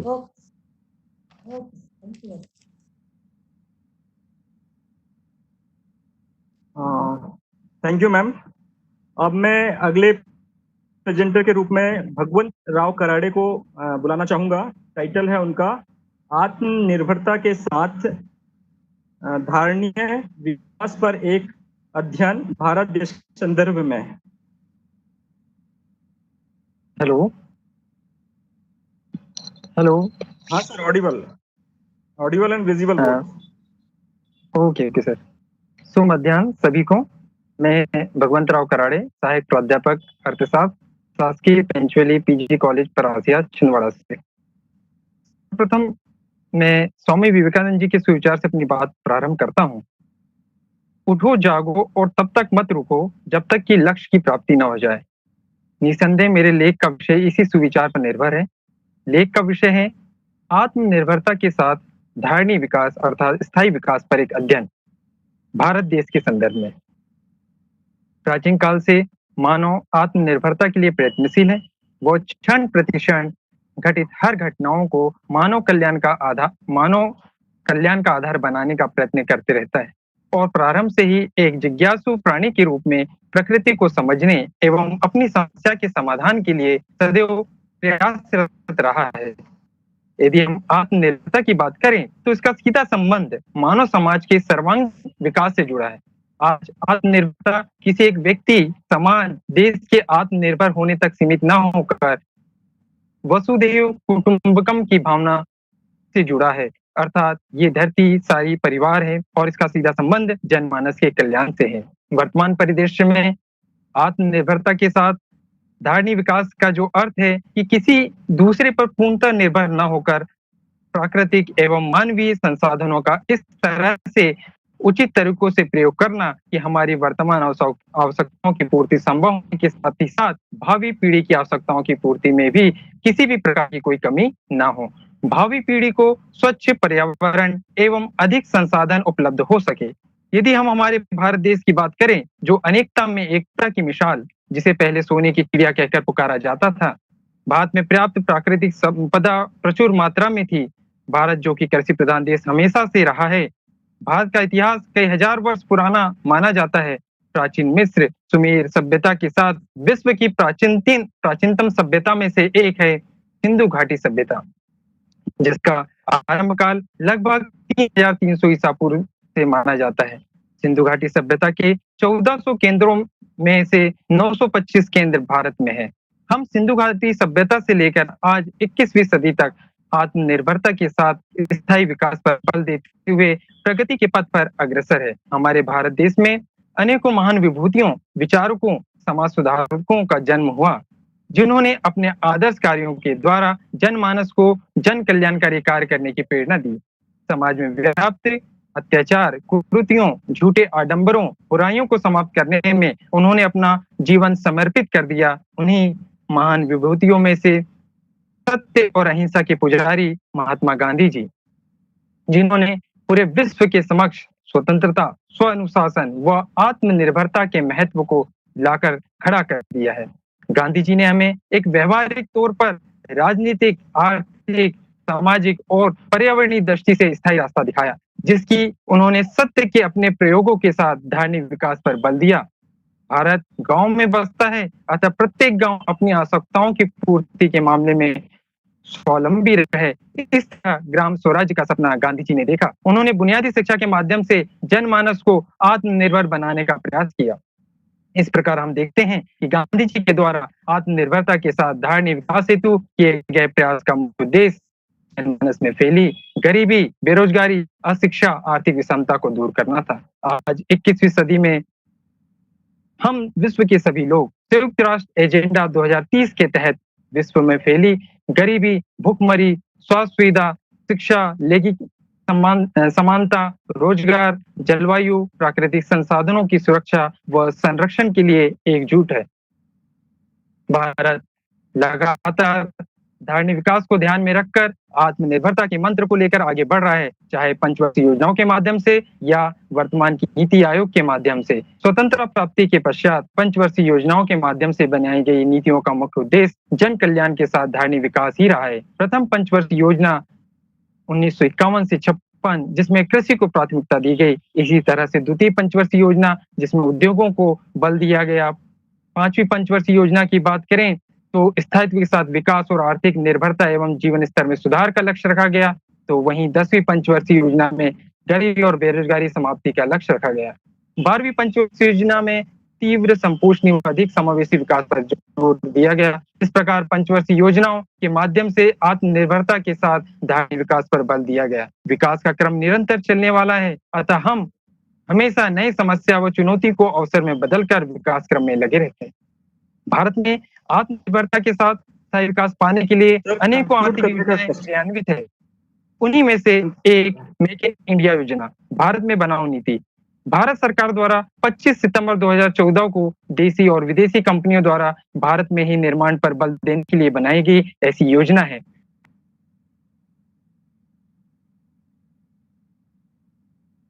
की गई आर्थिक विकास में वृद्धि करते हुए सरकार का लक्ष्य 2020 तक सकल घरेलू उत्पाद में विनिर्माण का क्षेत्र 16% से बढ़ाकर 25% करना है। आज वर्तमान कोविड-19 वैश्विक महामारी के चलते प्रधानमंत्री श्री नरेंद्र मोदी जी द्वारा 12 मई 2020 को आत्मनिर्भर भारत बनने का आह्वान किया, जिसमें वसुधैव कुटुंबकम जैसी भावनाएं समाहित है, जिसका उद्देश्य संपूर्ण मानव जाति के कल्याण से है। उनके अनुसार आत्मनिर्भर भारत की भव्य इमारत 5 स्तंभ पर खड़ी है: अर्थव्यवस्था, infrastructure, system, demography, yes sir. इस तरह भारत देश ने कोविड-19 वैश्विक महामारी जैसी चुनौती को अवसर के रूप में लेते हुए 20 लाख करोड़ से अधिक के विशेष आर्थिक पैकेज की घोषणा की है। इस प्रकार हम देखते हैं कि भारत प्राचीन काल से ही वसुधैव कुटुंबकम की भावना को लेकर आत्मनिर्भरता के साथ धारणीय विकास के लिए सतत प्रयत्नशील है। भारत देश की विभिन्न महान विभूतियों ने विश्व पटल पर अपने कार्यों से यह सिद्ध किया कि विपरीत परिस्थितियों में भी संयम के साथ दृढ़ संकल्पित होकर किस तरह लक्ष्य को प्राप्त किया जा सकता है, और निश्चित हम आत्मनिर्भरता के धारणीय विकास के अनुपम लक्ष्य को जरूर प्राप्त करेंगे। धन्यवाद। जय हिंद, जय भारत। और मैं स्पेशली थैंक्स हमारे फाउंडेशन और हमारे डॉक्टर धनाराम सर को देना चाहूंगा, जिन्होंने मुझे ये अपॉर्चुनिटी दी। Thank you very much. Thank you. Okay sir. Bhagwantrao Karade sir. Naveen sir. Ji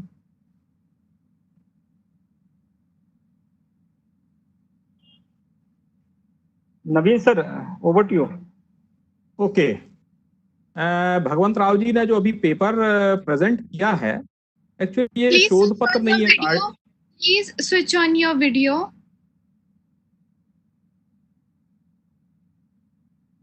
okay, yes hello. हाँ, तो ये जो शोध पत्र है, ये एक्चुअली शोध पत्र कम मुझे आर्टिकल ज्यादा लगा, जिसमें उन्होंने भारत के कुछ ऐतिहासिक तथ्यों पर प्रकाश डाला। जैसे विवेकानंद के कुछ विचार उन्होंने बताए, गांधी जी के उन्होंने विचार बताए, और स्वतंत्रता के बाद से कौन कौन सी योजनाएं, स्पेशली उन्होंने पंचवर्षीय योजनाओं का उल्लेख किया है, और वहां से उल्लेख करते हुए उन्होंने अभी हमारे प्रधानमंत्री जी की घोषणा तक की बातों को इसमें शामिल किया है। मैं उनको एक एडवाइस देना चाहूंगा कि ये जो आत्मनिर्भरता की बात यहाँ कही जा रही है, उसको प्राचीन काल से ना देखते हुए अपन 1947 से देखने का प्रयास करें, और 1947 के बाद के आंकड़े हम इकट्ठे करें कि हमने किन किन क्षेत्रों में आत्मनिर्भरता प्राप्त कर ली है और किन किन में अभी हमको करना शेष है, और उनके लिए हमको प्रयासशील होना होगा। इसके लिए उनको सर्वे भी करना पड़ेगा, इकोनॉमिक टाइम्स का भी अध्ययन करना पड़ेगा, और कुछ ग्रंथों की उनको आवश्यकता पड़ेगी। तब ये पेपर एक बहुत ही मजबूत पेपर हो जाएगा और निश्चित रूप से बहुत अच्छा पेपर रहेगा। Thank you. Okay sir, thank you. Next paper present करने के लिए मैं आमंत्रित कर रहा हूँ श्रीमती सविता सोनी।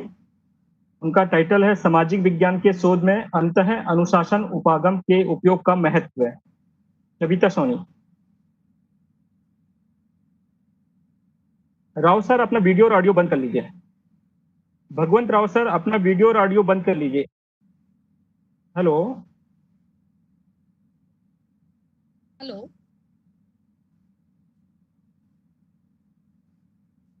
हेलो। हाँ ma'am, you are audible, video नहीं आ रहा है।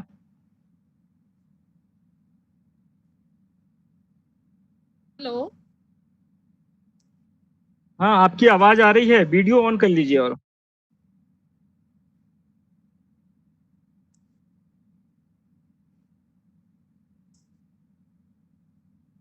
हेलो।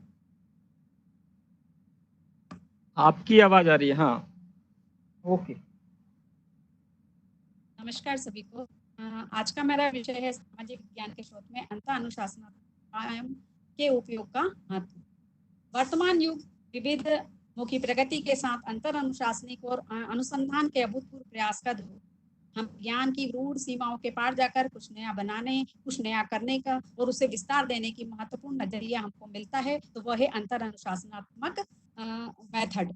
ये अप्रोच हमें बताती है कि कैसे हम अपनी नई जरूरतें, व्यवसाय, उनके अनुरूप कैसे अंतरशासनिक क्षेत्र में संबद्धता लाकर एक ऐसी जटिल प्रक्रिया जो विभिन्न अनुशासनों के साथ ये चिंतन की विभिन्न संप्रदायों की पारंपरिक सीमाओं को तोड़ते हुए उसे एक संगठनात्मक इकाई के रूप में पर्यवसित करती है।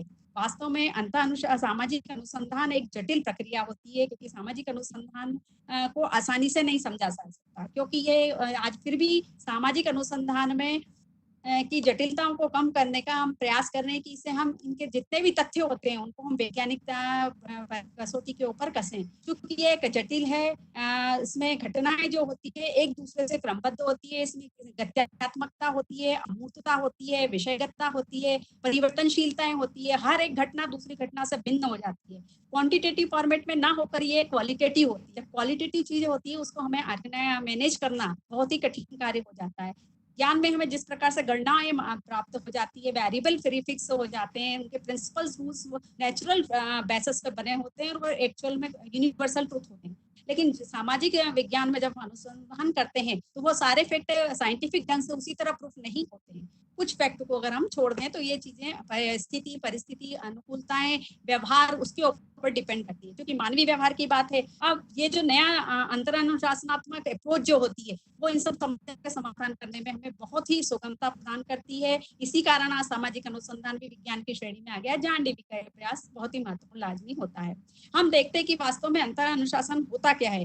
इसमें क्या होता है, जब दो या दो से अधिक डिसिप्लिन होते हैं तो उसको हम क्या करते हैं, ज्ञान के निकाय के माध्यम से किसी शोध पद्धति का निर्माण करते हैं, जहाँ पे एक टीम, जहाँ पर बहुत सारी टीम हो सकती है, बहुत सारे व्यक्ति होते हैं जो विभिन्न सूचनाओं, डेटाओं, तकनीकी उपकरणों, दृष्टिकोणों, अवधारणाओं को एकीकृत कर लेते हैं। और जब इस प्रकार से एक अनुशासन में एकीकृत होता है तो परिणाम प्राप्त होता है, वास्तव में वो समस्या का के सत्यता के निकट पहुंचने का हमें परिणाम प्राप्त हो जाता है। एक डॉक्टर डब्ल्यू नेवल ने एक परिभाषा भी दी थी इसके दौर के अंदर कि जो वास्तव में एडवांसिंग इंटर डिसिप्लिनरी स्टडीज में उन्होंने अपनी परिभाषा दी है, इसमें लिखा है कि किसी भी प्रश्न का उत्तर खोजने या किसी समस्या का हम समाधान करने या किसी ऐसे विशेष लक्ष्य बनाने की प्रक्रिया ये अंतर अनुशासनात्मक अध्ययन है, जहाँ उस प्रश्न, समस्या या विषय अत्यधिक व्यापक या जटिल होने के कारण किसी एकल अनुशासन या पेशे से उसको हम समुचित समाधान प्राप्त नहीं कर सकते हैं। तो ऐसी स्थिति में ऐसे माध्यम में हमें अनुशासनात्मक दृष्टिकोणों को ग्रहण करना होगा, फिर उससे अपेक्षाकृत कहीं अधिक व्यापक दृष्टिकोण की निर्मित करते हुए एक गहरी अंतर्दृष्टि को हमें समाहित करते हैं, तब जाकर वो हमारे विज्ञान की परिपक्वता और व्यापकता के अपेक्षा अनुकूल होते हुए सुगम तौर पर हमें वो कारगर सिद्ध होगा और जो परिणाम उसके प्राप्त होंगे वो बिल्कुल सटीक होंगे और हम समस्या का निराकरण बहुत अच्छे ढंग से उसको कर पाते हैं। इसमें सामाजिक विज्ञान के जो शोध होते हैं उसकी प्रक्रिया वही होती है। यहाँ पर जो प्रोसेस होगी समस्या का हम जैसे निर्माण करेंगे, परिस्थितियों को देखकर कि समस्या का चयन हम कैसे करना है, उन संपत्तियों का कॉन्सेप्चुअलाइजेशन कैसे करेंगे, हाइपोथेसिस का निर्माण उनको है, स्टेप्स वेरिएबल्स को हम कैसे करेंगे, इंडिपेंडेंट वेरिएबल लेना, इंटरडिसिप्लिनरी डिपेंडेंट टाइप के लेंगे, सैम्पलिंग की मेथड्स क्या होगी, हमारी कलेक्शन ऑफ डाटा क्या होगा, एनालिसिस ऑफ डाटा और अंत में रिपोर्ट प्रेजेंटिंग। क्योंकि वो सारे स्टेप्स को हम उसी तरह से फॉलो करते हैं जैसे विज्ञान के अंदर किया जाता है, लेकिन इंटरडिसिप्लिन में हमें उनको करने के लिए हर एक छोटी सी समस्या को हम क्या करेंगे, यहाँ पर हम मुख्य रूप से क्रियात्मक अनुसंधान को महत्व देंगे। छोटे छोटे समस्याओं का जो था परफेक्ट हमें आंसर अगर चाहिए होता तो हम क्रियात्मक अनुसंधान का प्रयोग कर लेंगे, जिसमें हम क्या करते हैं, समस्याओं की पहचान और चयन करके तुरंत तत्काल उन कारणों का छोटे फॉर्मेट के अंदर विश्लेषण करेंगे और क्रियात्मक परिकल्पना का भी तुरंत निर्माण करेंगे। मतलब action research is most important that social problems. आज के कोरोना के इस महामारी युग में हम देख रहे हैं कि बहुत सारी समस्याएं एक साथ उपस्थित हो गई है, चाहे शिक्षा का क्षेत्र हो, व्यापार हो, व्यवसाय हो, रोजगार हो, स्वास्थ्य हो, उद्योग हो, प्रौद्योगिकी, संचार संसाधन है, बेरोजगारी है, सामाजिक मुद्दे है, नैतिकता है। इन समस्त समस्याओं का निराकरण करने के लिए हमें आज सामाजिक अनुसंधान शोध की आवश्यकता है। लेकिन ये शोध केवल सामाजिक अनुसंधान के माध्यम से या वैज्ञानिक सोच से ही नहीं होगा। हमें क्या करना पड़ेगा, यहाँ पर इंटरडिसिप्लिनरी अप्रोच को फॉलो अप करना पड़ेगा। कैसे एक वायरस ने हमारे पूरे जीवन को प्रभावित कर दिया था, व्यक्ति का चूंकि प्रकृति, साइंस और उसके अंदर मानवीय व्यवहार ये सभी चीजें इसके अंदर शामिल है। तो जिस भी हम अगर हम किसी भी एक समस्या का निराकरण करना चाहेंगे तो हमें सारे अप्रोचों को ध्यान रखना पड़ेगा और ये इंटरडिसिप्लिनरी अप्रोच हमें उस तक पहुंचने में बहुत आसानी से पहुंचने, जैसे कि व्यापक रूप से तो इस इंटरडिसिप्लिनरी अप्रोच का उपयोग तो शिक्षा के क्षेत्र में ही सबसे सर्वाधिक किया गया। सबसे ज्यादा पहल उसमें कि कैसे एक छात्र विभिन्न डिसिप्लिनों के साथ किसी विषय को याद रख सकता है, उसको विषयों के साथ को रिलेशन किस प्रकार से होता है। तो हमें इस महत्व को सोचना होगा, समझना होगा। हमें अपने विषय के पार जाकर भी समस्या को निराकरण करना होगा कि वास्तव में ये चीजें जो होती है किस प्रकार से हमारे जीवन उपयोगी होती है, मॉरलिटी के साथ भी होती है, बिहेवियरल साइंस के साथ भी होती है। जितनी भी समस्याएं आज की हो गई, चाहे स्वास्थ्य की हो, चाहे नैतिकता हो, हम इन चीजों को हम कैसे डाइवर्ट करेंगे इंटरडिसिप्लिनरी मेथड की। तो महत्व इसलिए अधिक और बढ़ जाता है क्योंकि हम केवल साइंस के माध्यम से फंडामेंटल फैक्ट के आधार पर हम समस्याओं का निराकरण नहीं कर पाएंगे। हमें क्या करना है, मानवीय व्यवहार, परिस्थिति, देश काल, परिस्थितियां और समय और व्यक्ति विशेष, कम्युनिटी, समुदाय, समाज, हर चीज को हमें ध्यान रखना पड़ेगा। वहाँ का राज्य आदि सभी को हम सोनी जी कंक्लूड करने का कष्ट करें, कंक्लूड करें। इस प्रकार हम देखते हैं कि ये डिसिप्लिन अप्रोच जो हमें है ना, किस प्रकार से सामाजिक शोध को बिल्कुल वैज्ञानिक दृष्टिकोण से में परिणाम देने के लिए कितनी प्रकार से उपयुक्त हो सकती है। हमें इन सभी समस्याओं का समाधान एक निश्चित रूपरेखा बनाकर कल्पनाओं के साथ किया जाएगा तो देश ही नहीं विदेश में भी ये सब शासन में बहुत लाभकारी सिद्ध होगा और हमारे ज्ञान में वृद्धि होगी, जो विज्ञान के गुणों भी। धन्यवाद आप सभी को। Thank you for your presentation. Dr. Naveen, over to you.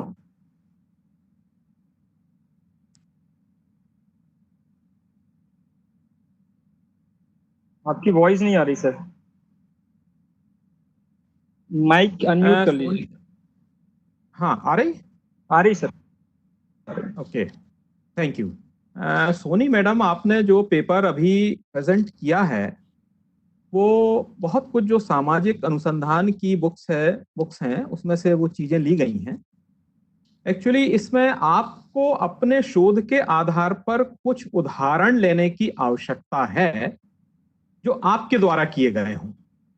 आपने एक सामान्य बात कही है और अभी अपन एक वेबिनार में बैठे हुए हैं तो कुछ नए तथ्यों को उभर के आना चाहिए। तो मेरा आपसे आग्रह यह है कि जो भी आपने पेपर पढ़ा है, अंतर अनुशासनात्मक शोध पद्धति को एक दो उदाहरणों के ऊपर लेकर के उन्हें आप इसमें इंक्लूड करें। दूसरी चीज, इसको प्रेजेंट करने के लिए कुछ अच्छे ग्रंथों का और जर्नल्स का भी उसमें उपयोग करें। कुछ जो समाजशास्त्रीय विचारक हुए हैं उनको विचारों को भी इसमें इंक्लूड करें, तो निश्चित रूप से आपका पेपर अच्छा बनेगा। अभी वो एक कॉमन आर्टिकल जैसा लग रहा है, आप उसमें कुछ उदाहरण लेके और उन उदाहरणों के माध्यम से उस शोध को प्रस्तुत करने का प्रयास करेंगी तो ये और अच्छा रहेगा। Thank you so much. Thank you sir. Next presenter के लिए मैं आमंत्रित करूंगा डॉक्टर बिमला मरावी। टाइटल है सामाजिक विज्ञान के शोध में अंतः अनुशासनात्मक उपकागज के उपयोग का महत्व। डॉक्टर बिमला मरावी।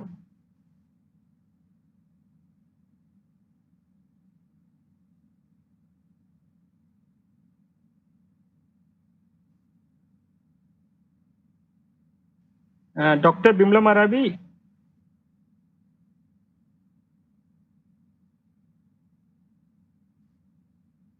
आप दिख रहे हैं मुझे। रघु 2527 प्लीज।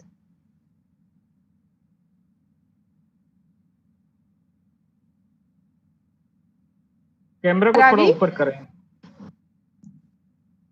सर अब? यस यस यस, फाइन जी।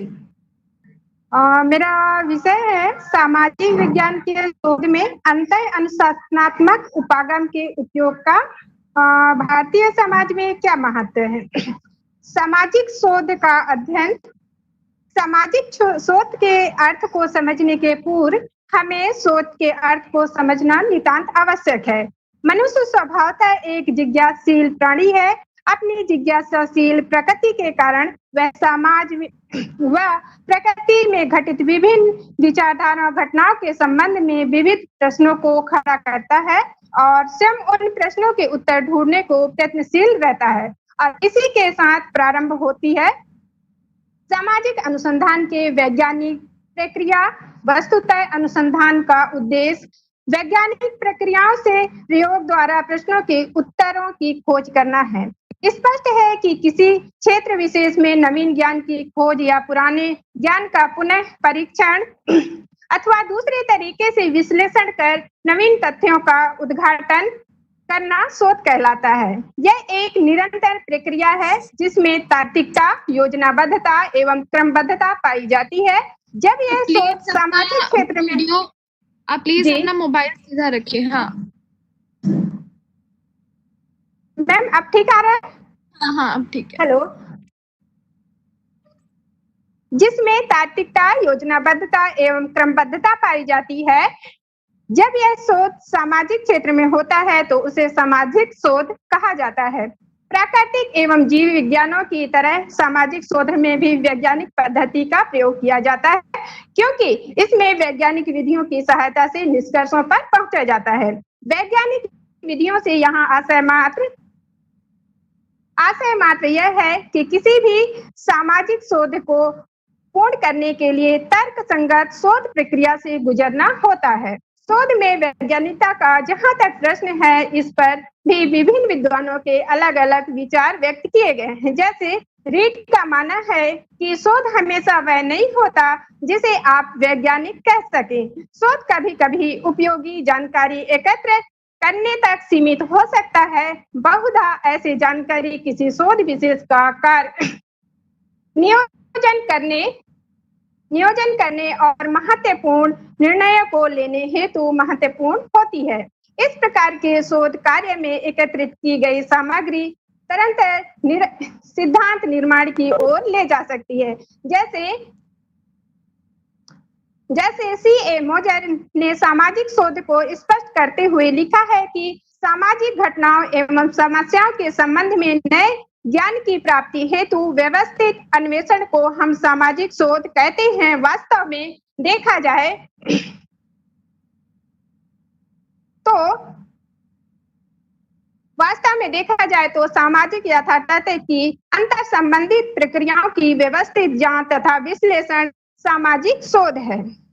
स्पष्ट है कि विद्वानों ने सामाजिक शोध को अपनी अपनी तरह से परिभाषित किया है। उन सभी परिभाषाओं के आधार पर निष्कर्ष पे पहुंचते हैं कि सामाजिक शोध सामाजिक जीवन के विविध पक्षों का तार्किक एवं व्यवस्थित अध्ययन है, जिसमें कार्य कारण संबंधों के आधार पर व्याख्या की जाती है।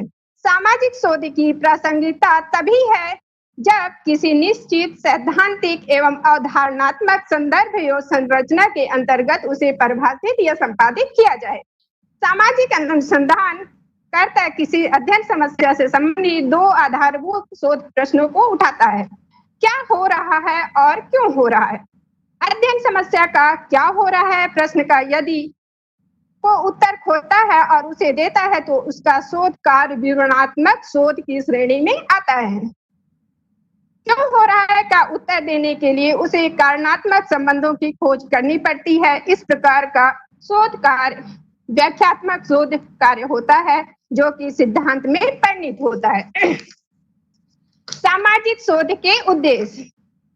सामाजिक शोध का प्राथमिक उद्देश्य, चाहे वह तत्कालिक हो या दूरस्थ सामाजिक जीवन को समझना और उस पर अधिक नियंत्रण पाना है। इसका तात्पर्य यह नहीं समझना चाहिए कि सामाजिक शोधकर्ता या समाजशास्त्री को समाज सुधारक, नैतिकता का प्रचार प्रसार करने वाला या तत्कालिक समस्या सामाजिक नियोजनकर्ता होता है।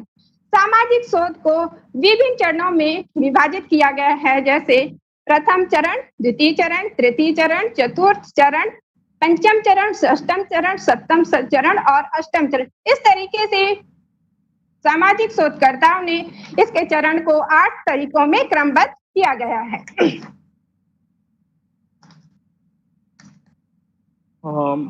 मैम कंक्लूड कीजिए। जी, सामाजिक शोध का अध्ययन क्षेत्र समाजशास्त्र का अध्ययन क्षेत्र अत्यंत व्यापक है। स्वाभाविक है कि सामाजिक शोध का क्षेत्र अत्यंत व्यापक होता है, क्योंकि सामाजिक शोध के विस्तृत क्षेत्र को कार्ल पियर्सन ने इस कथन से आसानी से समझाया है कि घटनाओं का प्रत्येक समूह, सामाजिक जीवन का प्रत्येक पहलू, पूर्व और वर्तमान विकास का प्रत्येक चरण सामाजिक विज्ञान के लिए सामग्री है। शोध के अध्ययन क्षेत्र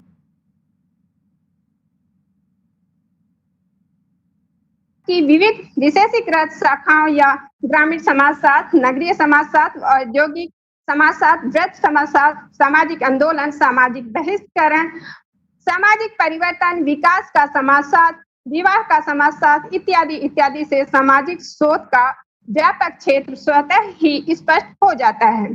सामाजिक शोध के उपयुक्त विस्तृत क्षेत्र के परिप्रेक्ष्य में यह कहना कदापि गलत नहीं होगा कि एक विस्तृत सामाजिक क्षेत्र के संबंध में वैज्ञानिक ज्ञान प्रदान करके सामाजिक शोध अज्ञानता का विनाश करता है। जब हम वृद्धों की समस्या, मजदूरों की शोषण और उनकी शोचनीय कार्यदशाओं, बाल मजदूरी, महिला कामगारों की समस्याओं, भिक्षावृत्ति, वेश्यावृत्ति, बेकारी इत्यादि पर सामाजिक शोध करते हैं तो उसके प्राप्त परिणामों से न केवल सामाजिक कल्याण के क्षेत्र में सहायता होती है, बल्कि सामाजिक नीतियों के निर्माण के आधार पर भी उसको उपलब्ध कराया जाता है। विविध सामाजिक समस्याओं से संबंधित शोध कार्य कानून निर्माण की दिशा में भी योगदान करते हैं। जैसे सामाजिक शोध सामाजिक आर्थिक प्रगति में सहायक होता है। सूचना क्रांति के इस युग में भूमंडलीकरण की प्रक्रिया ने समाज शास्त्रीय शोध के क्षेत्र को और आगे बढ़ा दिया है। जी sir. Okay sir, thank you sir. Thank you very much doctor Bimla Mayavi. Doctor Naveen Giri, over to you.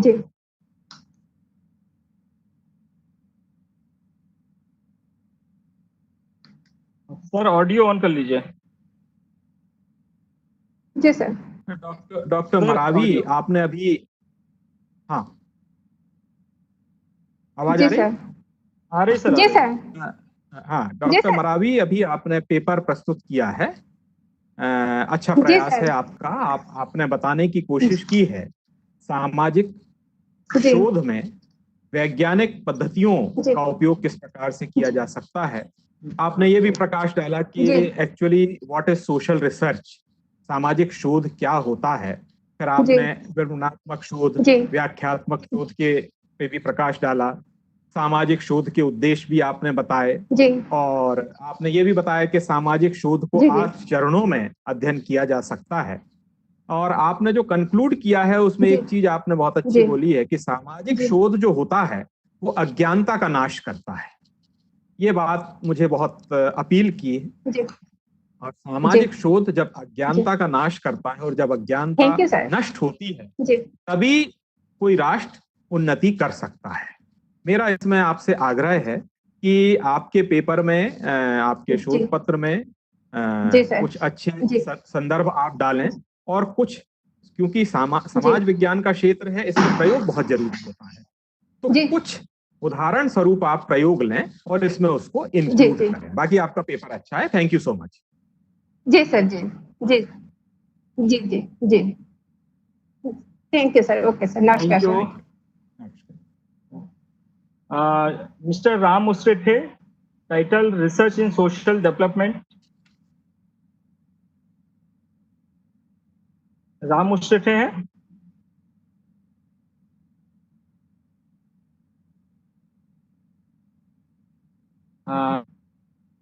Maravi madam, आप अपना वीडियो ऑफ कर लीजिए और ऑडियो भी ऑफ कर लीजिए।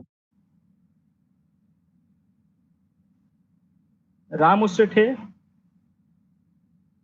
Okay. Doctor Vibha Rathod, title है viruses multitudinal hold on society making for multitudinal dimensions in social sciences research and analysis. Am I audible, sir? Yes. Very good, very warm good afternoon to respected chair, dignitaries, and all scholars. I'm Dr. Vibha Rathod, Assistant Professor, BSSS College, Bhopal. My paper's topic is Viruses Multi-Tentacled Hold on Society, Making Way for Multitudinal Dimensions in Social Science Researches and Analysis. Year 2020 has become the year of coping with COVID-19. This year is to be the super year for sustainability, a year of strengthening global actions to accelerate the transformations required for achieving the possible agenda. Thus, we call for more utilization of the health emergency disaster risk management framework to complement current responses to COVID-19 and the patent risk of similar phenomena in the future. To make all this, we examine current response to this pandemic and their implications through the countless researches in social sciences nowadays. The current mechanism and strategies for disaster resilience can enhance quality research worldwide. WHO declared COVID-19 a public health emergency of international concern on 31st of January 2020 and finally a pandemic on 11th March 2020. Since then, the social scientists and their research action agenda turned towards new dimensions which are designed to address important public policy concerns and to identify critical research needs in regional and international research areas related to crisis or related to pandemic. Hereby, I would like to discuss on the first issue of my paper, that is the emerging multitudinal dimensions in social science researches. The outbreak of COVID-19 presents a compelling argument for why history matters. There are problems with analogical views of the past because they constrain our ability to grasp the complex place and time-specific variables that drive contemporary disease emergence. Historians now pushing back against easy analogies and examining the specific context of outbreaks through new researches. Historians excel at documenting the drama of past epidemics. They are less comfortable with prediction. Due to pandemic, number of researchers turned to interdisciplinary research and focus on the communication practices influencing the construction of new strategic narratives. Research into strategic narratives and pandemics is an emerging area of investigation. For example, since January 2020, a few robust bodies of research have been not only emerging as medical disciplines, but also scholarly work from non-medical disciplines also taken up by them. My further subheading is risk assessment, and new research priorities. I have taken one example, that is the Common Nikolov. He's an assistant professor of economics at the State University of New York at Binghamton. He's working on a study with his own colleagues on the role of intertemporal biases in influencing individuals' demand for social distancing. Collecting data through online platforms and phone surveys, Nikolov's group hopes to shed light on how people invest or don't in their and others' future health via mask wearing and social distancing measures, and to various cognitive biases, risk perceptions, and decision making process involved. From a public health perspective, he added that in the absence of any viable vaccine or treatment, the only currently available tool is prevention. And prevention can only happen with a change to individual behaviors, which is what we economists or that economists can study with the power of incentives and what kind of incentives people respond to. While some scientists, social scientists, have devoted their lives to studying disasters, others have been called to study the virus crisis in particular due to its singular nature and multi-tentacled hold on society. Peak, the scholar, he estimated that COVID-19 will be the most studied crisis certainly of our lifetime. Please conclude. Yes. Now here I have taken some that psychological researchers that Kim Sapie, senior communication advisor and spokesperson for the association, said that what's happening to our world right now is highly unusual and is clearly having psychological impacts. If disasters are political, they are also personal. In Indian Research Association, or funders or researchers also deploy resources to understand the psychological, social, and neuroscientific effects of COVID-19 pandemic. Now, let's talk about the priorities for COVID-19 research set by the world experts and funders. The two-day forum was convened in line with the WHO, and this meeting hosted in collaboration with the Global Research Collaboration. In this, they discussed all the aspects about this COVID-19, the natural history of the virus, the epidemiological studies, and basically the main and important part which they had discussed, that is an integration of social sciences into the outbreak response. This meeting allowed to identify the urgent priorities for research. New innovation approaches for quality research papers, as JHU Grabersky team is taking a different approach to creating a useful set of COVID-19 papers, focusing on quality over quantity. So 2019 Novel Coronavirus Research Campaign was launched by them, and which debuted on 17th April. 40 scientists have combed through the literature and selected more than 80 papers on 8 topics, including vaccines and pharmaceutical interventions that they thought were above the bar. Grants also issued for these new social science researchers. The National Science Foundation, National Institutes of Health, and other funding sources have recognized the importance of COVID-19 related social science research with millions of dollars in grants already. Next, role of journals is also very important. Social science journals, editors are seeing a related bump in submissions. The American Psychological Association said that submission for its publications were 15 times more than the expected growth rate in April. Though not all those papers were related to the coronavirus, but the association also published a COVID-19 related stress survey, which found that stress levels right now are significantly higher for parents than non-parents. These factors alone would certainly interest researchers. Please. Philip, yes. Now I would like to skip to the conclusion. Related to COVID-19 disaster, medical researchers are booming for reasons obvious and urgent. Maybe less typically, social science researchers look into is having a second as well. This moment of crisis has given more opportunities to learn most about the social order, as well as the massive inequalities that are emerging in this pandemic and the social economic fault lines that are opening wide. Peak said medical research matters, of course, most of all that which seeks to produce a vaccine, but who will trust the science and agree to take that eventual vaccine, under which conditions? That, among other areas, is where social scientists can help. She said the social science being done right now is important. And then lastly, I just want to conclude with this, that beyond vaccine public health messaging, social science questions about the coronavirus include how it's affecting people differently by age and socioeconomic status, and what lasting impacts those differences will have. Disaster research is emerging as a subfield. This pandemic is already different from everything else. It touched almost every corner of our social lives and world. A warm thank you to all for lending me your ears. I'm grateful that I got an opportunity to present my paper in front of all the scholarly personalities. Thanks a lot. Thank you, ma'am. Dr. Naveen, over to you. Hello, Yes, sir. आवाज आ रही है Yes, sir. आपको? जी sir. आ रही है, Dr. Vibha Rathore, ji sir. you have presented a very good paper here. Thank you, sir. And you throw light on the trends of social research during COVID-19 period with different examples. You said that social research is equally important than technical or medical researches. You have mentioned some international examples also. They are very good. And one more thing, you pointed out that grants have been given. Yes, sir. For these researches. This is very important information for all the researchers who are going to research on these topics.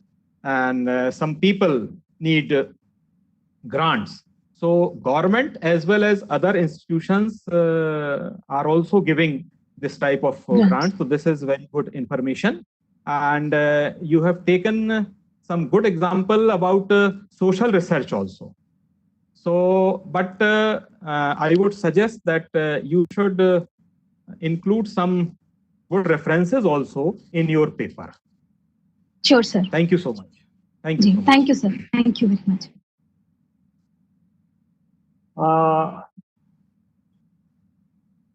I would like to call next presenter Dr. Arvind Barkade. The title is तुलनात्मक शोध के विविध आयाम. Dr. Arvind Barkade.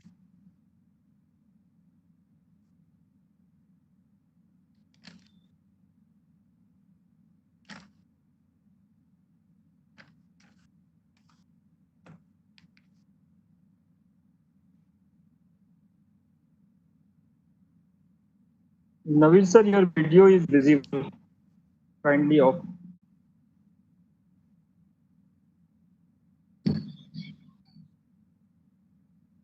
Barkade sir, yes, you are visible. Camera और उठाइए. Yes.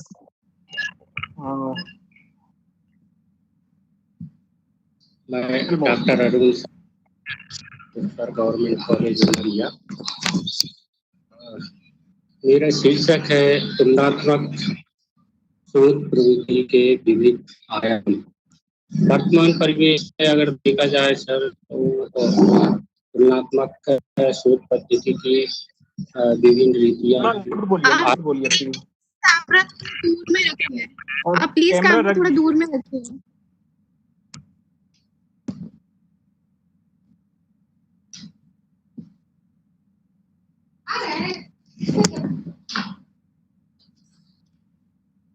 जी sir. Hello. बहुत side में आ रहा, बीच में आइए. साइड में, बीच में आइए.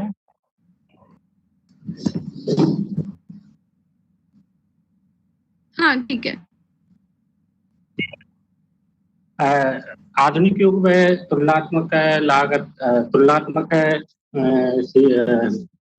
शोध पद्धति के आधार पर हम देखें तो विभिन्न प्रकार के रिसर्च हो रहे हैं, परंतु उसमें मैंने फोकस डाला हूँ कि आधुनिक युग में किस प्रकार का रिसर्च होना चाहिए. जैसे अंग्रेजी भाषा, हिंदी भाषा, दो भाषाओं में अगर रिसर्च हो रहा है तो दोनों भाषाओं का हम किस आधार पर तुलना करेंगे, यह हमारी शोध पद्धति का मुख्य बिंदु रहेगा. रिसर्च तो होते हैं, रिसर्च में विभिन्न प्रकार के उद्देश्य, विभिन्न प्रकार की परिकल्पनाएं निर्धारित होती हैं. इसमें हमारा शोध का सारांश क्या होना चाहिए, शोध सारांश के लिए हमको विभिन्न प्रकार की श्रेणियों पर विशेष रूप से ध्यान देना चाहिए.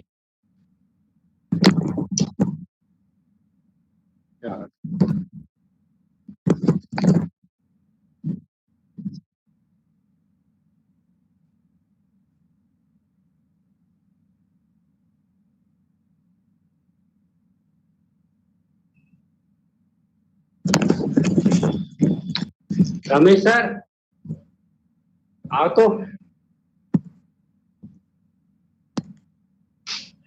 अरे यार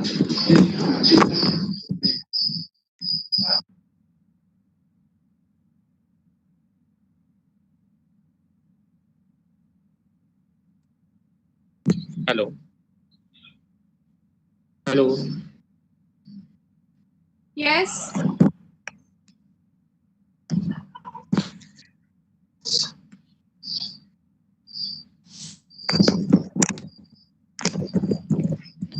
कैमरा इतना चाहिए मत, एक जगह पे रखिए।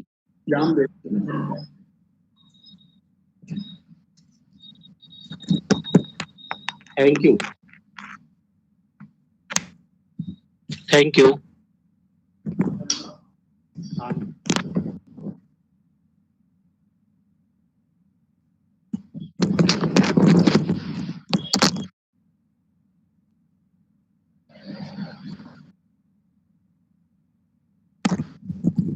रमेश सर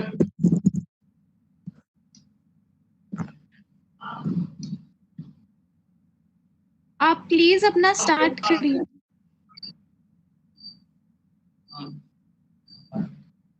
आप बोलो बस हो गया। हेलो अपनी बात बोल रहा हूँ। धन्यवाद।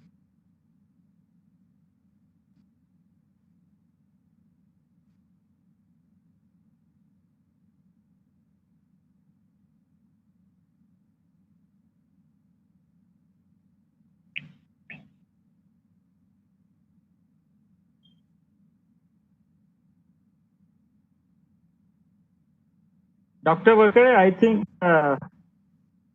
there is some problem with you, your technical problem with you. So we are calling next presenter. Doctor Sudesh Mahrolia, आपका टॉपिक है भविष्य की संभावित प्राकृतिक आपदाओं के संबंध में सामाजिक शोधों की भूमिका। Doctor Sudesh Mahrolia.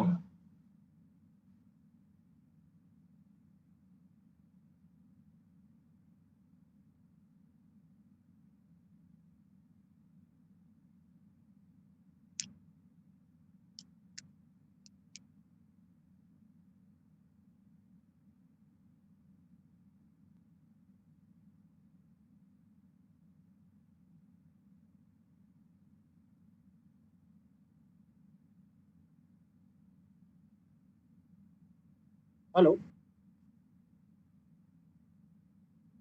Yes, audible and visible both.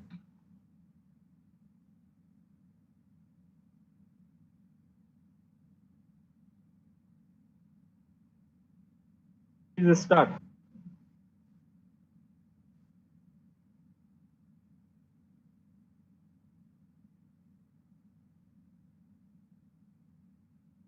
Audio नहीं आ रहा, ऑडियो नहीं आ रहा।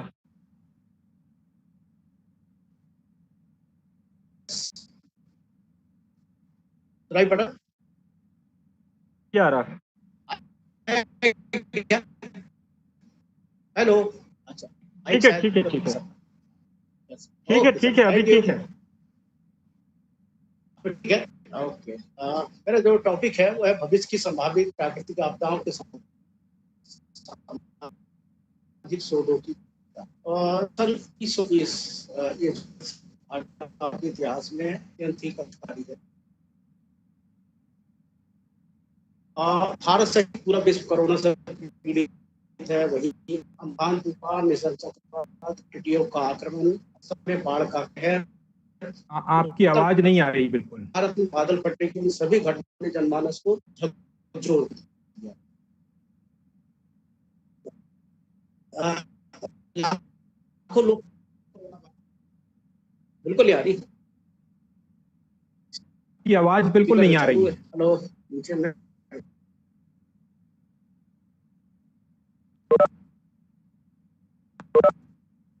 हेलो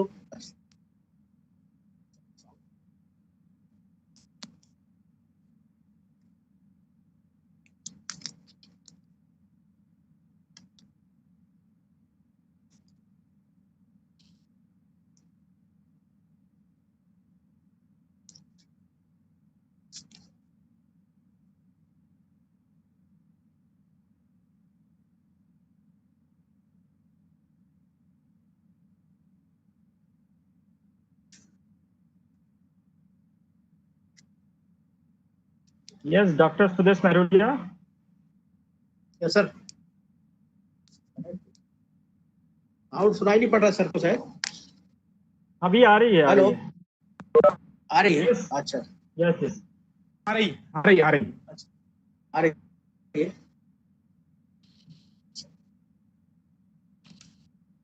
आप दिख नहीं वीडियो रहे चला हैं गया मिस्टर सतीश, हाँ, यू आर हाँ, नॉट हाँ सर। विजिबल। एक मिनट सर, डिस्कनेक्ट करके फिर से connect करना पड़ेगा।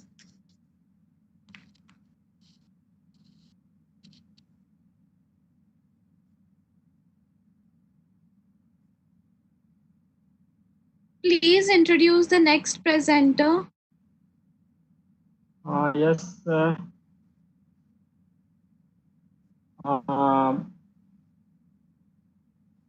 We have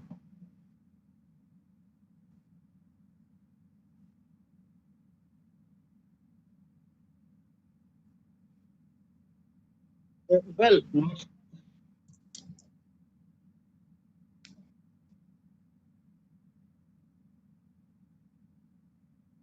hello, doctor Sudesh Mehrolia, आप टेक्निकल साउंड हो जाइए, फिर आपको आमंत्रित करते हैं। अभी नेक्स्ट स्पीकर हमारे सामने है डॉक्टर रामकुमार उसेठे, और टाइटल है research in social development. Doctor Ramkumar Usethe.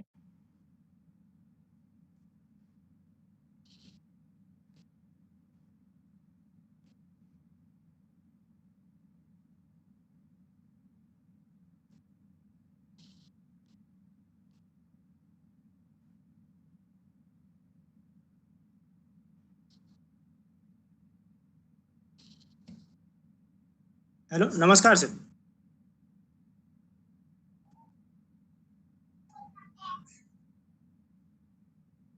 Hello,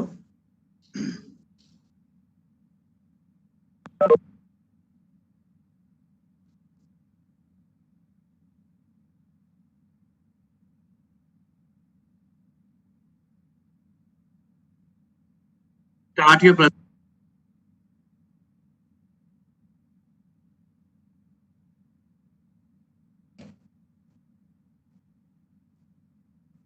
Start your presentation, please.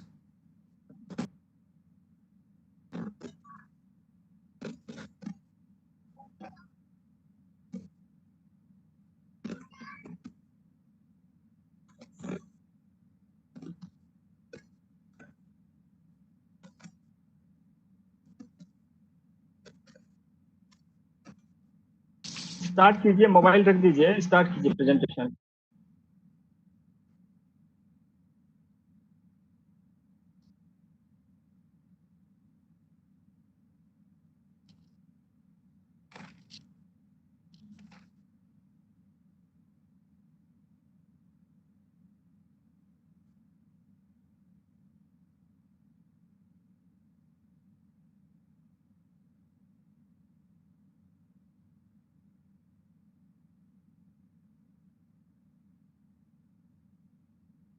Continue the presentation, please.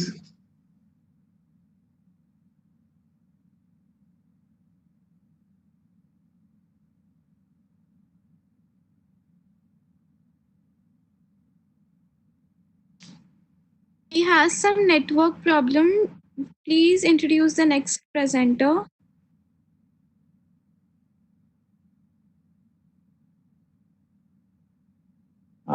Doctor Sudesh Mehrolia.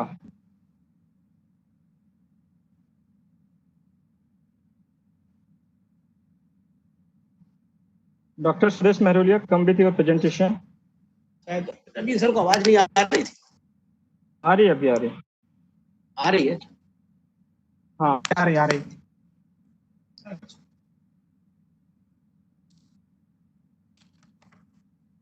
Let's start. Yes. Yes, मेरा जो टॉपिक था वो भविष्य की संभावित प्राकृतिक आपदाओं के समाधान, सामाजिक शोधों की विधि का। सन 2020 भारतीय आपदाओं के इतिहास में अत्यंत कष्टकारी वर्ष के रूप में याद किया जाएगा। भारत सहित पूरा देश कोरोना से पीड़ित, यही अम्फान, तूफान, निसर्ग चक्रवात, टिड्डियों, बाढ़ असम में बाढ़ का कहर, उत्तर भारत में बादल फटने की सभी घटनाओं ने जनमानस को झकझोर कर रखा। लाखों कोरोना वायरस से अपनी जान गंवा चुके हैं। प्राकृतिक आपदा प्रारंभ से ही मानव इतिहास का अभिन्न अंग रही। सिंधु घाटी सभ्यताओं का उत्थान और पतन इसका साक्ष्य था। तूफान, चक्रवात, तितलियों का आगमन, बाढ़ का कहर, बादल फटने की ये सभी आपदाएं विकास के सभी पहलुओं के लिए गंभीर खतरा पैदा करती है। वे मृत्यु और चोटों के परिणाम स्वरूप भौतिक, पर्यावरणीय और आर्थिक क्षति पहुंचाती है, जो अर्थव्यवस्था को चौपट कर गरीबी बढ़ाती है। आपदा सामाजिक स्थिरता को नष्ट करके विकास को चुनौती देती है। परंतु अब ये डिजास्टर शब्द जो है वो आपदा के लिए अंग्रेजी में इस्तेमाल किया जाता है। डिजास्टर रिस्क जो अंग्रेजी के समानार्थी शब्द हैं, और हिंदी में भी इसको कई शब्द जैसे संकट, प्रलय, प्रतिकूलता, विकोप, विपत्ति, खतरा आदि जैसे शब्दों से जाना जाता है। तो आपदा के लिए डिजास्टर शब्द ही उपयुक्त होगा। ये दो शब्दों के योग से निर्मित है। इस अर्थात बुरा या शुभ, और का आशय है स्टार, तथा हिंदी में नक्षत्र के नाम से जाना जाता है। दोनों का संयुक्त अर्थ हुआ बुरा या अशुभ नक्षत्र। पुराने समय में किसी विपत्ति, मुसीबत या कष्ट का कारण बुरे नक्षत्रों का कारण या प्रभाव माना जाता था, परंतु वर्तमान समय में ये धारणा कुछ बदल गई है।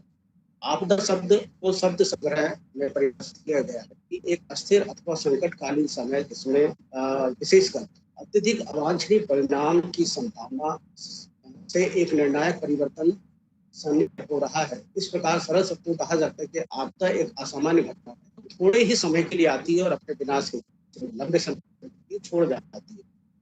परंतु सभी प्रकार के संकटों को आपदा की संज्ञा नहीं दी जा सकती, क्योंकि संकट से आपदा की संभावना छिपी होती है। जब किसी क्षेत्र पर संकट छाता है तो वहां का आम जीवन अस्त व्यस्त हो जाता है, उसे आपदा कहते हैं। जिन इलाकों में दुर्बलताएं निहित न हो, वहाँ प्राकृतिक जोखिम कभी भी प्राकृतिक आपदा में तब्दील नहीं हो सकता। उदाहरण स्वरूप निर्जन प्रदेश में भूकंप का बिना मानव की भागीदारी के घटनाएं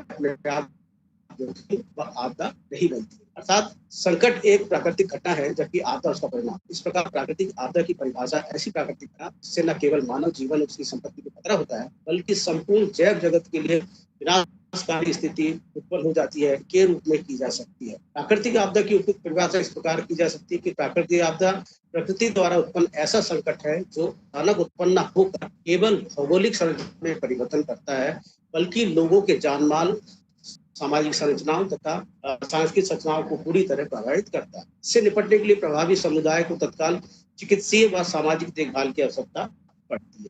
वर्तमान समय में आने वाली आपदा मनुष्य, पर्यावरण और परिस्थिति की विकट स्थिति का प्रतिनिधित्व करती है, क्योंकि इस पर्यावरणात्मक बदलावों का प्रभाव समाज पर पड़ता है। इस कारण प्राकृतिक और सामाजिक विज्ञान में मनुष्य का पर्यावरण पर पड़ने वाले प्रभाव स्थान पर पर्यावरण पर मनुष्य के कार्यों को ज्यादा बल दिया जाता है। तो प्राकृतिक आपदा भौगोलिक, आर्थिक, सामाजिक, भौतिक, शारीरिक परिवर्तन लाती है, परंतु आपदा की व्यापकता का पता मृत्यु, नुकसान या लागत के आधार पर लगाया जाता है। सामाजिक शोधों से हमें यह ज्ञात होता है कि आपदाएं उन क्षेत्रों को अधिक प्रभावित करती हैं जहां निर्धनता, पिछड़ापन, तीव्र जनसंख्या वृद्धि, तीव्र शहरीकरण या जागरूकता और सूचना की कमी यहाँ पर पाई जाती है। आपदाओं के प्रभाव उनकी मापक क्षमता, अवधि, भविष्यवाणी, अनावृत्ति तथा पुनरावृत्ति पर आधारित है। भारत गांवों का देश है, जहाँ की 3/4 जनसंख्या गाँव में निवास करती है। अतः भारतीय अर्थव्यवस्था मूलतः कृषि आधारित अर्थव्यवस्था है। उद्यमों को कुछ कच्चा माल, संपूर्ण जनमानस के लिए खाद्यान्न, मानव संसाधन को रोजगार, कृषि संबंधी सामग्रियों के आवागमन के माध्यम से यातायात की व्यवस्था आदि के मूल में हमारी कृषि ही है। भविष्य की संभावित प्राकृतिक आपदाओं के समाधान में सामाजिक शोधों की महत्वपूर्ण भूमिका हो सकती है। मेरे टॉपिक का मेन विषय था, मैं अब इसी पे आ रहा हूँ। इस पर कुछ उदाहरणों के माध्यम प्रकाश डाल सकते हैं। मई 2018 में केरल के कोझिकोड और मलप्पुरम में निपा वायरस के संक्रमण के कारण 17 लोगों की मौत हो गई थी। इससे पूरे केरल में दहशत का खतरा। विश्व स्वास्थ्य संगठन, केंद्रीय स्वास्थ्य मंत्रालय के सहयोग से केरल सरकार ने निपा वायरस के संक्रमण को रोकने में सफलता प्राप्त। निपा वायरस के बारे में जैसे ही सरकार को जानकारी मिली, सरकार ने बहुत शीघ्रता के साथ कदम उठाए और इसके बारे में व्यापक जानकारी जुटाई। उन्होंने तुरंत केंद्रीय स्वास्थ्य मंत्रालय को इसकी सूचना दी। केंद्रीय स्वास्थ्य मंत्रालय ने इसको इस स्तर पर UN को इसकी रिपोर्ट की और फिर जो इसके एक्सपर्ट थे निपाह की जानकारी के प्रोफेसर ने इसकी खोज की थी। उसके पश्चात एक और शोधकर्ता है स्टैनफोर्ड यूनिवर्सिटी के प्रोफेसर लगी, वो बताते हैं कि चमगादड़ जो है वो रात में फलों को खाती है और उसकी लार से फल संक्रमित हो जाते हैं। इस प्रकार ताड़ के पेड़ से निकाले जाने वाली ताड़ी इन चमगादड़ों को बहुत पसंद होती है। ये पेड़ उस स्थान पर मुंह लगाकर सूखती है जहाँ रस के लिए कट लगाया जाता है। तो जितने भी लोगों ने इस ताड़ी का सेवन किया ये सारे के सारे इससे संक्रमित हो गए और उनकी निपाह वायरस की कंक्लूड करें। अच्छा, कंक्लूड करें। तो मैं यहाँ पर ये कहना चाह रहा था कि सामाजिक शोधों का आगामी या भविष्य में होने वाली आपदाओं में बहुत अधिक योगदान है, क्योंकि जो भी शोध होते हैं उससे हमें उन समस्याओं के बारे में बेहतर ज्ञान प्राप्त होता है और उस ज्ञान का उपयोग हम उन आपदाओं से होने नुकसान को न्यूनतम से न्यूनतम कर सकते हैं। धन्यवाद।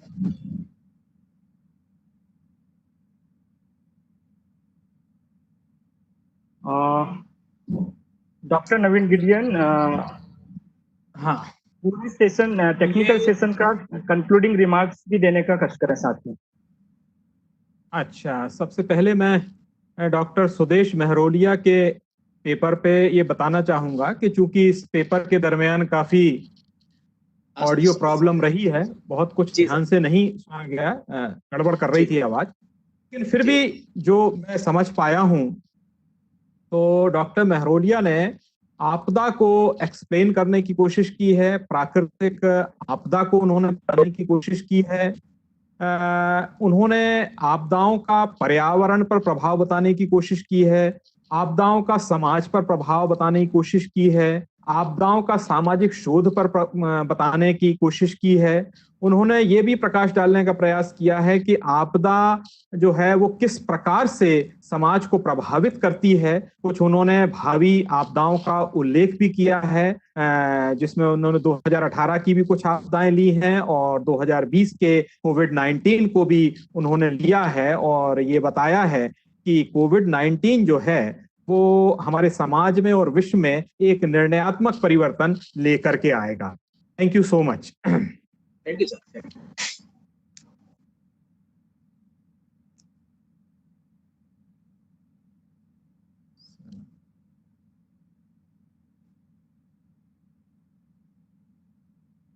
So all the papers have been finished,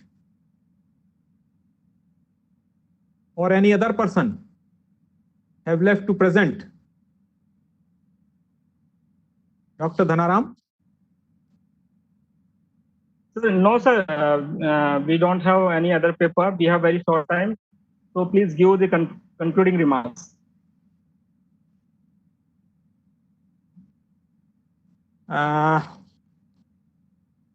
First of all, I thank very much Mr. Dhanaram, Dr. Dhanaram, and I am very much thankful to Kaash Foundation also for inviting me to chair this session. Thank you so much.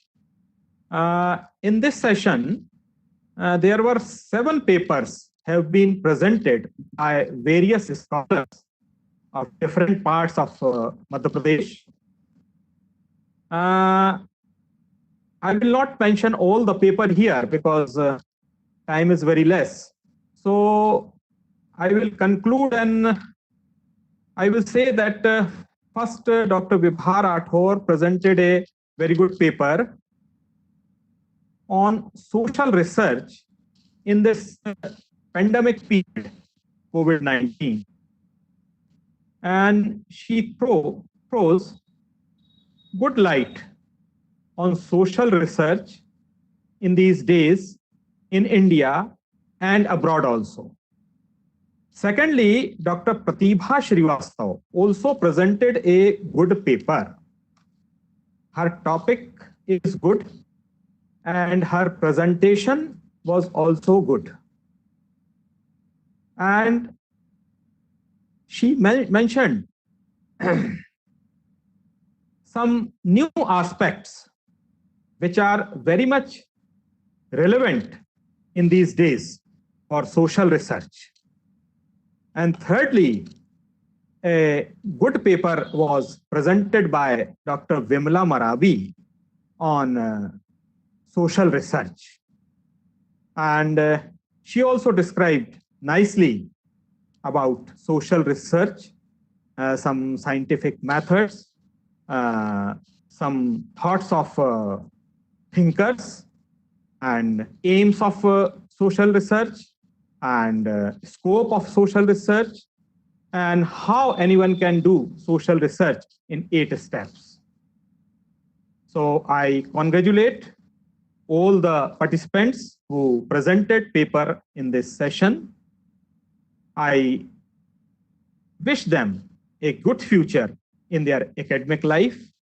And again, I thank you, Kaash Foundation and Dr. Dhanaram, to organize this very good, excellent webinar. Thank you so much.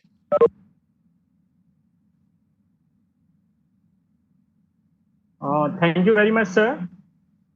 इस session को करने के लिए बहुत धन्यवाद।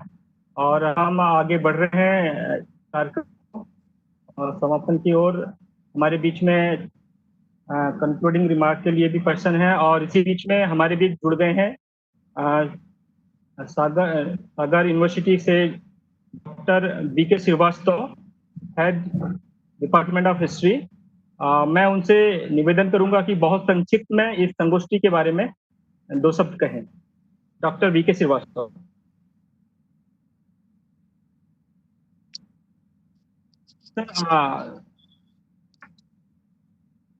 Gideon sir, आपका video off कर लीजिए, वीडियो और ऑडियो।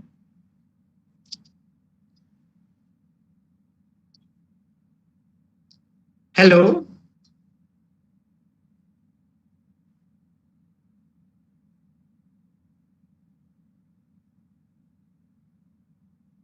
BK Srivastava sir. हाँ जी, हेलो। हाँ सर, आपकी आवाज आ रही, वीडियो ऑन कर लीजिए।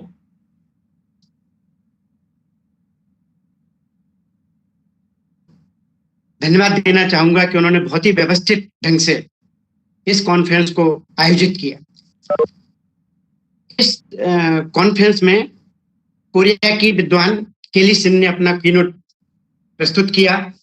पहली स्पीकर के रूप में साउथ कैरोलिना के डॉक्टर अमरजीत सिंह ने theatre and it's implication in social sciences पर अपने सारगर्भित विचार प्रस्तुत किए। सिंगापुर के श्री चेतन पांडे ने importance of digitalization of manuscript की बात की। उन्होंने इस बात पर काफी चिंता व्यक्त की कि कई मैन्यूस्क्रिप्ट्स अभी डिजिटलाइजेशन के लिए लाइन में हैं और इसमें रुचि नहीं ली जा रही है, और जो डिजिटलाइजेशन हुआ है, हो भी रहा है या हुआ है, वह स्तरीय नहीं है, और उसको स्तरीय होना चाहिए, तभी शोधार्थी उसका पूरा लाभ उठा पाएंगे। उसके बाद बनारस हिंदू विश्वविद्यालय के प्रोफेसर संजय श्रीवास्तव ने कोविड हॉटस्पॉट फॉर रिसर्च पर अपने विचार रखे। उन्होंने बताया कि किस प्रकार इंटरनेशनल सिनेरियो में कोविड के बाद परिस्थितियां बदल रही हैं और शोध की नवीन संभावनाएं पैदा हो रही हैं। यूनिवर्सिटी ऑफ कलकत्ता की प्रोफेसर शाश्वती ने ये study of Buddhist art and Bengal पर अपने विचार रखे। यहाँ मैं आपको बताना चाहूंगा कि महापंडित राहुल सांकृत्यायन जो थे वो एक बहुत बड़े बुद्धिस्ट थे, और उन्हें श्रीलंका के विद्यालंकार बिहार ने 3 सितंबर 1928 को त्रिपिटकाचार्य की उपाधि प्रदान की थी, जो कि एक बहुत बड़ी उपाधि थी। और हमारी विश्वविद्यालय के संस्थापक डॉक्टर हरि सिंह गौर ने द स्पिरिट ऑफ बुद्धिज्म पर एक पुस्तक लिखी। वह पुस्तक इतनी महत्वपूर्ण थी कि जापान के लोग उन्हें सेकंड बुद्धा के नाम से जानने लगे। अभी हाल में ही पर्यटन मंत्रालय ने बौद्ध वेबसाइट लॉन्च की है, जो कि 23 अगस्त 2019 को राष्ट्रपति रामनाथ कोविंद के द्वारा लॉन्च की गई। तो डॉक्टर प्रोफेसर शाश्वती जी ने जो बंगाल के बुद्धिस्ट प्लेसेस पर बात की, वो बड़ी सारगर्भित थी, और निश्चित रूप से आज बुद्धिज्म पर काफी काम हो रहा है। और राहुल सांकृत्यायन जो 22 खच्चरों पर लाद कर 4 अपनी तिब्बत यात्राओं में कई जो ग्रंथ लाए थे, जो काशी प्रसाद जायसवाल शोध संस्थान में रखे हुए हैं पटना में, उन पर शोध की प्रभुत संभावनाएं विद्यमान है। इसके पश्चात हमारा जो प्रथम तकनीकी सत्र था वो डॉक्टर गीता जी ने बहुत ही बेहतर ढंग से संचालित किया। इसमें प्रोफेसर पवन श्रीवास्तव ने समाज विज्ञान शोध की विभिन्न परंपराओं पर और किस प्रकार शोध किया जा सकता है उस पर विस्तार से प्रकाश डाला। श्री सुनील सकरा जी ने कथक में भीवत्स रस के सौंदर्य शास्त्र पर बात की। श्री शरीफ भूषण मिश्रा ने प्रूफ मैकेनिज्म पर अत्यंत सागर विचार व्यक्त किए। ये बहुत अच्छा पेपर था। वर्तमान में प्रूफ रीडिंग महत्वपूर्ण कार्य, क्योंकि जो लिखा जाता है और पुस्तक छपने के पहले प्रूफ रीडिंग की जाती है, उसमें किन किन तकनीकी पहलू पर विचार करना चाहिए उस पर इन्होंने बहुत ही सारगर ढंग से अपना प्रकाश डाला। निश्चित रूप से यह शोध पत्र जब प्रकाशित होगा तो जितने भी शोधार्थी हैं उनको इससे काफी कुछ लाभ मिलेगा। उसके बाद श्री स्वप्निल पाटेकर जी ने हिंदुस्तानी संगीत परिवर्तित परंपराओं पर विचार किया। उन्होंने बहुत सही कहा कि जो हिंदुस्तानी संगीत पर शोध हो रहे हैं उसका इम्पैक्ट जो शोध जो परफॉर्मेंस है, परफॉर्मिंग आर्ट की परफॉर्मेंस है, उनमें उन शोध का इम्पैक्ट दिखना चाहिए। इसी समय तकनीकी सत्र के समानांतर डॉक्टर रामकुमार अहिरवार के अध्यक्षता में भी एक तकनीकी सत्र आयोजित किया गया और उसके बाद तृतीय तकनीकी सत्र में प्रोफेसर नवीन गिरिन ने इसको इसकी अध्यक्षता की और इसमें भी समाज विज्ञान पर शोध के कई पहलुओं पर बात की गई। प्रविधि पर बात की गई, समाज विज्ञान में अंतर अनुशासनात्मक शोध के महत्व पर बात की गई और शोध की क्या समाज विज्ञान के संदर्भ में संभावना है उन पर बात की गई और इस पर भी बात की गई कि कोविड-19 के बाद समाज विज्ञान में किस प्रकार की संभावनाएं सामने आ रही हैं जिन पर की शोध होना चाहिए। चतुर्थ तकनीकी सत्र की अध्यक्षता प्रोफेसर अमर सिंह के द्वारा की गई। इन 4 तकनीकी सत्रों में लगभग 36 शोध पत्र प्रस्तुत किए गए और सबसे महत्वपूर्ण जो बात है वह यह है कि हमारा जो शोध का विषय था कला, सौंदर्य शास्त्र और समाज विज्ञान के क्षेत्र में अनुसंधान की उभरती प्रवृत्तियां, तो मुझे लगता है कि इन 36 शोध पत्रों ने विषय के साथ न्याय किया है। इसमें विषय के जितने भी पहलू थे उन सभी पहलुओं पर बात की गई है और निश्चित रूप से आगामी जो शोधार्थी होंगे वो जो संगोष्ठी कॉन्फ्रेंस हुई है उसके निष्कर्षों से फायदा उठाएंगे और उनको पता चलेगा कि हाँ शोध की भी क्या क्या संभावना है और किस किस विषय पर शोध किया जा सकता है। तो मैं एक बार फिर को धन्यवाद देना चाहूंगा कि बहुत ही अच्छे ढंग से हर एक शोधार्थी ने अपना कार्य किया। तकनीकी अध्यक्षता चारों हमारे अध्यक्षों के द्वारा बेहतर ढंग से की गई। हमारे चारों जो प्लेनरी स्पीकर थे उन्होंने विचार विमर्श किया और नए नए पहलू सामने रखे। स्पीकर भी अच्छा रहा और कुल मिला के यह एक सक्सेसफुल कॉन्फ्रेंस रही और मुझे खुशी है कि इस कॉन्फ्रेंस के आयोजन में डॉक्टर हरि सिंह और विद्यालय के इतिहास विभाग के अध्यक्ष के रूप में और इतिहास विभाग ने इसमें भागीदारी की। धन्यवाद।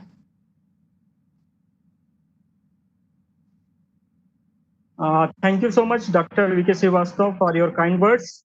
Now I will invite Dr. Geeta Ajit, with core member of CAPD, to give concluding remarks and vote of thanks. Over to you, Dr. Geeta Ajit. Dr. Dhanaram, we have to begin with our valedictory first. I think you need to reschedule your concluding remarks. We have valedictory also. Dr. Bharat Gupta, a retired professor from the University of Delhi, is a well-known figure in the field of arts. He is a classicist, theatre theorist, sitar, and also a musicologist. He is also a cultural analyst and also a newspaper columnist. His writings have altered the perception of ancient Greek drama as the origin of Western theatre, and he has established a different kind of a link between European thought process and the Indian thought process. He has expounded extensively on classical Indian Sanskrit texts, including the Dharma Shastras, and the need to include arts in modern curriculum. He has also been visiting faculty to various universities in North America, Europe, and on Indian music and theatre theory, and taught courses on these subjects there. He was a visiting professor to Greece and has been a member of jury of the Onassis Award for Drama.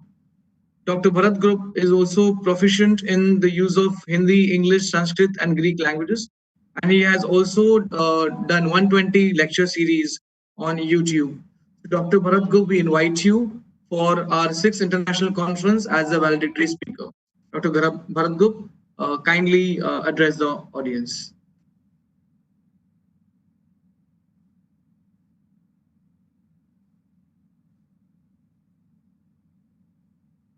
So please switch off your audio and video.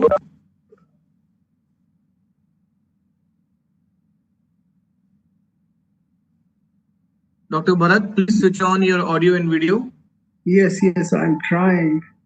Yes, sir. Yes, sir.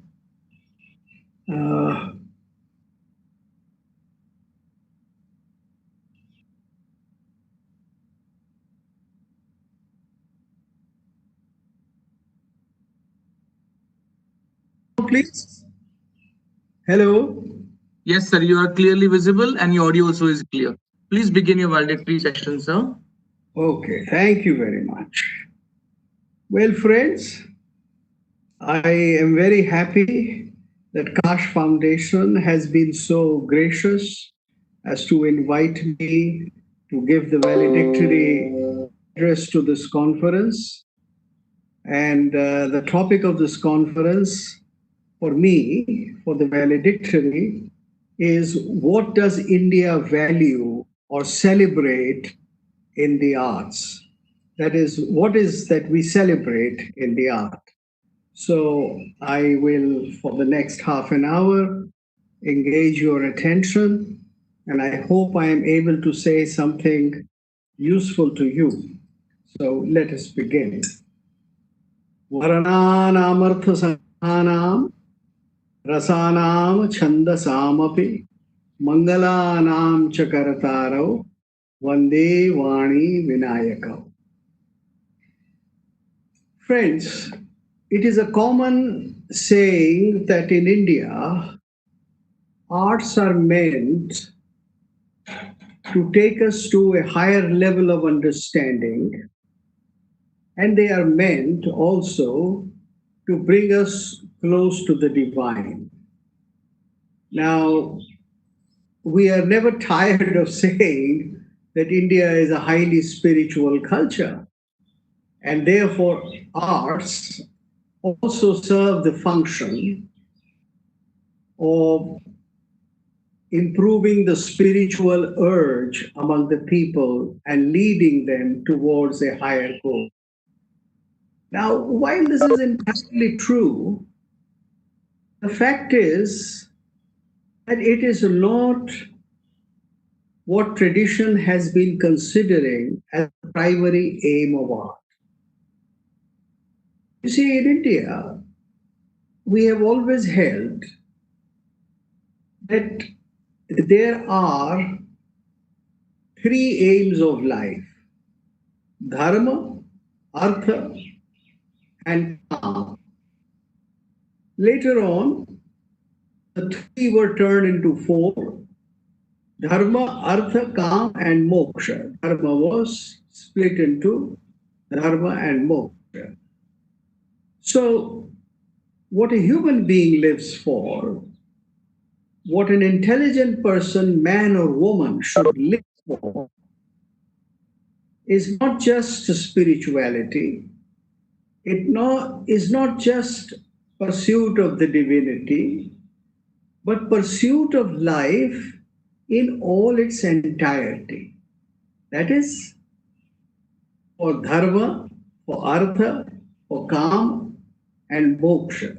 So all four which make up your life have to have a place for art in it. Now that's the most important thing. That art is something which is not just for the artist. Music is not just for the musician. You see, you hear music as soon as you are born. Your mother sings a song. She coos to you. She sings a lullaby. Now that's when music is introduced in a human relationship and a very intimate relationship. Painting is something which you see as a beautiful surrounding. Similarly, theater, similarly, poetry, use of language, all these things have a daily use, they have a specific use, and they have what may be called a highly aesthetic use. Now, how is it that we are going to use arts? And what is it that we are going to celebrate most in art? I mean, this is the most valid question. How is the art of India different from, let us say, the arts of other countries? That is a very special question.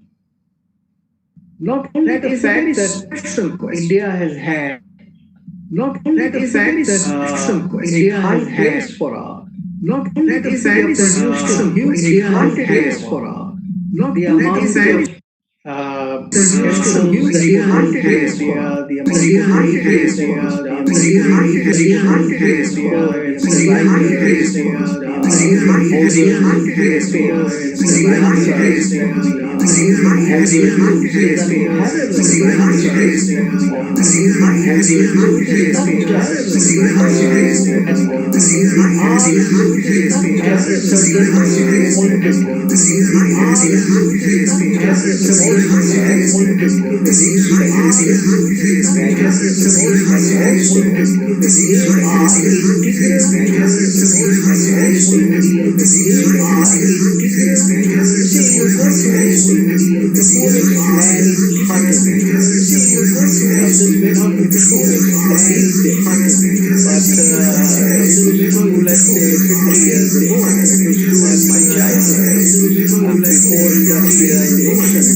unfortunately, most of us who are involved with art in some way or the other, seems to be thinking that way in some way or the other. But let me tell you, that is not the way our ancestors thought of it.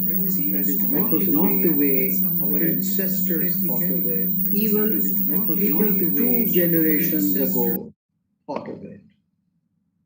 So what was it that they thought of when they thought of art? Well, more than entertainment or more than manoranjan, it is what may be called mano parivartan. That is, it is changing a state of consciousness. And how does it change the state of consciousness?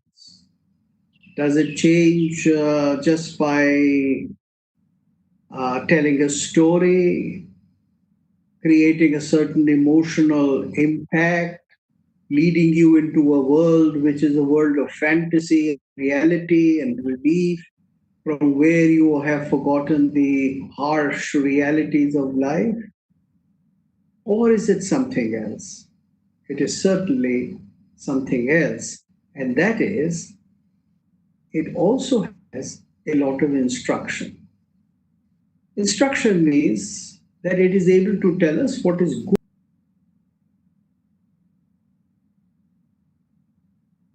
When you look at the great epic Ramayana, or when you look at the great epic Mahabharata, then right in the beginning of these 2 texts, we are told as to why these great works were written. Now, Ramayana was written because you present a great character, the character of Ram. And Mahabharata was written because you represent a conflict between dharma and selfishness, dharma and anger, righteousness and personal demands, selfish demands. So the whole idea of art is also to lay down certain values which improve our life. However, art does it in a very different way. Art simply doesn't preach, or art is not simply a method of creating a political propaganda. A lot of people, especially our Marxist friends in India today, think that the purpose of art is to bring a revolution. But that is not the whole truth. The purpose of art is to give you higher values, good values, and to tell them in a manner that they go deep into yourself. Now, how is it that this happens? This happens when you create something which may be called beautiful. So, creation of the beautiful, creation of something which is not seen ordinarily in life, is the primary purpose of art. You see, we have great books that tell us what is valuable, that give us what may be called upadesh, or what is a good life, or they can tell us about the subtleties of different philosophic systems. So you can go to philosophy for that. You can go to a politician and learn, I mean a serious politician like Kautilya or Plato, and learn about what is a good state, what is a good economy. You can learn all these things from different sources, but there is one thing which you cannot learn anywhere, and that is what is beauty. What is something so special which you do not get else, anywhere else in life. Now, talking of that, let me begin by telling a few things. So the first thing is that art changes the quality of our life and makes our life more acceptable. That is why art is considered to be most essential for education. That an educated person must have a sense of enjoying art and maybe producing it. So, what is it? It is simply this, that those things in life which appear to us very painful, they can be turned into pleasurable in art. See, for instance, nobody likes to see separation or death or some other kind of suffering in actual life. We want pleasure. We want pleasure all the time. We want that our near and dear persons should also have a life of pleasure. But that doesn't happen. There is suffering, there is pain all the time. That is part of life. Sukh and dukh are both in life. But what art does is that art changes our dukh into sukh. So, when you hear a story in which there is suffering, when you hear the story about, let us say, the separation of Rama from Sita, or you hear the story of Shakuntala being thrown out by Dushyanta, then after hearing that story, after watching that play, after reading that poem, or seeing that painting or Shakuntala's suffering, you like to see that painting again and again. You like to hear that poem again and again.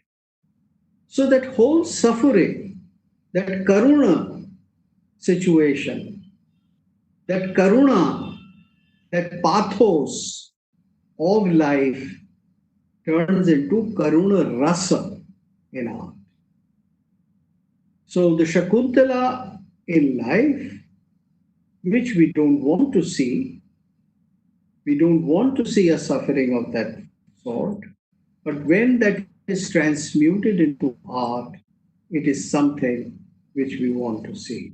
So this is one of the most essential things about art, that art teaches us how to deal with the harsh realities of life by understanding them in a manner in which we even derive pleasure, in which we become less selfish. You see, how will that happen? That will not happen unless you rise above your petty interest. So, a person who has cultivated the arts properly must also train oneself or transmute one's personality to become more sensitive to others, to become more understanding of the world, to become somebody who cares for others. And art makes one experience that. So art makes us what is called in our old Sanskrit language, art makes us sahridaya. Now it is said that only a sahridaya can appreciate art. Now what does sahridaya mean? What is this word in Sanskrit? Sahridaya. One who is able to put his heart to the pain of others, or to the pleasure of others, or to things which are not entirely his. One who is able to see somebody else's presentation, somebody else's creation, which may not agree with his ideas or her ideas. I like to hear stories in art which are not very familiar. And I like to know about certain kinds of life, certain choices of life, which are new, which are not entirely known to me. I like to know about those things which I have never experienced, something which is not part of my daily experience of life. So I want to see something wonderful. I want to see something heroic. I want to see something so elevating and different that I cannot experience it in life. So I go to art and I experience it there. The whole concept of the heroic and the wonderful, which has been encapsulated in India as Veeraras and Adbhutaras, is actually that. You see, what is Veeraras? Veeraras is an activity which only a very special person is able to do, which an ordinary person cannot do. And when that act is completed, then we say, this is miraculous. ये तो अद्भुत है. तो राम ने समुद्र के ऊपर सेतु बांधा, तो ये काम सब नहीं कर सकते. तो ये काम हीरोइक काम है. और जब हम इसको देखते हैं तो ये क्या कहते हैं हम? ये अद्भुत है. So when we see this, we say this is an act of heroism. It is not ordinary. And when you see that, you say, well, this is not only heroic, it is wondrous. It is special. So this experience of the heroic, this experience of the wonderful is what art brings us. The purpose of art is not to just go on showing us what we experience in life. Now, when that happens, then what you do is you make a third-rate Bombay film. Now, that's exactly the problem with a lot of entertainment industry. They just show us what we already know. So you see a large number of these TV serials in which they just go on portraying and showing the activity which is all around us and which has no perception of anything special, anything elevating, anything thoughtful, or anything which may improve our lives. So, unless that experience is given to us, there can be no utility of art. And now, before ending, I would like to say something which is also the most specific thing about Indian art and which could be said to be the crux of Indian art. I said a moment ago that art is pursuit of something adbhut, beautiful, full of rasa, elevated. And in portraying that, in showing that, how does art achieve it? Art achieves it by showing us what is this total creation. As I said, art is not going to talk to us about life as we have experienced, about the small terrestrial life of the town I live in, or even the country I live in. Art is going to talk to me about Martyalok, about Divilok, about Patalok. It's going to talk to me about the divine. It's going to talk to me about what is below the earth or which is something terrible. So the art is going to talk about the whole of creation. Now, expressing the whole of creation and giving you an idea of this creation is the crux of Indian art. Why is it that Indian art emphasizes it so much? Let me give an example to clarify what I have just said. you may see the sculpture of, let us say, a sculpture of Bhagavan Buddha, Bodhisattva. Bodhisattva sitting in meditation. But Bodhisattva is never shown sitting in meditation just alone. He is shown as the whole creation around him. He is shown as the yaksha, the kinnara, the gods, the plants, the trees, the stars, different parts of the creation around him. So he is shown as part of the creation and as center of the creation. Similarly, the other devatas, let us say Vishnu. Vishnu is shown not just as Vishnu, or not just as Vishnu with Lakshmi, but Vishnu is shown as the center of the whole creation. The creation around and with Vishnu. So the creator is shown with creation. And in Indian art, there is always an emphasis in portraying creation as beautiful. So, Indian art celebrates the beauty of creation. Why?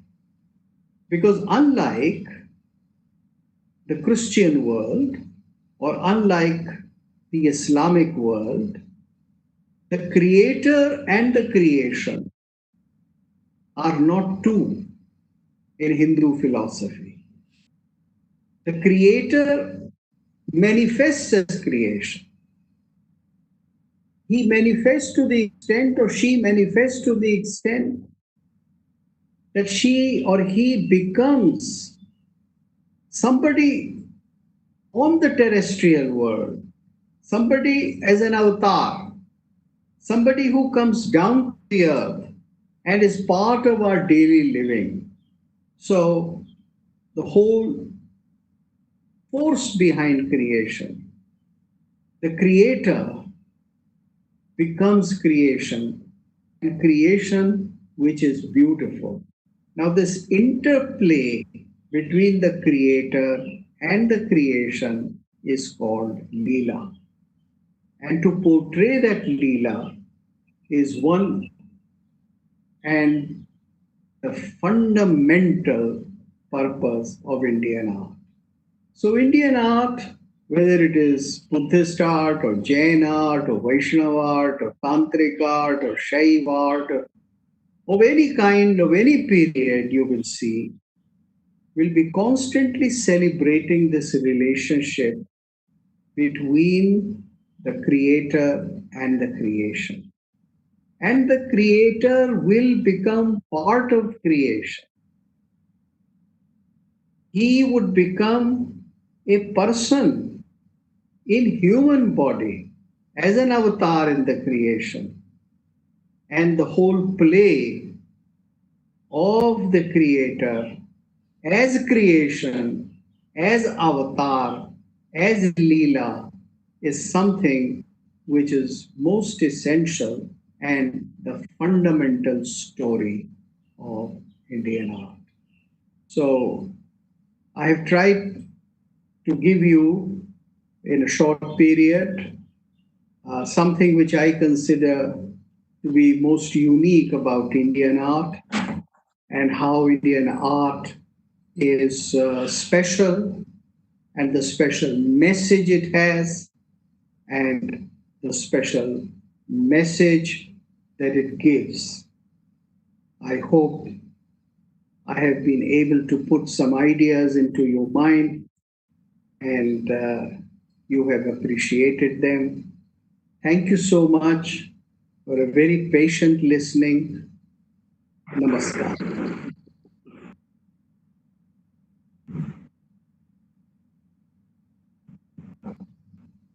It was indeed a pleasure and aesthetic relish to listen to the legend, Dr. Bharat Gupta.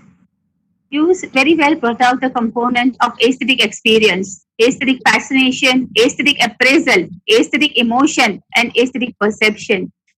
Your expertise is so valuable, and I'm sure the current generation is going to get insights about how to look at the field of aesthetics by your presentation. What does Indian art celebrate indeed? I sincerely, on behalf of Kaash Foundation Center for Academic and Professional Development, thank you that at a very short notice, you accepted our invitations. I also request all the paper presenters and the participants to kindly fill in the feedback form which is generated on the link. And now I invite my core team member, Dr. Geeta Ajit, to kindly present her concluding remarks.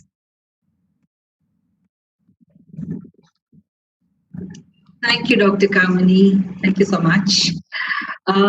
So after a long day, we have all come to the end of our program. Once again, this was the 6th International Conference by Kaash Foundation CAPD. And this conference was held in collaboration with Global Knowledge Academic Spain and Sagar University, Madhya Pradesh. And the theme for today's international conference was emerging trends of research in art, aesthetics, and social science. So we had wonderful speakers today, both as a keynote, valedictorian, and also the plenary speakers, and a great number of technical presenters. So let's start with, we first had, just a minute, please, yeah. We first had Dr. Kairi Shen as a keynote speaker from Korea. She's a regional director of current HWPDL. And the title of her presentation was Loss of the Reliability and How Can the Media Recover Its Reputations Through Integrated Research. It was very interesting to listen to her. And after that, we had 4 plenary speakers, very interesting speakers. The first speaker was Mr. Amarjit Singh, who was from Carolina, USA, and who spoke on theater and its implication in social sciences. The second speaker, very passionate speaker, was Sri Chetan Pandey from Singapore, who spoke about the importance of digitalizing manuscripts. Our third speaker was Professor Sanjay Srivastava from Banaras Hindu University, and he spoke on the recent trends in international relations research in India. So he was from Banaras Hindu University, Varanasi. And our fourth plenary speaker was Dr. Shashwati Mutsudi. Please excuse me if I've pronounced you wrong. I really didn't mean it. So we have Dr. Shashwati Matsudi from the University of Calcutta, and she spoke on the study of Buddhist art in Bengal. We also had 2 technical sessions, which had 2 simultaneous technical sessions, and in all we had 36 paper presentators who gave very interesting and thought-provoking papers, and it will be really wonderful to listen to more of their thoughts, I'm sure. And for the valedictory session, we had none other than Dr. Bharat Gupta, who is again very well known in his field, and he spoke about what does India art celebrate. So once again, I would like to thank Global Knowledge Academic Spain and Sagar University, Madhya Pradesh for collaborating with Kaash Foundation CAPD on this 6th international conference. And I'm Dr. Geeta Ajit signing off for today's conference. Thank you very much.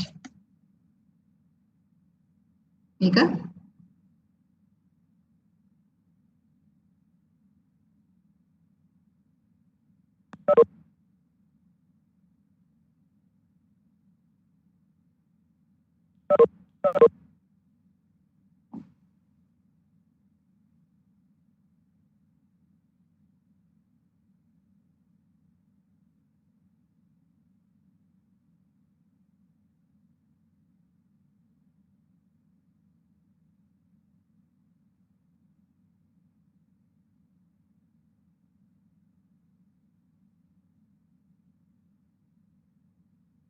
Kishan and तेरा call क्यों नहीं लग रहा?